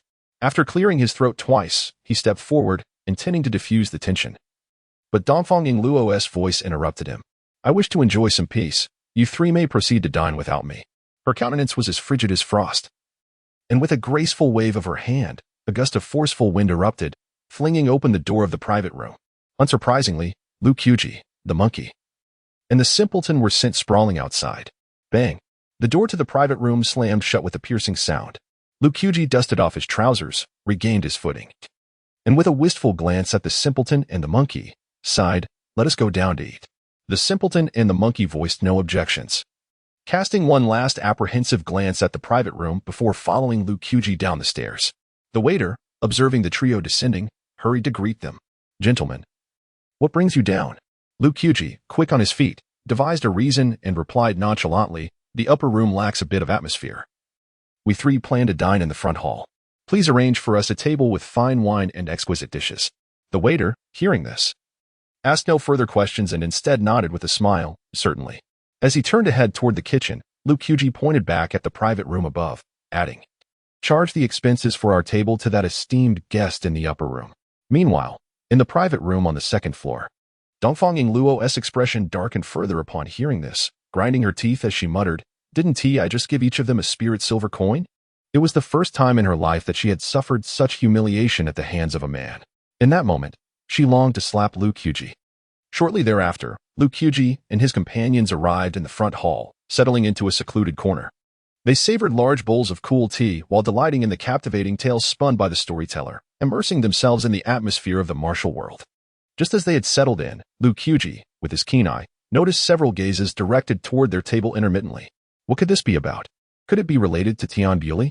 Narrowing his eyes, he discreetly placed Tian Buili beneath the table and whispered to the monkey beside him, "Be cautious. There are several pairs of eyes fixated upon us." Upon hearing this, the monkey released a few tiny flying insects from beneath his feet. These insects were his invention, flying bug charms capable of detecting the presence of nearby practitioners. After a few breaths, the flying insects returned to the monkey's feet. Dipping a finger in tea, the monkey wrote a brief note on the table, "3 at the first realm. Their intentions are manifestly clear. They seem to be fledglings just out of the mountains. Shall we take action?" Liu Qiuji shook his head, instinctively took a sip of tea, and inscribed 4 characters on the table, observed the changes quietly. Beside him, the simple-minded Desha gazed curiously at the exchange of glances between the monkey and Liu Qiuji, and inquired aloud, "Monkey, brother Liu, what are you writing on the table?" After a shared glance, Liu Qiuji and the monkey simultaneously exclaimed, "Not good." Desha's words had undoubtedly startled the snake in the grass. The 3 young men at the opposite table immediately slammed their hands down, drawing their long knives and pointing them menacingly at Liu Qiuji, shouting, "You scoundrel! You dare to steal our treasured sword from Mount Luoyun? Hand it over." As the atmosphere grew tense with impending violence, the patrons in the hall were taken aback, hastily scattering like birds and beasts. Only the elderly storyteller remained steadfast, quietly observing the unfolding scene. It was evident to all that these 3 young men from Mount Luoyun were intent on committing murder and theft. However, in the realm of the Jianghu, it was most unwise to meddle in others' affairs. Moreover, they had no desire to provoke Mount Luoyun, a venerable and formidable sect with a 1,000-year legacy in the martial world. Chapter 37. The 3 from Falling Cloud Mountain. Observing the aggressive trio before him, Liu Qiuji remained unfazed as he rose to his feet. He raised his formidable blade, Tiambuli, a sly smile curling at the corners of his mouth as he inquired, "Is this dagger truly a treasure of Falling Cloud Mountain?" Stepping forward from the group of would-be assailants was a man with shifty eyes and a furtive demeanor. In response to Liu Qiuji's probing question, he exhibited no signs of trepidation. Instead, he proclaimed with righteous indignation, "Indeed, this black blade is the prized weapon of my Falling Cloud Mountain. It was stolen by you, scoundrel." At this declaration, Liu Qiuji burst into laughter, joined by his companions, the monkey and the fool. None of them had anticipated encountering such absurdity on their inaugural venture into the martial world. The audacity of claiming righteousness in the face of murder and theft was both laughable and telling of the nature of their world. Liu Qiuji's laughter grew louder. "What are you laughing at?" The shifty-eyed man, witnessing Liu Qiuji's mirth in the face of imminent death, raised his long knife and let out a frantic roar. The corners of Liu Qiuji's lips gradually flattened, a menacing glint emerging in his eyes as he leveled his blade with a mocking tone. "I find your ignorance amusing, but I find it even more amusing that you have provoked the wrong individual." As his words fell, Liu Qiuji's gaze shifted abruptly, a fierce glimmer flashing within. With the black blade in hand, how could he endure the indignity imposed by such a wretched cur? In an instant, Liu Qiuji, the monkey, and the fool vanished from sight. In the next breath, Liu Qiuji's deep voice resonated from behind the shifty-eyed man. "What are you looking at?" Startled, the man's eyes widened in terror, his pupils constricting. Realizing the danger, he swung his long knife violently behind him. Clang! The blade clashed against Liu Qiuji's black knife. producing a sharp sound. With a resounding crack, the man's weapon shattered into two pieces. The recoil severed the flesh of his hand, blood oozing from his fingers as his arm trembled uncontrollably. This was bad. He had provoked a formidable opponent. In that fleeting moment, the shifty-eyed man recognized his inferiority to Liu Qiuji. Fear surged within him, causing his composure to falter as he stumbled backward, forcing a sycophantic grin while repeatedly exclaiming, "It's all a misunderstanding." "Is that so?" Liu Qiuji advanced, closing the distance with menacing intent, his voice hoarse. "Are you frightened?" Noticing the palpable malice radiating from Liu Qiuji's gaze, the man's teeth chattered as he hastily stammered, I am a disciple of Fallen Cloud Mountain. If you kill me, you cannot escape. Why not resolve this amicably? Fallen Cloud Mountain, is it renowned?" Liu Qiuji scoffed, tightening his grip on Tiambuli. With swift precision, he unleashed a flurry of strikes, severing the tendons in the man's feet and hands, leaving him incapacitated. With a thud, the rat-eyed man, bloodied and trembling, sat on the ground, his eyes filled with terror as he pleaded for mercy. "Good sir, spare my life." Just as Liu Qiuji was about to take the man's life, the elderly storyteller, who had been spectating, suddenly interjected, "Young man, Mount Luoyun and my Mount Luoxia are neighboring peaks with a history of camaraderie. Might I implore you to grant me a favor and allow me to handle this matter? It would be a gesture of goodwill from Mount Luoxia to the young friend here." Upon hearing this, Liu Qiuji turned to the side where his companions, the big fool and the monkey, were subduing the other two men. He quietly asked, "Monkey, what is the cultivation level of this elder?" The monkey, sending one of the men flying with a kick, glanced at the elder and replied, "Brother Liu, he is merely at the early stage of the second realm. I could eliminate him in mere moments." With the monkey's assurance, Liu Qiuji felt emboldened. He chose to disregard the elder's plea and, right before him, he raised his wrist slightly, the black blade effortlessly slicing through the rat-eyed man's throat. A fountain of blood erupted, splattering the floor, and an acrid scent of blood quickly permeated the air. Sharing a glance, the monkey and the big fool also extinguished the lives of their captives. In the blink of an eye, the three men from Mount Luoyun lay lifeless, their fate sealed. The elder's eyes widened in fury as he slammed his wooden staff upon the table, exclaiming, "Young brother, the world of Jianghu is not merely about violence. It is about human affairs. You have undoubtedly brought disgrace upon both Mount Luoxia and Mount Luoyun today." Upon hearing the names of the two sects, the hidden onlookers began to murmur among themselves. These three young men were still too naive. Everyone knew that Mount Luoyun and Mount Luoxia were of the same lineage. And given that the Fengwei Tower belonged to Mount Luoxia, it seemed impossible for them to leave without consequence today. Among them were also some young adventurers, indignantly defending Liu Qiuji and his companions. Humph. This is clearly a scheme orchestrated by Mount Luoyun and Mount Luoxia. One side plays the hero while the other plays the villain, splitting the spoils afterward. Do they think everyone is a fool and cannot see through it? Quiet down. Keep your voice low, or you might attract trouble. Listening to the whispers, Liu Qiuji turned his gaze toward the elder and retorted, "Do you truly believe everyone in this world is a fool? If you genuinely intended to uphold justice, why did you not intervene when the three from Mount Luoyun wielded their blades? Now you emerge as the Good Samaritan. How hypocritical." The storyteller's complexion darkened. His fists clenched as he replied in a somber tone, "Young brother, some truths, once unveiled, cannot be taken back. You must consider whether you can withstand the wrath of two ancient sects." At this, Liu Qiuji showed no sign of fear. Instead, he lifted his gaze toward the upper floor and boldly asked, "Can we not withstand it?" The crowd within Fengwei Tower curiously looked up at the elegantly adorned chambers on the second floor.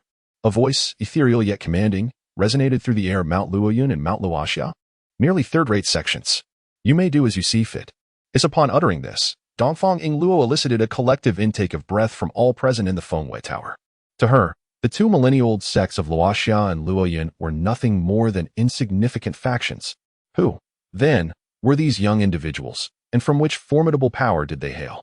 The onlookers began to speculate about the true identities of Liu Qiuji and his companions. Those young individuals who had previously supported Liu Qiuji now reveled in the unfolding drama. Exclaiming with glee, it seems the Luoyun and Luoxia sects have truly encountered a formidable challenge. At that moment, the elder storyteller was taken aback. His palms slick with cold sweat, as his demeanor underwent a complete transformation. He spoke with utmost courtesy. "May I inquire, esteemed one, from which mountain do you hail? If I have caused any offense, I humbly ask for your forgiveness." "Forgiveness? It would suffice to be more cautious in the next life." Liu Qiuji scoffed. gesturing to the monkey behind him, and with a swift motion, severed its tongue. Such vermin were unworthy of discussing matters of the martial world. Chapter 38. Ready to depart again? As the words fell, Luke Kyuji turned away, decisively reclaiming his seat while nonchalantly sipping from a large bowl of cool tea. The monkey, with a sly smile curling at the corners of his mouth, stepped forward, exuding a sense of menace. How audacious for a mere second-tier transformation realm cultivator to speak such grandiose words. Flaunting his age as if he were invincible, truly a display of ignorance regarding the vastness of the heavens and the earth. With a resounding crash, the old storyteller slammed his palm onto the table before him, directing a fierce strike towards the monkey.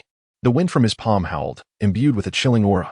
The monkey, with a disdainful snort, raised his right hand slightly and snapped his fingers with a sharp crack. In an instant, a grotesque bulge appeared on the storyteller's cheek, writhing beneath his skin in a most bizarre fashion. A heart-wrenching scream escaped the storyteller's lips before he could fully extend his ironclad hands. Moments later, he collapsed to the ground, a large bump swelling on the back of his head. When did you place this curse upon me? The storyteller's voice was but a whisper, his face paling as disbelief washed over him. Did you think that my brother Lu and I wasted our breath merely to seek justice? You were mistaken. We were creating an opportunity to strike. As he spoke, the monkey unsheathed a dagger from his waist and slowly approached the storyteller. With a swift motion, the dagger pierced the storyteller's skull, and he felt the cold blade graze against him. His eyes widened as he summoned the last of his strength to utter, Luo Yun Mountain. And Luo Xian Mountain will not let you escape. A small, quail egg-sized curse worm emerged from the storyteller's head and flew into the monkey's embrace. The monkey bent down, prying the old man's mouth open with one hand while the other brandished the dagger, swiftly severing his tongue and discarding it with disdain. Spitting on the ground. What a pity to find you reeking of rat's breath, claiming to be a hero. Such ruthless tactics rendered the entire Fengyue building silent as a grave. Those who had been secretly observing felt an involuntary chill seep into their bones, instinctively wiping away the cold sweat that had beaded upon their foreheads. The monkey wiped the dagger clean and sauntered back to his chair. After taking a hearty gulp of cool tea, he turned to Lu Kyuji with a smile. Brother Lu, all is well. Lu Kyuji rapped the table lightly, calling towards the kitchen, come and collect the bodies. And while you're at it, bring forth our food and drinks. To kill the patrons of Fengyue building and yet expect them to retrieve their own remains. Many guests couldn't help but give Lu Kyuji a thumbs up, murmuring in awe, such confidence. He must have a significant background. Observing his poise, they speculated he possessed the demeanor of a true hero of the martial world. Who could disagree?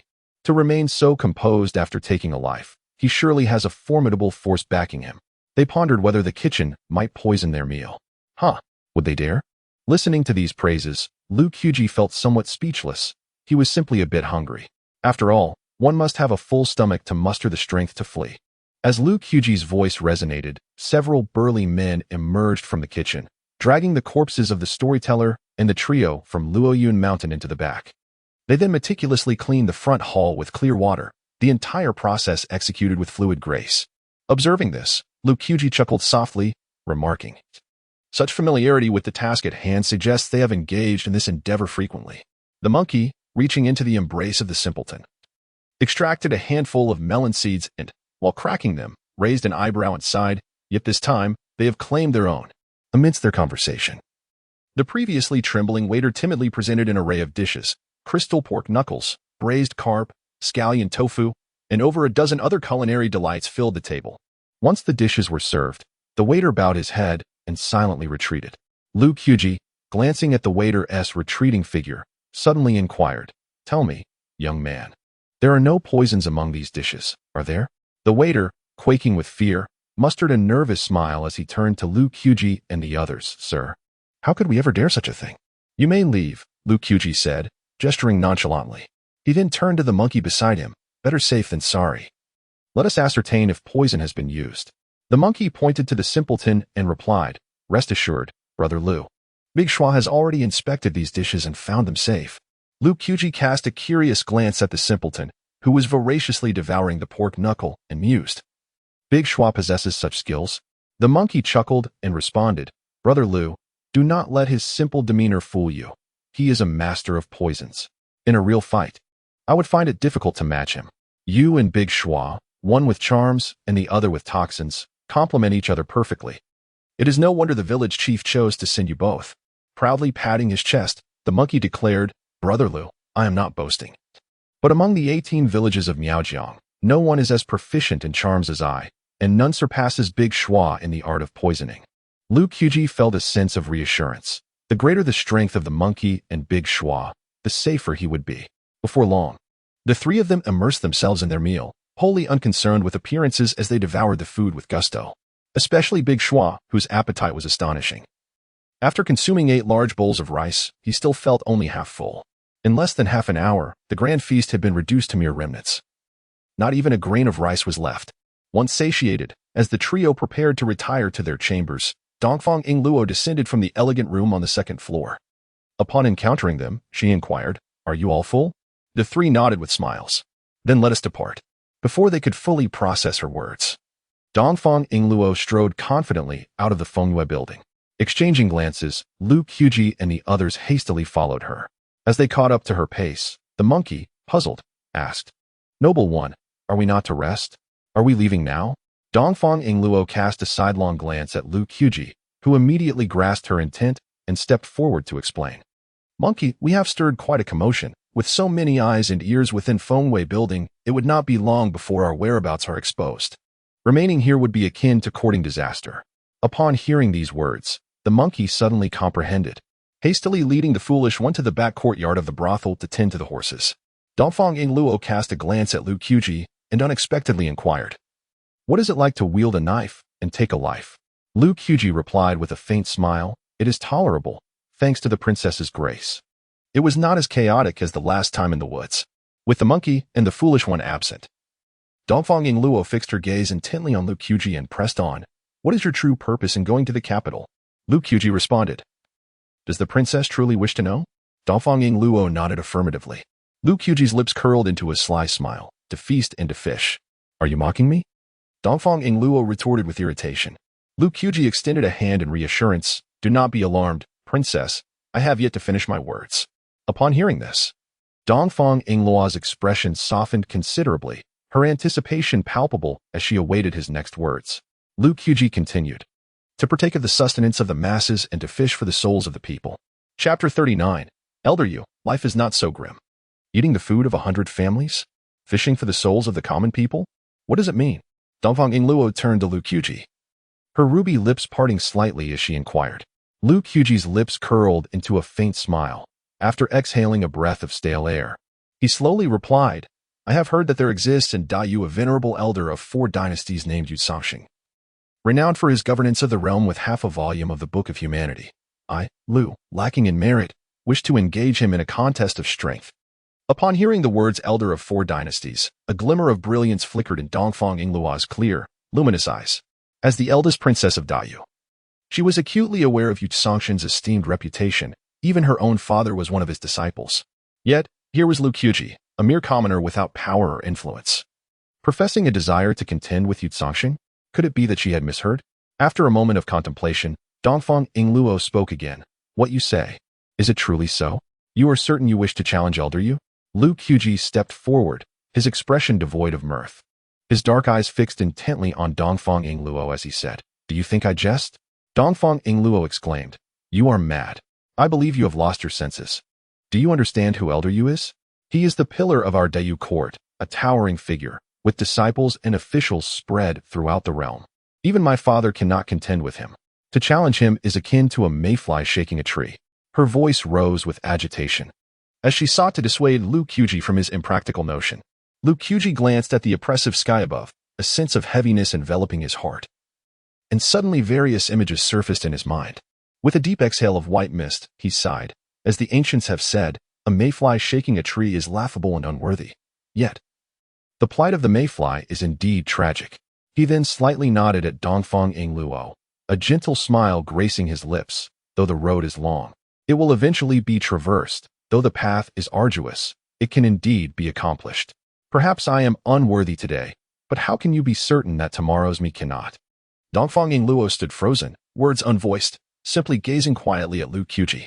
After a considerable pause, she blinked her lively eyes and, after a moment's reflection, spoke softly. There is an old saying on the mountain, a genius not yet matured is not a genius at all. Your probability of success is less than 1 in 10. Why seek your own demise? Lu Qiuji blinked in response, softly articulating, no matter how vast the realm of rivers and lakes, it is but east, west, south, and north, no matter how long life may be. It is merely a cycle of birth, aging, illness, and death. Since the end is the same for all, why should I, Lu Qiuji, fear death? Besides, did you not say I have at least a 50% chance? 50% is sufficient. Listening to this exchange, Dongfang Yingluo found herself at a loss for words. Just then, the monkey and the big fool arrived at the entrance, leading the cart. As Dongfang Yingluo gracefully ascended the carriage, a sudden thought flickered in her mind. She turned back to glance at Lu Qiuji, inquiring, by the way, I have yet to ask you about your grievances with him. Lu Qiuji approached the carriage unhurriedly, a smile playing on his lips. The princess knows enough already. Any more would be unwise. A knowing smile graced Dongfang Yingluo's lips as she cryptically remarked, I believe that one day, you will confide everything to me. Why would I? Lu Qiuji queried. Because you, Lu Qiuji, are undoubtedly a loyal supporter of the princess. She replied, in this fierce contest for the throne orchestrated by my father, no official can remain unscathed, and Elder Yu is no exception. Why not use this power struggle to engage in a game of wits with Elder Yu? Lu Qiuji touched his nose, a contemplative smile forming. A splendid idea. But why should I choose the princess? Dongfang Yingluo pondered for a moment before responding, because we are friends. Moreover, I shall not side with Elder Yu. I shall grant you time to consider. Simply inform me of your decision upon our return to the capital. With that, she stepped into the carriage. Before long, Lu Qiuji joined her inside, and under the guidance of the monkey and the big fool, the horse galloped swiftly along the ancient tea-horse road, stirring up a whirlwind of dust and stones. The setting sun melted like gold, casting a blood-red hue across the landscape, transforming the ancient road into a winding tapestry unfurling amidst the vastness of the heavens. The distant mountains stood like silent silhouettes, quietly observing this weathered path. The fierce west wind whipped up clouds of yellow sand, stinging the faces of passers-by with a coarse bite. Leaning against the carriage, Lu Qiuji gazed at the breathtaking sunset and sighed. The mountains reflect the slanting sun, where heaven meets water. The fragrant grass is indifferent, lingering beyond the twilight. What a magnificent sunset it is. Beside him, the monkey, perching next to Lu Qiuji, cautiously asked, Brother Lu, did I hear you mention having an enemy in the capital just now? Shall I take care of him for you? Looking at the eager monkey, Lu Qiuji chuckled and queried, do you even know who that person is to speak so boldly? The monkey shrugged, I don't care who he is. Anyone who provokes Brother Lu is also provoking me. Lu Qiuji clasped his hands behind his head, continuing to admire the crimson sun on the horizon. That individual is the most powerful scholar in Daiyu. At this revelation, the monkey was taken aback, shifting uneasily. What are you scared? Lu Qiuji teased, casting a sidelong glance at him. The monkey scratched his head, proclaiming loudly, Brother Lu, folks from my Miao territory value loyalty above all. How could I possibly be afraid? Just call upon me when you need me, and I will surely follow you. The big fool beside them, in his usual daft manner, raised his hand, adding, count me in as well. Upon hearing this, Lu Qiuji felt a warmth in his heart, his voice trembling slightly. You too should remain loyal to the princess. The people of Miao rely on you to lead them out of the mountains. The monkey, upon hearing Lu Qiuji's words, turned to cast a fleeting glance at Dongfang Yingluo in the carriage and quietly remarked to Lu Qiuji, one thing at a time, following the princess might also assist you. Brother Lu, after all, we are friends.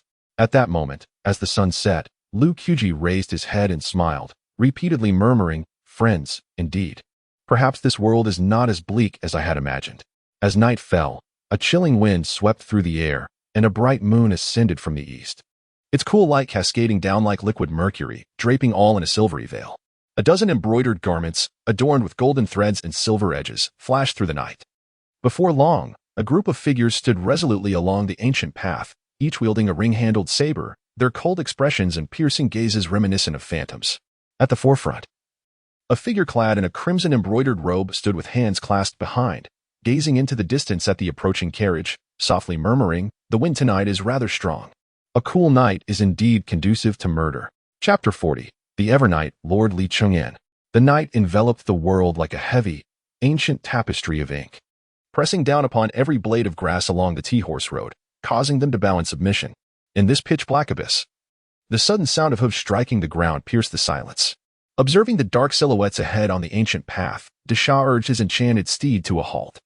After exchanging a glance with Lu Qiuji, the monkey leapt down from the cart. With a creak, Dongfang Yingluo emerged from the carriage, sword in hand. Lu Qiuji cast a wary glance at the 10 or so shadowy figures ahead, instinctively tightening his grip on his black blade. Princess, who might these people be? Dongfang Yingluo's expression turned grave as she waved her azure-white sword, its blade illuminating half of her face. I cannot say for certain, but I can assure you that they are no ordinary adversaries. Before her words could settle, the embroidered black figures across the way sprang into action. The foremost among them, a dark red silhouette, appeared to defy the laws of physics, traversing 100 meters in the blink of an eye to hover above the carriage. Lu Qiuji looked up to see the newcomer clad in grand, crimson attire, a formidable figure with broad shoulders and a robust build, his face shrouded in shadow, obscuring his expression. However, his eyes gleamed with a piercing light in the darkness, like two icy daggers aimed at the heart. Who goes there? The monkey, filled with trepidation, summoned his life-bound centipede. Yet, the figure in red remained silent, merely casting a fleeting glance at the monkey. A subtle tightening in his gaze unleashed an invisible pressure that bore down on Lu Qiuji and his companions, rendering them breathless, as if an entire mountain were bearing down upon them. In that moment, the air itself seemed to solidify, heavy and suffocating. After a few breaths, the figure in red descended from the air with the grace of walking upon solid ground. Once on the ground, he clasped his hands behind his back, chin slightly raised, gazing at the moon without sparing a glance at Lu Qiuji's group. Then, with a mere gesture, a dozen embroidered figures wielding crescent-headed blades surrounded the carriage. Faced with the oppressive presence of the red figure, the monkey's expression tightened, and he nearly shouted, "Who are you, truly?" Perhaps finding the monkey's voice grating. The figure in red frowned and delivered a sharp slap. The sound echoed like a thunderclap, sending the monkey flying several dozen meters, akin to a kite with its strings severed. At this moment, the figure in red spoke deliberately, the Evernight Lord of the Great Foam, Li Qingyin. Those 8 brief words thundered like a storm, sending Dongfang Yingluo into a state of panic beside the carriage. The Evernight Lord, the foremost henchman of the Great Foam, the commander of the embroidered figures. Why are you here? Dongfang Yingluo stammered, her hand trembling around her sword, her heart racing with unease. Hearing her, the Evernight Lord Li Qingyin turned his head slightly, scoffing, "The princess is quite adept at feigning ignorance. What purpose might I have here? To kill you? You are not worth my effort. Surrender Tian Bu Li at once, or do not blame me for my ruthless nature." Confronted by Li Qingyin, Dongfang Yingluo felt an overwhelming pressure, as if an immense mountain loomed above her. Gritting her teeth, she declared, "Knightless Marquis, are you not afraid of retaliation for so audaciously stepping into the realm of Diyu and intruding into our Jianghu?" Li Qingyin, with a flourish of his sleeve that stirred the air, responded confidently, "If I can come, I can certainly leave. In the halls of Diyu and within the Jianghu, there are but a handful capable of detaining me, yet alas, they are not present today." As he spoke, Li Qingyin suddenly turned his gaze towards Lu Qiuji. The moment their eyes met, Lu Qiuji felt a jolt of unease, a chill running down his spine. Li Qingyin, noticing Lu Qiuji's reaction, paused momentarily, struck by the fleeting resemblance between the two. Impossible, she mused, her child is but the crown prince. It must be mere coincidence. Having reassured herself, Li Qingyin's expression darkened again, her fingers curling as she reached out towards Lu Qiuji with a wave of her hand. A powerful force surged forth, pulling Lu Qiuji towards her, rendering all his efforts to resist futile. Just as he felt his balance falter, a calloused hand suddenly clasped his shoulder, yanking him back. Seeing his savior, Lu Qiuji's heart leaped with joy. It was Tang Xishan, the one who had been stealthily protecting him all along. Tang Xishan turned to Lu Qiuji with a reassuring smile, then swiftly drew his knife, resting it on his shoulder as he strode forward. Li Qingyin regarded the sudden appearance of Tang Xishan with a sinister smile. A blade as light as paper and as radiant as water. 2 lines of characters gleaming like autumn light. I wondered who it might be. It is you, Tang Xishan. After a century, it seems your skills have not progressed much. Tang Xishan, having traversed the Jianghu and visited Defeng in his youth, was well aware of Li Qingyin's formidable reputation. However, they had never clashed directly. Gripping the hilt of his knife, Tang Xishan twisted his neck with a maniacal grin. "Knightless Marquis Li Qingyin, our acquaintance was but fleeting. We have never fought. Shall we test our mettle today?" Li Qingyin's hand beneath her flowing sleeve curled into a claw-like shape, her voluminous red attire billowing ominously as she grinned with a hint of menace. "Your blade shall shatter beneath the renowned sword, Changge. What do you possess to contend with me?" Tang Xishan leveled his knife toward Li Chengyin, its tip aimed directly at her, and replied, with the long knife in hand. In response, Li Chengyin let out a derisive laugh. You overestimate yourself. She then glanced at the embroidered-clad assassins beside her and commanded, Leave Tang Xishan to me. You all go and eliminate that boy, reclaim Tian Buli. With Li Chengyin's order, a dozen embroidered assassins surged towards Lu Qiuji, while Tang Xishan charged towards Li Chengyin.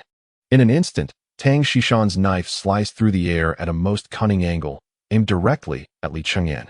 Li Chengyin, undeterred, advanced with clawed hands as he struck down fiercely at Tang Xishan, who wielded a miao knife. Clang! The clash of Li Chengyin's sharp claws against the blade sparked a cascade of fire, resonating with a deep metallic sound. In their initial encounter, neither could claim victory. There is no room to maneuver here. Dare we battle in the air? Tang Xishan inquired solemnly. Li Chengyin scoffed in disdain. What is there to fear? In the next moment, both leapt into the air, engaging in a fierce struggle. Beside the carriage, Lu Qiuji observed the approaching dozen or so embroidered-clad assassins charging at him, tightening his grip on the Tiambuli, ready to fight with all his might. At that moment, Dongfang Yingluo stepped forward with her sword, standing resolutely before him. I dare anyone to harm those belonging to me. Chapter 41. Encirclement. Princess Dongfang Yingluo of Daiyu, I urge you not to remain obstinately ignorant. You are merely a practitioner of the third realm. Do you truly believe you can reverse the tide of this battle? The embroidered-clad envoys who have arrived today are all masters of the third realm. This young man is undoubtedly doomed today. As the words fell, a dazzling array of blade lights flashed by.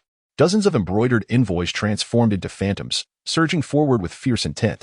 Simultaneously, Dongfang Yingluo moved, her wrist flicking as her azure-white sword released 100 resplendent sword blossoms. With a thought, the flowers bloomed, and the sword aura surged forth. Such trivial skills. Observing the brilliant sword blossoms, a fully realized embroidered envoy let out a disdainful hum. In an instant, he leaped high, appearing above Dongfang Yingluo, his long knife harnessing the world's vital energy, unleashing a terrifying blade aura. Princess Dongfang Yingluo of Daiyu, do not blame me for failing to warn you. Should my free-flowing blade aura descend and you do not retreat, you will undoubtedly perish. Feeling the overwhelming blade aura rushing towards her, Dongfang Yingluo showed no intention of retreating. Instead, she tightened her grip on the azure-white sword, gritting her teeth. Clearly, she was prepared to withstand this strike. She understood well that as a novice in the third realm, she could not possibly match the mastery of the embroidered envoy before her. Yet, she was unwilling to retreat, for to do so would be to squander all her efforts. With a sharp clang, the third realm embroidered envoy's long knife descended with ferocity, the surrounding blade aura compellingly rushing towards Dongfang Yingluo. As she swung her azure-white sword, just at that moment, the other embroidered envoys seized the opportunity to strike. In such a critical situation, Dongfang Yingluo faced two choices, either to block the airborne blade aura or to defend against the attacks from the other embroidered envoys. Choosing the former would result in being slaughtered by the other envoys, while the latter would lead to her head being severed by the blade aura. No matter which path she chose, death was inevitable. Just as she grappled with her decision, a black knife zipped past her ear. Enemies on the ground. I shall hold them off for a moment.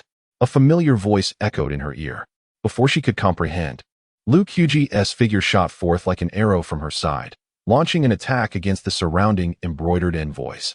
However, upon seeing Lu Qiuji's advance, the embroidered envoys laughed. Such a display for attention. Merely a late-stage novice of the first realm dares to speak of obstructing us, the embroidered envoys. Were it not for the heavenly blade in your hand shielding you from our third realm pressure, you would not even have the right to stand. Very well. Since you seek death, let us first eliminate you before claiming the blade. As the words fell, the embroidered envoys swiftly surrounded Lu Qiuji, leaving him no escape. Lu Qiuji halted, standing firm with his knife, surveying the array of embroidered-clad third realm masters around him. Then, with a sudden motion, he raised his black knife, Tiambuli. Boom. Unbeknownst to him, the golden silkworm threads enveloping Tiambuli spontaneously ignited, revealing the pure black blade underneath. Perhaps it was due to the ominous aura that enveloped the heavens. Sensing the palpable killing intent emanating from Lu Qiuji, that the blade of the Qilin knife flickered with two eerie red lights. In the next moment, as Lu Qiuji stood resolute with his weapon, a fierce phantom of a Qilin seemingly emerged behind him, its countenance radiating ferocity. The Qilin phantom turned its gaze toward the surrounding embroidered-clad envoys, opening its gaping maw to unleash a thunderous roar. Roar, roar, roar. In the blink of an eye, the sound of the Cheelin's cry resonated across 100 miles, sending tremors through the flora and fauna, causing birds and insects to flee in terror. A formidable aura of slaughter spread like a torrential flood, leaving the gathered embroidered envoys momentarily stunned. Cursed be the heavens, all living beings shall hear my Cheelin's roar. This was the true purpose behind the forging of the legendary Tian Buli by the esteemed founding ancestor of the Great Feng dynasty.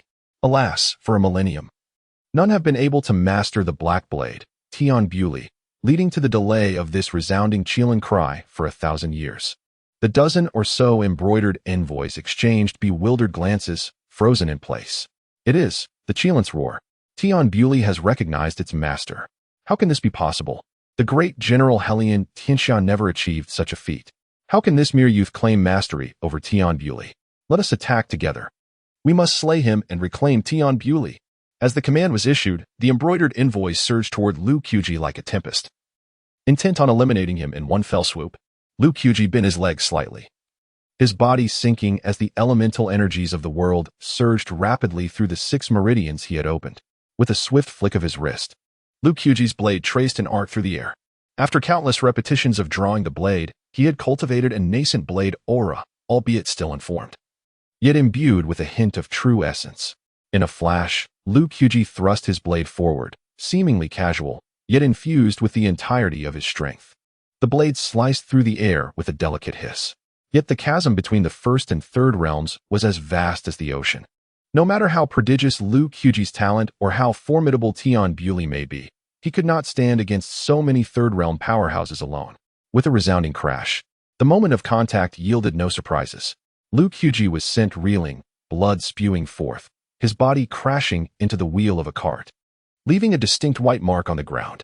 The pain was excruciating, unparalleled. He coughed up a mouthful of flesh, mingled with internal organs, feeling as though his very being had unraveled, utterly incapable of retaliation. Is this all you have? I expected more from you. How dare a mere first-realm practitioner strike at us? Truly commendable courage. Laughter erupted among the embroidered envoys, their derision aimed at Lu Qiuji, intent on shattering his dignity. Before the echoes of their laughter could fade, a group of embroidered envoys, wielding their long-bladed sabers, charged relentlessly toward the cart. Unable to contain their eagerness to end Lu Qiuji's life, battle-hardened, they would grant no mercy or respite to their foe. How infuriating. My cultivation remains woefully inadequate. Lu Qiuji supported himself with one hand on his blade, leaning against the icy wheel, his eyes veined with crimson, and a trace of blood gracing the corner of his mouth. Casting a glance around, he found Dongfang Yingluo beset by the embroidered-robed envoy, utterly unable to extend a hand. Tongxi Mountain and the Nightless Marquis had vanished into the sky, leaving no trace behind. The monkey had been struck away by the Nightless Marquis, his fate uncertain, and the figure of the simpleton had also disappeared. As the embroidered envoy drew ever closer, Lu Qiuji's heart sank into despair. Could it be that I, Lu Qiuji, am destined to meet my end here today? Just as he lamented, 2 figures, one tall and one short, suddenly appeared before him. It was none other than the monkey and the simpleton. Brother Lu, do not panic. With me, the monkey, here, I dare anyone to lay a finger on you. The monkey bared his teeth at the advancing embroidered envoy. Regardless of the odds, he was the first to utter a fierce declaration. The simpleton, undaunted, pointed at the embroidered envoy and shouted, You audacious scoundrel, dare to bully my brother Lu? Just wait, I shall pummel you to the ground. However, the simpleton's threats seemed rather feeble, only serving to embolden the arrogance of the dozen or so embroidered envoys. Where did this fool come from? Wielding a blade without sight. Why not return home?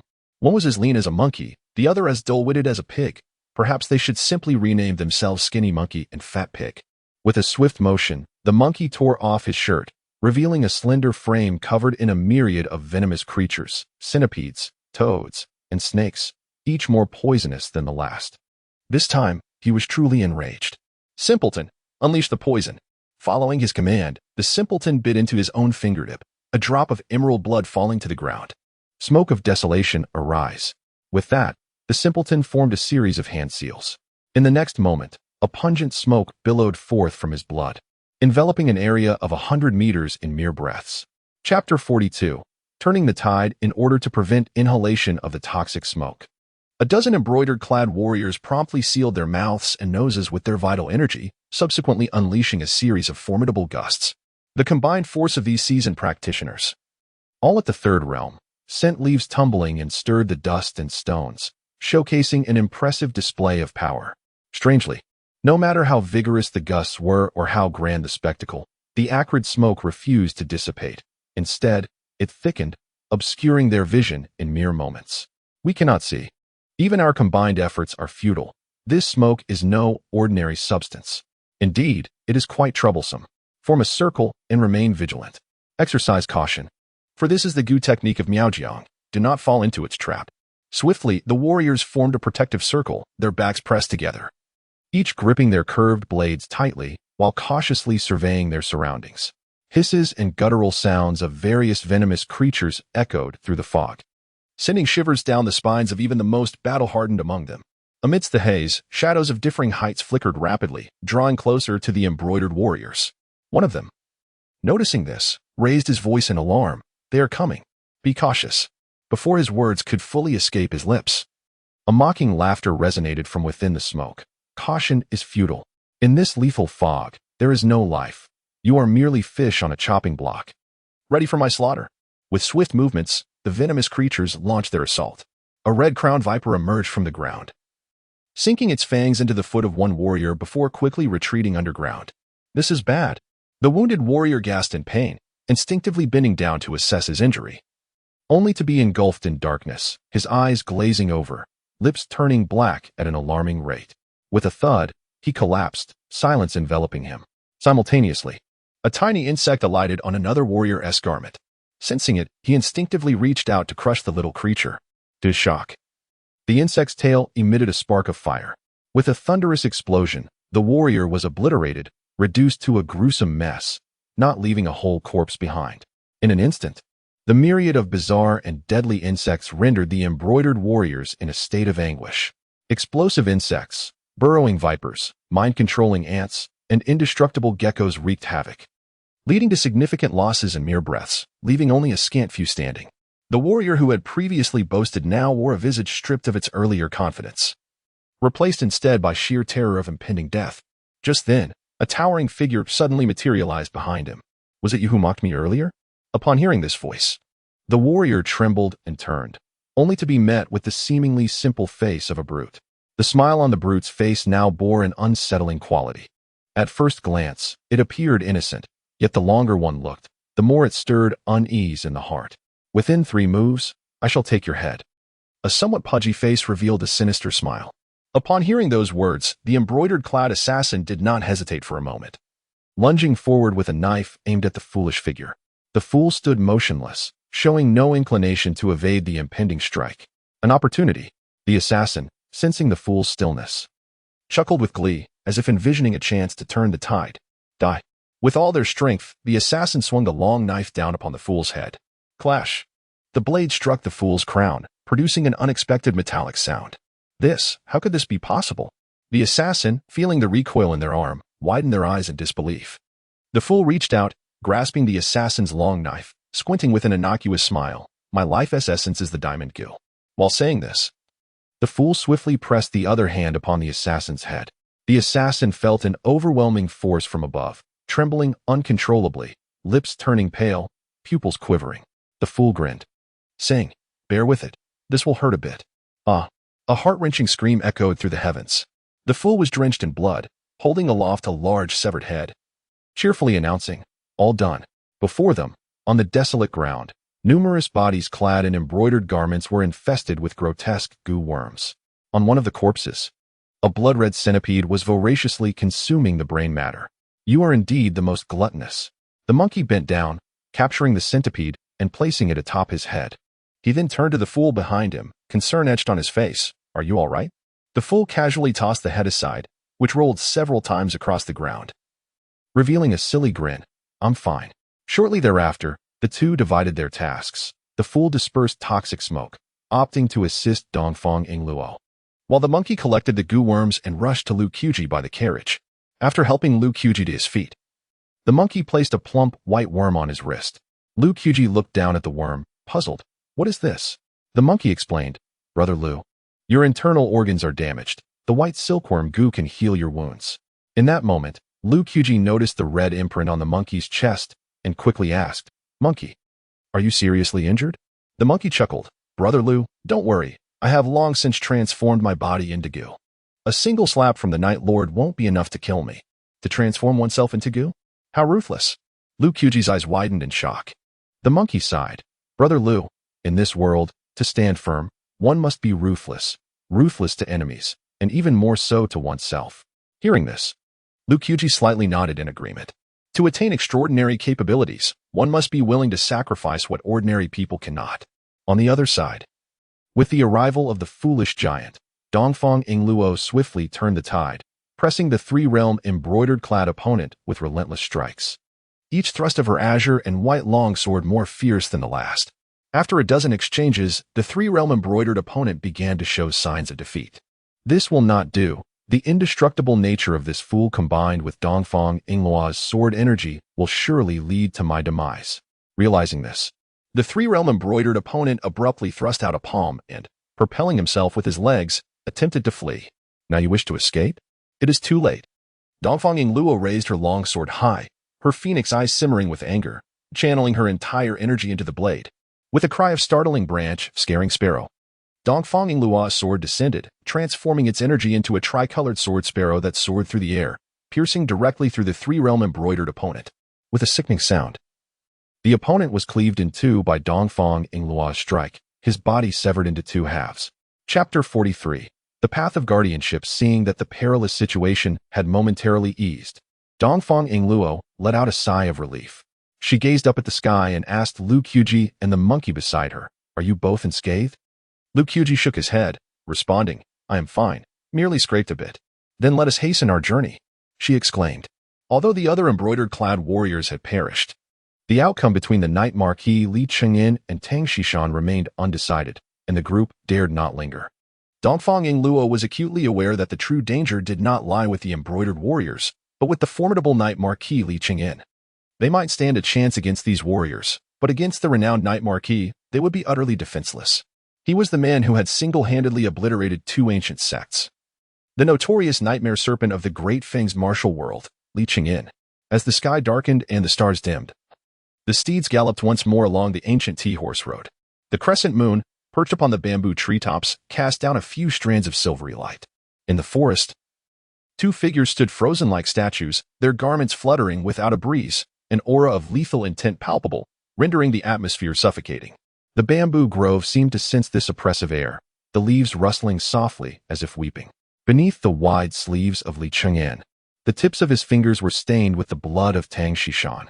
With a sinister smile, he taunted, "Tang Xishan, I never expected that after all these years. Your cultivation has not improved, but your swordplay has indeed sharpened." Tang Xishan's garments were tattered, and his back bore several vicious claw marks, blood soaking through. Yet he dared not show an ounce of fear. He was acutely aware that even the slightest hint of weakness would invite Li Chengyan to seize the opportunity to devour him whole. Truly, he was the royal guard serpent of the Great Fang, the nightmare serpent Li Chengyan, and his reputation was well-deserved. Casting a glance at the now silent T-horse road 10 miles away, Tang Xishan declared boldly, "However, your plans for today are bound to be thwarted. The silence speaks volumes. Your embroidered warriors must all be dead." Upon hearing this, Li Chengyan also glanced at the T-horse road, his pupils quivering slightly as he seethed inwardly. What a bunch of useless fools. Though he had already acknowledged his side's defeat, he maintained a composed facade as he turned his gaze back to Tang Xishan, saying, "Tang Xishan, capturing you would be quite the achievement." Clang, Yao Dao revealed a dazzling flash of cold light. Tang Xishan stood firm with his blade, his aura surging to its zenith, feigning calmness as he retorted, "Li Chengyan, are you not a touch overconfident? Even the great sword immortal of the sword tomb could not apprehend me. Do you truly believe I, Tang Xishan, traverse the martial world without any trump cards? Do not forget, I hail from Yaojiang, and I am not unfamiliar with the art of Gu." Li Chengyan hesitated. He could indeed kill Tang Xishan today, but he did not see it as worth the trouble. To eliminate Tang Xishan would undoubtedly create quite a disturbance. Should it attract the attention of the ancient monsters within the Great Yu's martial world, his return to the Great Fang would be in jeopardy. The life of a mere Tang Xishan could not possibly outweigh that of the illustrious Night Marquis. After a moment of contemplation, Li Chengyan ultimately resolved to depart. Before his departure, he cast a lingering gaze at the imposing Tangxi Mountain before him, letting out a cold snort. Tangxi Mountain, consider yourself fortunate today. Our next encounter will surely lead to your demise. As his words faded, Li Chengyan lightly propelled himself, transforming into an ethereal shadow that vanished within the bamboo grove. After a considerable pause, Tangxi Mountain, having confirmed that Li Chengyan's presence had dissipated, finally relaxed. With a deep exhale, he released the fade he had maintained. The once robust aura plummeted to nothingness, his previously flushed complexion now turning ashen. The terrifying prowess of the serpent-like Li Chengyan was indeed formidable. Such cultivation was on par with the legendary sword immortal from the sword tomb of Ur. Were it not for the white-haired goo, I would undoubtedly face death within 100 moves. Then, raising his gaze towards the direction the carriage had departed, Tangxi Mountain hastily seized his blade and pursued. Hours later, as the night drew to a close and the eastern horizon began to lighten with a pale glow, a veil of mist enveloped the scene, lending an air of ethereal chill. Gradually, a crimson sun ascended from the horizon, illuminating the world with increasing clarity. On the ancient T-horse road, the carriage sped forth.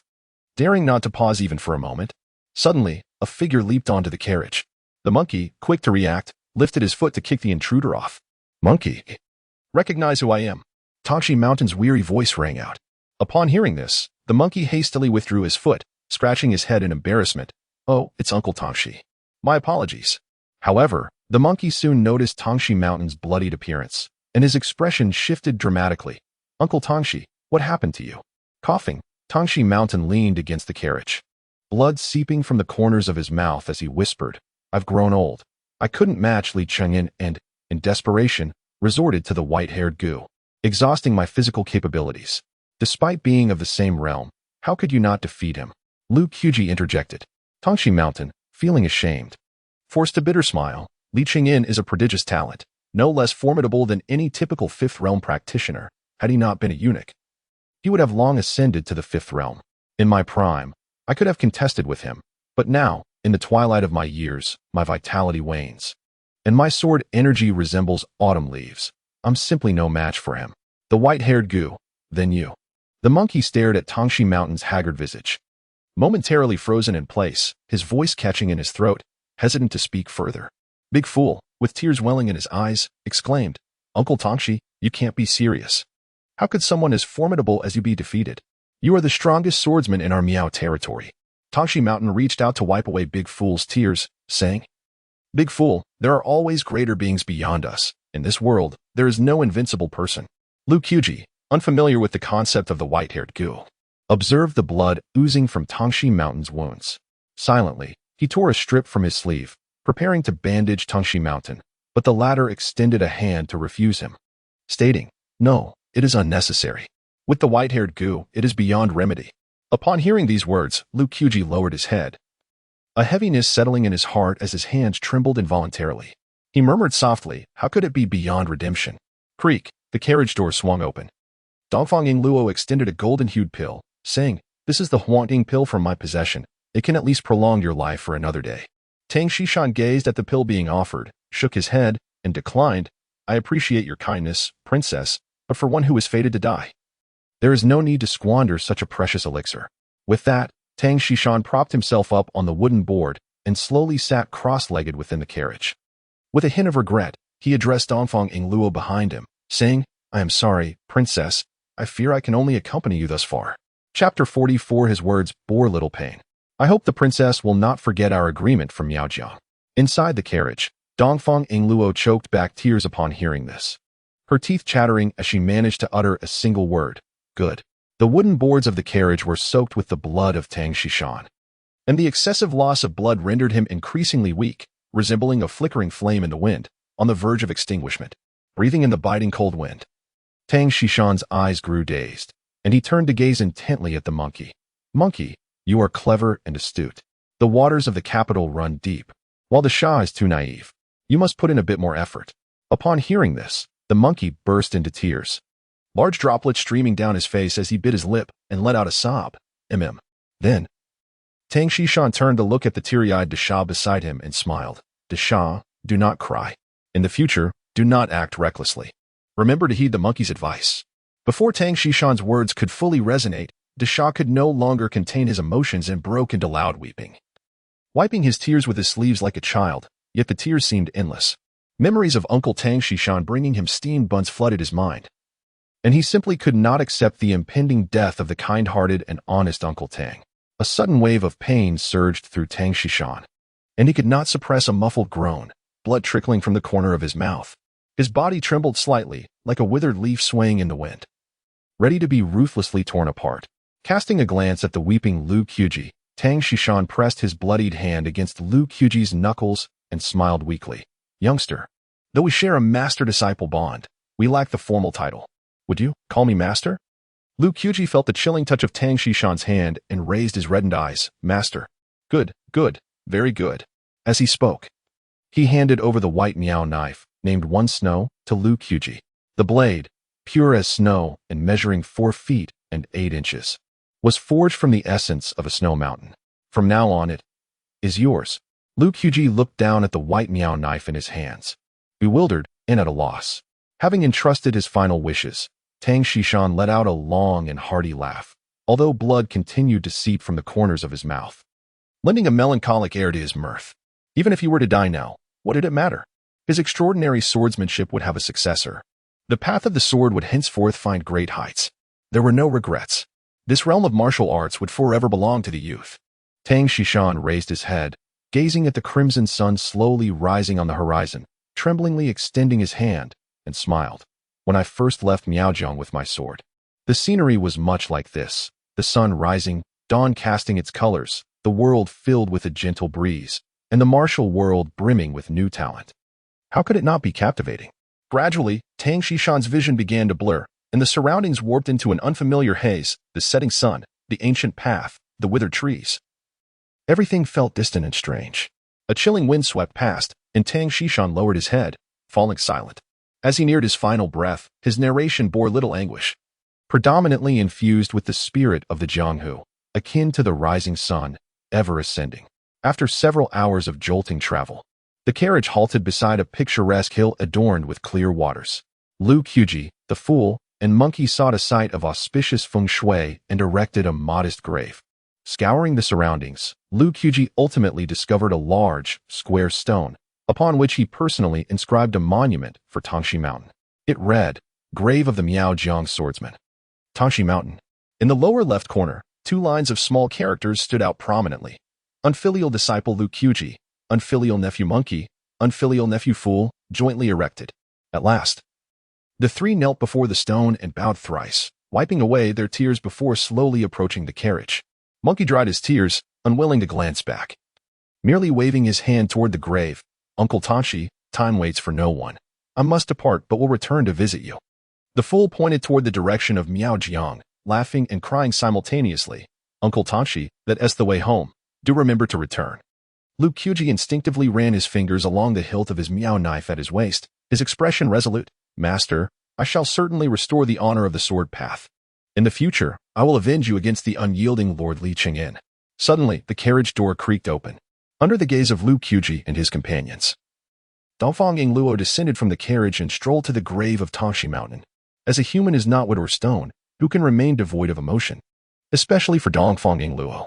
The Miaojiang swordsman, Tangxi Mountain, who had accompanied her for over a decade, along with the 4 crimson-armored attendants, had perished because of her. How could her heart be free of guilt? With her back to Lu Qiuji and the others, Dongfang Yingluo shed a solitary tear, bending deeply in a profound bow before Tangxi Mountain. It is worth noting that in a world governed by hierarchy, her act was tantamount to defying propriety. Had the scholars in the court witnessed it, they would have surely raised their eyebrows. Yet, this action was paradoxically understandable. After this, Dongfang Yingluo wiped away her tears with her own hand, restoring her usual demeanor of aloofness. Born into nobility, she could not afford to reveal any hint of vulnerability. Shortly thereafter, she turned without changing her expression and strode back to the carriage. As she brushed past Lu Qiuji and his companions, she softly uttered, "Let us depart," before slipping into the carriage as if nothing had transpired. Noticing the remnants of tears on her face, Lu Qiuji felt a stirring within. It seemed there was a semblance of humanity in Dongfang Yingluo. In no time, the carriage resumed its journey along the ancient Tea Horse Road. The atmosphere remained somber, with a prevailing sense of melancholy enveloping the group. And Miao Jiang, an elderly man, stooped with age, sat at the entrance of a loft, smoking a pipe. Wisps of smoke obscuring his visage. His face, lined with wrinkles, turned towards the piercing sunlight, causing his heart to quiver slightly as his ancient bronze pipe slipped from his grasp and fell to the ground. Something was amiss. This sensation. The elder seemed to recall something, a flicker of sorrow appearing in his dimmed, yellowing eyes. He staggered towards the compartment above the attic. Inside, a collection of oil lamps stood, each beneath which lay a yellow note inscribed with the names of formidable masters from the Miao region. The elderly man cast a glance and noticed that the oil lamp at the center had extinguished, and the yellow paper inscribed with the name Tangxi Mountain had spontaneously ignited, turning into a wisp of ash that vanished into the air. The old man instinctively reached out to grasp a fragment of the ash, his aged eyes glistening with emotion as he murmured to himself, "You rascal, when you silently departed from the Miao region all those years ago, I foretold you would meet your demise out there. Yet how is it that you truly perished beyond these borders? I was still waiting for your return." Chapter 45. Encountering Li Fu again on the bridge the following day, at dawn, a faint blush of light appeared on the eastern horizon. A gentle breeze swept through, carrying a hint of coolness that caressed the cheeks like the delicate touch of a beauty's hand. The once speeding carriage was abruptly halted before a bridge, obstructed by an unknown presence. Faced once more with an ambush, the group exhibited remarkable composure. Lu Qiji, bearing the black blade of Tian Buli, leapt down from the carriage, gripping his spear with one hand as he positioned himself beside the horse. He took a decisive step forward with his right foot, raising the spear high, resembling a taut bowstring ready to unleash its arrow. The monkey and the fool stood steadfastly at Lu Qiji's sides, each summoning their respective lifebound charms, their expressions wary as they fixated on the adversaries ahead. Dongfang Yingluo sensed the murderous aura emanating from the front and scoffed coldly. "It seems their intentions to end my life remain unyielding." With that, she unsheathed her sword and stepped out of the carriage. Having endured numerous assassination attempts, she was intimately familiar with such encounters. After a brief survey and discerning that the foes were merely a handful of first and second realm assassins, she stood calmly atop the carriage, too indifferent to inquire further. Without uttering a single extraneous word, Dongfang Yingluo raised her sword and commanded, "Kill." With the order given, Dongfang Yingluo surged forward, leaping towards the 40 or so assassins stationed on the bridge. At the same moment, Lu Qiji, the monkey, and the fool swiftly followed, plunging into the fray. Instantly, the bridge was engulfed in a whirlwind of flashing blades and clashing swords. The cacophony of battle intertwined with the thunderous roar of the river below, startling nearby crows into flight. Blood flowed from the crevices of the stones onto the bridge, ultimately converging into a small stream that cascaded towards the roaring river beneath. Half an hour later, dozens of blade and sword marks marred the bridge's pillars, and the ground was strewn with numerous still-warm corpses. Severed limbs and scattered weapons lay everywhere, as four figures stood resolute against the wind. Sensing that the tide of battle had turned, Dongfang Yingluo sheathed her azure-white sword and gestured for the monkey and the fool to bring the rear carriage forward. Once the monkey and the fool had moved away, Dongfang Yingluo noticed a change in Lu Qiji's aura and curiously inquired, "Have you made further progress in your cultivation?" With a crisp sound, Lu Qiji sheathed his sword, smiling as he replied, "A minor advancement, merely a stroke of fortune." "Fortune?" Dongfang Yingluo blinked, probing further. "How many meridians remain before you can open the 12 primary channels?"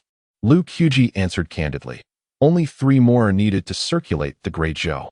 Upon hearing this, Dongfang Yingluo, disregarding decorum, clicked her tongue in astonishment. "Your innate talent is truly formidable." Lu Qiji gazed intently at Dongfang Yingluo. "Can I truly measure up to you at 20 years, and in the third realm?" "Certainly," Dongfang Yingluo replied with unwavering certainty. She had witnessed Lu Qiji's gradual ascent on the path of cultivation. She understood better than anyone how extraordinary Lu Qiji's innate talent was. If he were to possess the same resources for cultivation as she did, she could hardly imagine the heights he could achieve by now. In response, Lu Qiji merely shrugged with a smile, humbly stating, "I believe I still have a long way to go. My cultivation is progressing far too slowly." Dongfang Yingluo glanced at the assassin lying on the ground, and then turned her gaze back to Lu Qiji, remarking, "An adversary of the same realm is no longer a match for you, yet you still deem your progress slow?" Out of goodwill, she advised Lu Qiji, 20 years for one realm, 60 for two. Your pace of cultivation is already among the finest in the world. There is a measure to cultivation, Haste makes waste. I understand the principle, Lu Qiuji replied with a slight smile, gratitude evident in his tone. Just then, the sound of footsteps echoed as the monkey and the simpleton approached with the horse cart. Lu Qiuji and Dongfang Yingluo wasted no time and strode towards the cart, ready to continue their journey. Suddenly, as Lu Qiuji placed one foot onto the cart, a sharp cry of a crane pierced the air. Upon hearing the familiar sound, both Lu Qiuji and Dongfang Yingluo trembled. Dongfang Yingluo swiftly drew her sword, her expression grave. It appears we cannot leave today, she said. Lu Qiuji quickly unsheathed the dagger at his waist, gritting his teeth. We've come this far. How could Li Fu possibly track us down? It seems the influence of Mount Fanjing knows no bounds. A glimmer of intrigue lit up in Dongfang Yingluo's eyes. It is not the mountain's reach that is formidable. It is my brother's prowess that is unparalleled. Understanding the nature of their conversation, the monkey and the simpleton exchanged glances, instantly heightening their alertness and summoning their innate powers. With a resounding cry, a snow-white figure soared through the sky, accompanied by a fierce wind, its wings fluttering with the sound of thunder. An ethereal white crane descended like a bolt of lightning. In an instant, a tempest swept across the bridge. The crane obstructed the path of the cart, and a familiar figure leapt down from its back. It was none other than the architect of Lu Qiuji and Dongfang Yingluo's flight to Miaojiang, the current leader of Mount Fanjing. Li Fu, the one known as the Crane Master. Holding a jade flute, Li Fu fixed his gaze on Dongfang Yingluo and declared, Princess, a day without seeing you feels like 3 autumns. Dongfang Yingluo scoffed, gripping her azure and white long sword tightly, and retorted, Li Master, you truly have been thinking of me, to have pursued me all the way here. Li Fu chuckled, as long as the princess lives, I, Li, cannot find peace. Dongfang Yingluo, clad in a flowing water-washed dress that billowed without wind, shouted defiantly, Dare you attempt to kill me here? Are you not afraid of the annihilation of your entire sect at Mount Fanjing? Observing the imposing presence of Dongfang Yingluo, Li Fu merely smiled. Why must the princess feign calm to buy time? The pawns have perished, the guardian has fallen. Today, your demise is inevitable. This time, Li Fu would not afford Dongfang Yingluo any opportunities. He stepped into the void, and with but a thought, he appeared above her, hurling the jade flute with force. Whoosh! The flute whistled through the air, hurtling towards Dongfang Yingluo with deadly intent. Li Fu's strike was executed with alarming swiftness, leaving the 3 realms monkeys and the simpleton by the carriage utterly unprepared, let alone Lu Qiuji, who was merely at the late stage of the 1st realm. The chasm between the 4th and 3rd realms appeared insurmountable. In such a fleeting moment, Dongfang Yingluo had no confidence in intercepting Li Fu's long flute. How infuriating! Dongfang Yingluo gripped her long sword tightly, bracing herself to withstand Li Fu's impending blow. At the critical moment, a flying sword struck with thunderous force, sending the jade flute hurtling away. A figure clad in azure suddenly materialized in midair, slender yet exuding an air of strength, presenting a commanding presence. With a delicate push of his toes against the void, he swiftly traversed several dozen yards, as if the empty space itself served as his stepping stones, allowing him to maneuver with grace. The newcomer bore a gaunt visage, a few wisps of stubble adorning his chin, his features resembling a finely drawn painting, and his eyes, akin to stars, held a profound darkness interspersed with a subtle aura of incense. The gentle breeze stirred the hem of his flowing garments, accentuating his extraordinary demeanor. With a subtle gesture, the azure flying sword materialized beneath him. With one hand resting behind his back, he spoke. Li Qingzhou of Qingqing Mountain has arrived a moment too late. I humbly ask for the princess's forgiveness. Chapter 46. Cultivating one's character. With the emergence of Li Qingzhou, it seemed as though all crises were effortlessly resolved. The great sword immortal arrived just in time. Dongfang Yingluo glanced back at Li Qingzhou, suspended in midair, and the heavy stone that had weighed upon her heart finally fell. At this moment, her taut nerves relaxed, and a smile crept upon her lips as she pointed her sword at Li Bu, laughing heartily without a hint of restraint. Li Bu, today you shall not harm me. Dongfang Yingluo's confidence stemmed entirely from Li Qingzhou's presence. Li Qingzhou, a half-step into the 5th realm and the youngest Grand Master in the history of Qingqing Mountain, was among the foremost experts in the entire realm. Although he had yet to enter the 5th realm, as a swordsman, his lethal prowess was astonishing. He had once crossed a 1,000-mile river with a single sword and defeated a 5th realm mountain demon with 3 strikes, vanquishing countless sword cultivators from the Great Feng with 16 strikes. At the age of 100, the Emperor of Dayu personally conferred upon him the title of Great Sword Immortal. making him the only swordsman in the realm to hold such a title without having entered the fifth realm. Li Bu, observing the sudden appearance of Li Qingzhou, furrowed his brow, gripping the jade flute in his right hand so tightly that his fingertips turned pale, feeling the urge to retreat. Although both were sect leaders, Li Bu, older than Li Qingzhou, could not compare to him in cultivation. He was merely at the initial stage of the fourth realm, while Li Qingzhou had already reached the threshold of the fifth realm, not to mention his renowned status as the Great Sword Immortal. In a battle, Li Bu calculated that he would have at most a 30% chance of victory. Just as Li Bu was in a quandary, Li Qingzhou moved. He lightly touched the ground with his toes and slowly descended behind Dongfang Yingluo, grasping the mountain blue flying sword that had returned to his hand. He glanced at Li Bu and inquired, "Princess, shall we kill or spare him?" Li Qingzhou's tone was remarkably calm, as if the life and death of Li Bu rested solely within his thoughts. "Kill." Dongfang Yingluo's lips curled upwards, a glint of ruthlessness flashing in her eyes as she made a gesture across her throat. Understanding her intent, Li Qingzhou nodded slightly and stepped forward. Addressing Lu Qiji and the monkey, Desha, "I kindly ask the three of you to escort the princess at least 10 miles away, to prevent any collateral damage from the aftermath." 10 miles away? Collateral damage? A single, nonchalant remark from Li Qingzhou allowed Lu Qiji a glimpse of the Great Sword Immortal's formidable power. Is this the grandeur of the Great Sword Immortal? Not long after, Lu Qiji, reflecting on the situation, retreated with Dongfang Yingluo to a large tree 10 miles away, gazing from a distance at the impending battle. On the lengthy bridge, the two sect leaders stood at opposite ends. Li Qingzhou's wide sleeves billowed with the breeze, and his sharp brows arched slightly as he took the initiative to speak. "Your ability to locate the princess must be attributed to the work of the Astronomical Bureau, correct?" Li Bu's eyelids twitched, his throat moving with composure as he replied, "I can ascertain the princess's whereabouts with a mere calculation. There is no need for the Astronomical Bureau's intervention." In an instant, Li Qingzhou's gaze sharpened, unleashing two piercing beams of cold light as he bellowed, "Li Bu, do not overstep your bounds. With your mediocre cultivation, how dare you presume to calculate the princess's movements? I perceive that you must be weary of life." Upon hearing Li Qingzhou speak so audaciously, Li Bu's hair bristled with fury, and he exclaimed indignantly, "Li Qingzhou, we are both masters within the same mountain sect, and I, Li Bu, am of the same generation as your master. Your disrespectful words. Have you not been taught the values of venerating the elder and cherishing the young by your Qiqing mountain?" At the sound of this, Li Qingzhou chuckled, his verdant sword humming in his grasp. "You dare to leverage your seniority against me? Do you truly believe you know who I am? Had it not been for my recent assumption of the sect leader's position and my study of Taoist texts that tempered my temperament, do you think you would still be standing here conversing with me? Were it not for the fact that you too are a sect leader, I would have already severed you with a single stroke of my sword." "Arrogant!" Li Bu shouted, pointing an accusing finger at Li Qingzhou. "I have never encountered a sect leader as impudent as you." The crane behind him sensed Li Bu's wrath and let out a long, plaintive cry. "Caw." Li Qingzhou waved his hand dismissively, laughing lightly. "And now you have."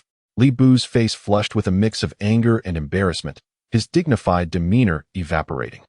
As the saying goes, when words fail to resonate, silence prevails. Li Bu, weary of wasting breath on Li Qingzhou, scrutinized him intently, pondering how he might preserve his life without losing face as the leader of Mount Fanjing. However, Li Qingzhou's patience had worn thin. Gripping his sword tightly, he appeared above Li Bu's head in an instant, bringing down his blade. Li Bu, taken aback, hastily raised his jade flute to defend himself. Clang! The verdant sword cleaved a significant gash into the flute, producing a jarring metallic sound. Thud! The 100-meter-long bridge trembled violently, seeming to sink slightly. In that moment of confrontation, feeling the terrifying force emanating from the jade flute, Li Bu's legs weakened, nearly collapsing onto the stone bricks beneath him. No, if I do not reveal my hidden cards, I might not withstand even 3 of his strikes.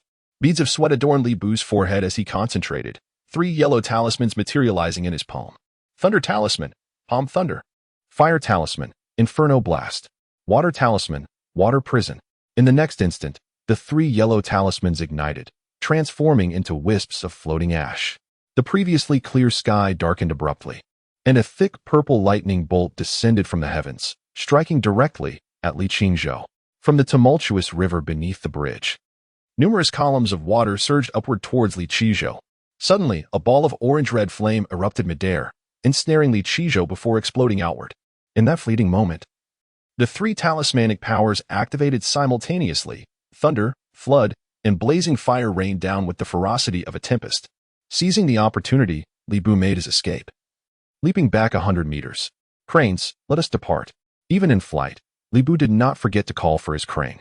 In a flash, he had soared 1,000 meters away, daring not to linger for a moment. He understood that these three talismans could only delay for a fleeting moment, and would not inflict any substantial harm on Li Qizhou, who was at the threshold of the fifth realm. Regrettably, Li Bu had still underestimated Li Qizhou's prowess. Thinking of escape? Do you truly believe you can flee? With a cold snort, Li Qizhou swept aside the supernatural forces unleashed by the three talismans with a single stroke of his sword, effortlessly shattering the surrounding thunder with his overwhelming sword energy. Subsequently, he soared into the sky with the swiftness of lightning, a single hand forming a sword finger, as the flying sword behind him emitted a resonant cry that pierced the heavens. One sword transformed into 3,000. Flash. The verdant flying sword multiplied from 1 to 10, from 10 to 100, and from 100 to 1,000.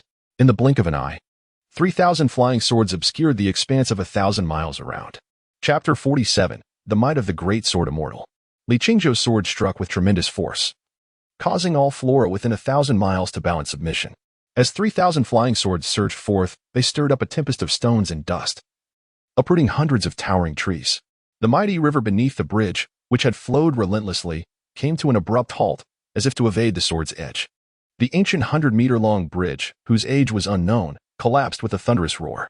10 miles away, Lu Qiuji watched this spectacle, his heart ablaze with emotion. Unable to suppress a sigh, one sword severs the bridge, one sword halts the river. This is the true essence of an immortal. The great sword immortal of the fifth realm is indeed fearsome beyond measure. Beside him, the monkey and the simpleton were utterly astonished, having never witnessed such audacious grandeur outside of Miaojiang. They exchanged glances, wide-eyed, and simultaneously exclaimed, "Those who wield the sword are truly magnificent." Not even Dongfang Yingluo, the princess of Diyu, could contain her astonishment. Although she prided herself on having seen many grand spectacles, witnessing a fifth-realm great sword immortal unleash their full power was a first for her. Yet, her demeanor was notably more composed than Lu Qiuji's. Her ruby lips parted slightly as she mused. As expected, without reaching the fifth realm, one remains as insignificant as an ant. She then turned to the dazed Lu Qiuji and smiled. "What do you think? Is the sword cultivator not charismatic?" Lu Qiuji, brushing his hand against the Miao knife at his waist, retorted stubbornly, "Perhaps, we blade masters are not so inferior." Dongfang Yingluo extended her delicate hand, pointing towards Li Qingzhou in the distance, and remarked slowly, "There are perhaps only a handful of great sword immortals like Li Qingzhou in the entire realm. Yet, a knife cultivator of the fifth realm is practically unheard of. The sword cultivators have already reached the pinnacle." With a playful smile, she teased, "Would you consider abandoning your knife to practice the sword?" Lu Qiuji shook his head, resolutely countering, "Since I, Lu Qiuji, have chosen to train with the knife, I will not falter midway." Observing Lu Qiuji's unwavering determination, Dongfang Yingluo felt no surprise. She pursed her lips and sighed softly. "What a pity. If you were to practice the sword, your future achievements would not pale in comparison to this great sword immortal of Qingqing Mountain." "Please do not flatter me, princess," Lu Qiuji humbly replied. He was acutely aware of his own limitations and would not be swayed by mere words. Meanwhile, in the devastated forest ahead, Li Fu appeared as pale as a sheet, bloodied and half-kneeling on the ground. The jade flute that had always accompanied him lay shattered in 2 pieces, discarded amidst the mud. Beside him, the once ethereal crane, now battered and broken, bore severed wings and a shattered beak, its body riddled with gaping wounds that bled profusely. With all its strength, it raised its head and nudged against Li Fu's chest, emitting a soft, mournful cry. Li Fu extended his hand to gently stroke the crane's head, whispering words of comfort. "Fear not, dear crane. It is merely our defeat. We have no regrets in our choices." At that moment, Li Qingzhou approached Li Fu, sword in hand. Observing Li Fu's demeanor, a flicker of compassion stirred within him. "You may take your own life, and do so alongside your crane," Li Qingzhou said, producing a dagger from the concealed pouch at his waist and presenting it to Li Fu. Accepting the dagger, Li Fu lifted his gaze to Li Qingzhou, a smile gracing his lips. "To perish by your hand, Li Qingzhou, is hardly a blemish on my reputation. Yet, the cord is as deep as the sea. Today, my fate is but a reflection of yours to come." Li Qingzhou smirked, urging him, Do not concern yourself with my future. Instead, hasten your departure. Li Fu gently closed the crane's eyes, took a deep breath, and resolutely ended its life. When it came to his own turn, Li Fu appeared remarkably composed. He had foreseen this day since descending the mountain. However, he had not anticipated its arrival would be so swift. With a swift motion, the dagger sliced through his neck, and he collapsed into a pool of blood. After retrieving the dagger, Li Qingzhou waved his sleeve, summoning a fierce wind that swept away debris, burying Li Fu and the crane together. Having completed this, he cast a glance at the small mound of earth before silently sheathing his sword and turning to join Dongfang Yingluo. Princess, I have fulfilled my duty, Li Qingzhou proclaimed with a respectful bow upon their meeting. There is no need for such formalities, Uncle Li. We are alone here, Dongfang Yingluo replied hurriedly. Li Qingzhou smiled gently. Princess, etiquette must not be disregarded. With a resigned smile, she gazed at the travel-worn Li Qingzhou and inquired, by the way, how did you find me, Uncle Li? Li Qingzhou recounted, not long ago. A messenger from Weizhongshan came to inform me that the princess was ambushed on the Tea-Horse Road. Upon receiving the news, I immediately descended the mountain on my sword, investigating along the Tea-Horse Road. His attention then shifted to Lu Qiuji and the others beside Dongfang Yingluo. He pointed at the monkey and the simpleton, asking, are these two from Yaojiang? How did the princess come to associate with them? This story is lengthy. Let us discuss it as we travel, Dongfang Yingluo suggested, gesturing toward a nearby cart as she noted the collapsed stone bridge. Since the bridge is broken, I must trouble you to move the cart, Uncle Li. Following her gesture, Li Qingzhou's eyes fell upon the goo horse. Green-eyed, purple-maned, a goo horse from Yaojiang? He recognized its origins at a glance. Dongfang Yingluo sighed. Uncle Li, your knowledge is indeed vast. Li Qingzhou raised an eyebrow and chuckled. I cannot claim to be well-versed. I merely encountered it once when my master punished me to transcribe texts after losing a fight. As he spoke, he extended his hand, using his power to shift the goo horse across the riverbank. This spectacle left Lu Qiuji, the monkey, and the simpleton astonished. At this moment, Li Qingzhou's gaze finally landed on Lu Qiuji. Upon catching a glimpse of the black blade behind Lu Qiuji, his eyes sparkled with an unmistakable brightness, and he could not suppress a laugh. The princess truly lives up to expectations, having ventured to that place and brought forth the Tiambuli. Dongfang Yingluo stepped forward, interrupting. Uncle Li, while she has indeed brought it out, there remains a complication. What complication? Li Qingzhou inquired, his face a mask of confusion. Dongfang Yingluo pointed at Lu Qiuji, saying, the black blade Tiambuli has recognized him as its master. At this revelation, Li Qingzhou froze, utterly astonished, and turned to glance at Lu Qiuji, only to find him to be merely a first-level cultivator. He then turned back to Dongfang Yingluo, saying, Princess, you cannot be serious. Dongfang Yingluo shook her head, whispering, Uncle Li, I assure you, I am not jesting. Lu Qiuji unsheathed the Tiambuli from his back, and with a flick of his wrist, the blade emitted a crisp sound akin to the cry of a qilin. The qilin's cry. Upon hearing this sound, Li Qingzhou stiffened. Disbelief etched across his face. Chapter 48. The Five Realms of the Cosmic Cycle. Upon hearing the resonant cry of the qilin, Li Qingzhou no longer doubted that Tianbuli had acknowledged Lu Qiuji as his master. However, he found himself perplexed. How could a youth who appeared to be merely 17 or 18 command such recognition from Tianbuli? With a slight pout, Li Qingzhou took measured steps, circling Lu Qiuji several times, his gaze scrutinizing the young man from head to toe. Yet, after a prolonged examination, he failed to discern any remarkable qualities that set Lu Qiuji apart. Li Qingzhou speculated that perhaps Lu Qiuji's extraordinary aptitude was the reason behind Tianbuli's allegiance, prompting him to make a somewhat audacious request. May I have the honor of feeling your bones? A flicker of elusive brilliance flashed in Lu Qiuji's eyes as he sheathed his blade and repositioned Tianbuli on his back. He raised his head, blinking his deep, dark eyes, and fixed an unwavering gaze upon Li Qingzhou. Senior, is it truly just a matter of feeling bones?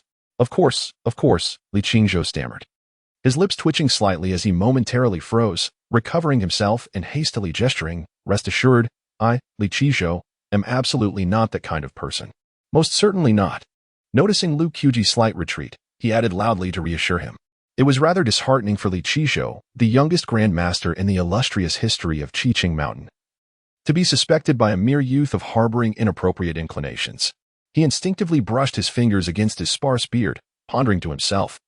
Could it be that my beard is lacking? Perhaps I should cultivate a fuller beard upon my return. Listening to their banter, Dongfang Ingluo couldn't help but chuckle. She was taken aback to discover that the usually cunning and serious Lu Qiuji had a playful side, a surprising contrast indeed. Beside the horse, the dim-witted Desha and the monkey were utterly bewildered, exchanging puzzled glances as they struggled to comprehend Li Qingzhou's words, ultimately remaining silent as they observed the unfolding scene. As the gentle breeze rustled the leaves of the forest, Li Qingzhou extended his hand toward Lu Qiuji.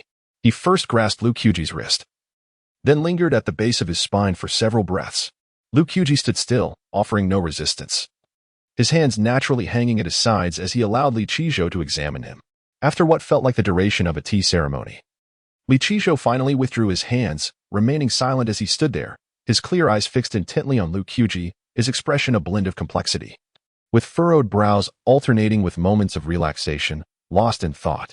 Noticing Li Qingzhou's sudden silence, Dongfang Ingluo stepped closer and inquired eagerly, "Uncle Li, how is Lu Qiuji's aptitude?" Lu Qiuji too looked at Li Qingzhou, patiently awaiting his response. Clearing his throat, Li Qingzhou coughed a couple of times, refraining from a direct answer. Instead, he forced a smile at Lu Qiuji and extended a breathtakingly audacious invitation that left even Dongfang Ingluo in awe. "Young friend, would you care to become my disciple and accompany me to Qingqing to practice swordsmanship? I, Li Qingzhou, assure you, you shall attain the 5 realms of the cosmic cycle within a mere 60 years. The 5 realms of the cosmic cycle." Hissed Dongfang Ingluo's mouth gaped open. As though it could accommodate an egg, her expression a canvas of astonishment. She was aware of Lu Qiuji's exceptional talent. Yet the phrase "the 5 realms of the Jiazi" was utterly astonishing, leaving even her, the esteemed princess of Dayu, in a state of utter disbelief. Could Lu Qiuji's aptitude truly reach such extraordinary heights? In response to Li Qingzhou's invitation, Lu Qiuji bowed his head in contemplation before politely declining, saying, "Thank you, esteemed senior, for your high regard for me. However, I currently have no intention of taking on a mentor." What a pity. Upon hearing Lu Qiuji's response, a profound melancholy washed over Li Qingzhou's face, his expression akin to one who had lost a priceless treasure. He then turned to Dongfang Ingluo, smiling as he remarked, "Princess, where did you find such a prodigy?" "Oh, a prodigy? What makes him so?"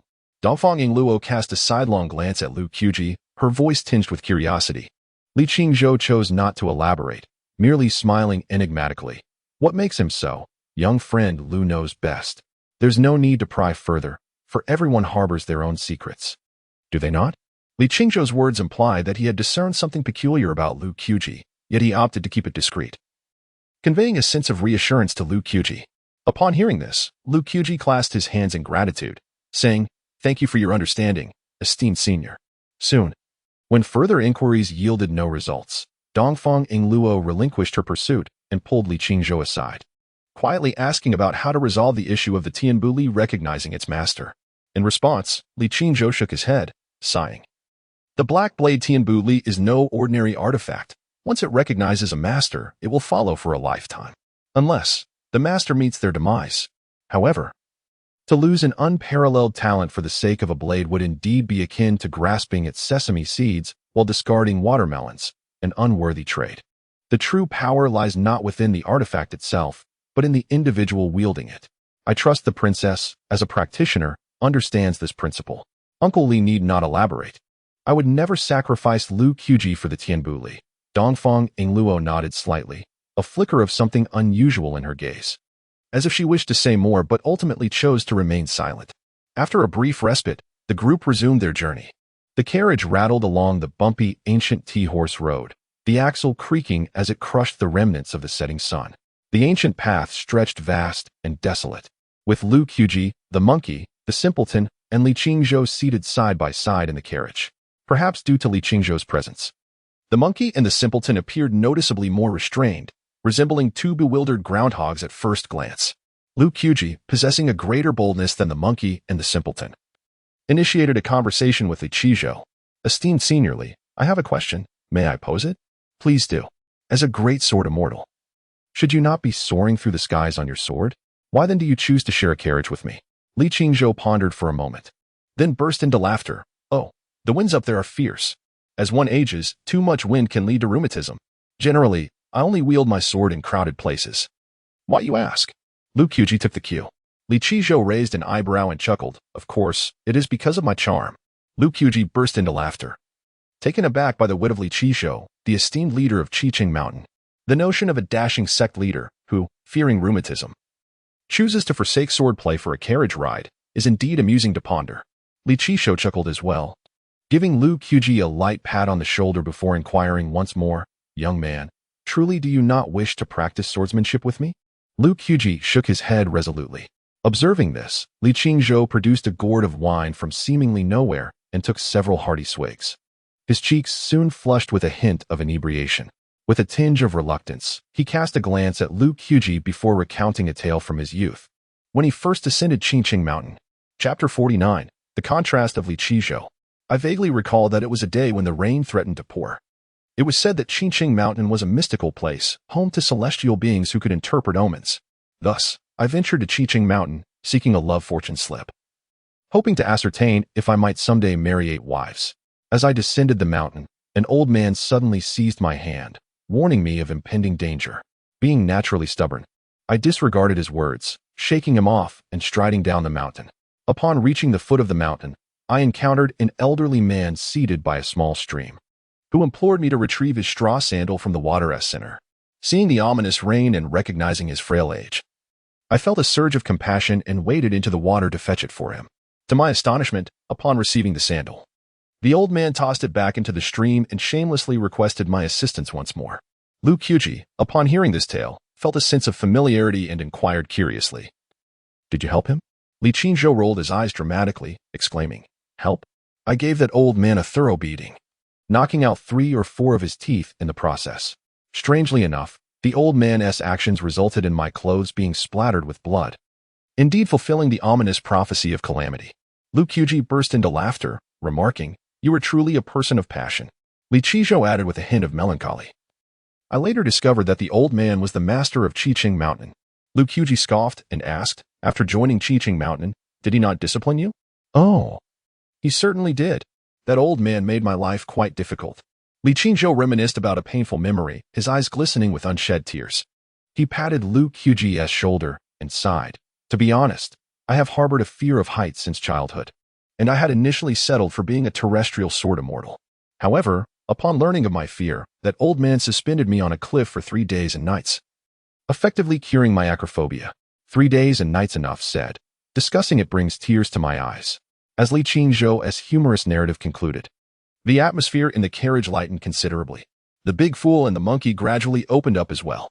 The monkey, with a sly grin, turned to Li Qizhou and asked, "Elderly, I simply must know, did you manage to marry 8 wives?" Li Qingzhou, with a resigned expression, replied, "8 wives? After my cultivation, I couldn't even secure one." The big fool chimed in, "Elderly, after knocking out that old man's teeth, does he not speak with a lisp?" "Indeed, he can hardly eat without spilling." Li Qizhou laughed heartily. Inside the carriage, the 4 of them engaged in light banter. Li Qizhou exhibited none of the airs of a great sword immortal, willingly sharing tales of the mountain-esque gossip, celestial beings spending the night with wild boars, and the mountain master visiting the widow's village under the cover of darkness. When he became animated, he even gestured with his hands, a sight that would leave anyone incredulous that he was indeed the master of a mountain. "Elderly, your demeanor now is entirely different from when you first appeared." Lu Qiuji chuckled at him. Li Qingzhou raised his head with a smile, one hand shaking the gourd of wine while the other stroked the sparse stubble on his chin. He replied, "Truth and falsehood intertwine. What one perceives is the true self. Cultivation is a matter of the heart. Why concern oneself with external appearances? Yet, in this world, respect is often afforded to attire before the individual. If I do not exhibit a semblance of authority, others might mistake me for an easy target from Qiqing Mountain." Lu Qiuji curled his lips in a smirk, affirming, "What you say, senior, is indeed wise. By the way, you must have emerged from that place, correct?" Li Qizhou turned to Lu Qiuji, his eyes twinkling with mirth as he inquired. Leaning against the carriage, Lu Qiuji replied softly, "If you are referring to Inxian village, then indeed." In an instant, Li Qizhou leaned closer to Lu Qiuji and asked, "Have you ever encountered the Taoist master Li Meng?" Lu Qiuji responded, "Why? Do you also know that mad Taoist? I have long admired him. The madman you speak of has a temperament far worse than mine. In his time, he single-handedly debated the entire Qintian Observatory, achieving a grand victory. He triumphed over the Confucian scholars of the spring and autumn period and traversed mountains and forests, slaying 64 extraordinary beings, single-handedly vanquishing 2 formidable demons of the 5th realm. His reputation on the mountain was unparalleled. Upon hearing the illustrious deeds of the mad Taoist, Liu Qiuji gasped in astonishment. The mad Taoist's renown was indeed so resounding? He had underestimated him gravely. Suddenly, Li Qingzhou remarked to Liu Qiuji, "Do not envy, with your innate talent. I dare say that one day you shall carve out a place for yourself in the world." Liu Qiuji offered a wry smile. "Are you so certain, senior?" Li Qingzhou revealed a knowing smile, replying, "We shall see." As the sun set crimson, dusk deepened, and the sound of hooves crunched over the ancient path littered with fallen leaves fading into the distance. In the capital, deep within the residence of the second prince, there lay a vast lake, its surface expansive, reflecting the sky in clouds as if it could swallow half the heavens. In the center of the lake was a solitary island, where a pavilion was nestled. Beside the pavilion sat a tall figure clad in a green bamboo cloak, casually seated on a bamboo chair, appearing quite relaxed as he held a fishing rod, quietly observing the rippling water. Suddenly, a resplendent figure appeared beside him, disrupting the tranquility. It was Situhi, who had knelt at the entrance of the Qintian Observatory days prior. Upon hearing the commotion, the man in the bamboo chair cast a brief glance at Situhi, forcing a smile. "What brings you here in such a flurry, Situ?" Situhi slightly bowed and said, "Your Highness, Li Fu has died." The man's expression darkened abruptly, his face akin to a frost-laden morning. Instinctively tightening his grip on the fishing rod as he lowered his voice, Li Fu was a formidable practitioner of the 4th realm. "Is this news reliable?" Situhi replied. "The news from Mount Fanjing confirms it. The soul lamp has extinguished, and there is no chance of survival." Upon hearing this, the man fell silent, contemplating for a moment. Instantly, the entire pavilion was enveloped in a brief stillness. As the man remained silent for an extended period, Situhi felt as though he were seated upon a bed of nails, the hair on the back of his neck instinctively standing on end. Fortunately, after fiddling with the fishing rod in his hand, the man finally spoke. "My esteemed elder sister is indeed difficult to eliminate. During the first assassination attempt by Li Fu, she was unable to withstand it and fled to the south. To my surprise, in the second attempt, she still had a trump card to turn the tables. Truly, she is a remarkable elder sister." The corners of the man's mouth curled upward as he spoke through gritted teeth, his handsome visage instantly transforming into one of wicked charm, revealing an inherent malevolence. "Calculating the days, she is about to return to the capital. This assassination attempt has failed. Situ, make the necessary arrangements for us to sever ties with Mount Fanjing. During this period, let us tread carefully, for my elder sister may soon unleash her fury." "Understood." Situhi replied with a deep bow before vanishing from the pavilion. The man adjusted his crane cloak, gazing at the lake's surface, which was on the verge of tumult. With a flick of his wrist, he cast another handful of bait. In this world, everything serves as bait, yet only I, Dongfang Shua, hold the fishing rod. Dear elder sister, let us see who will ultimately emerge victorious.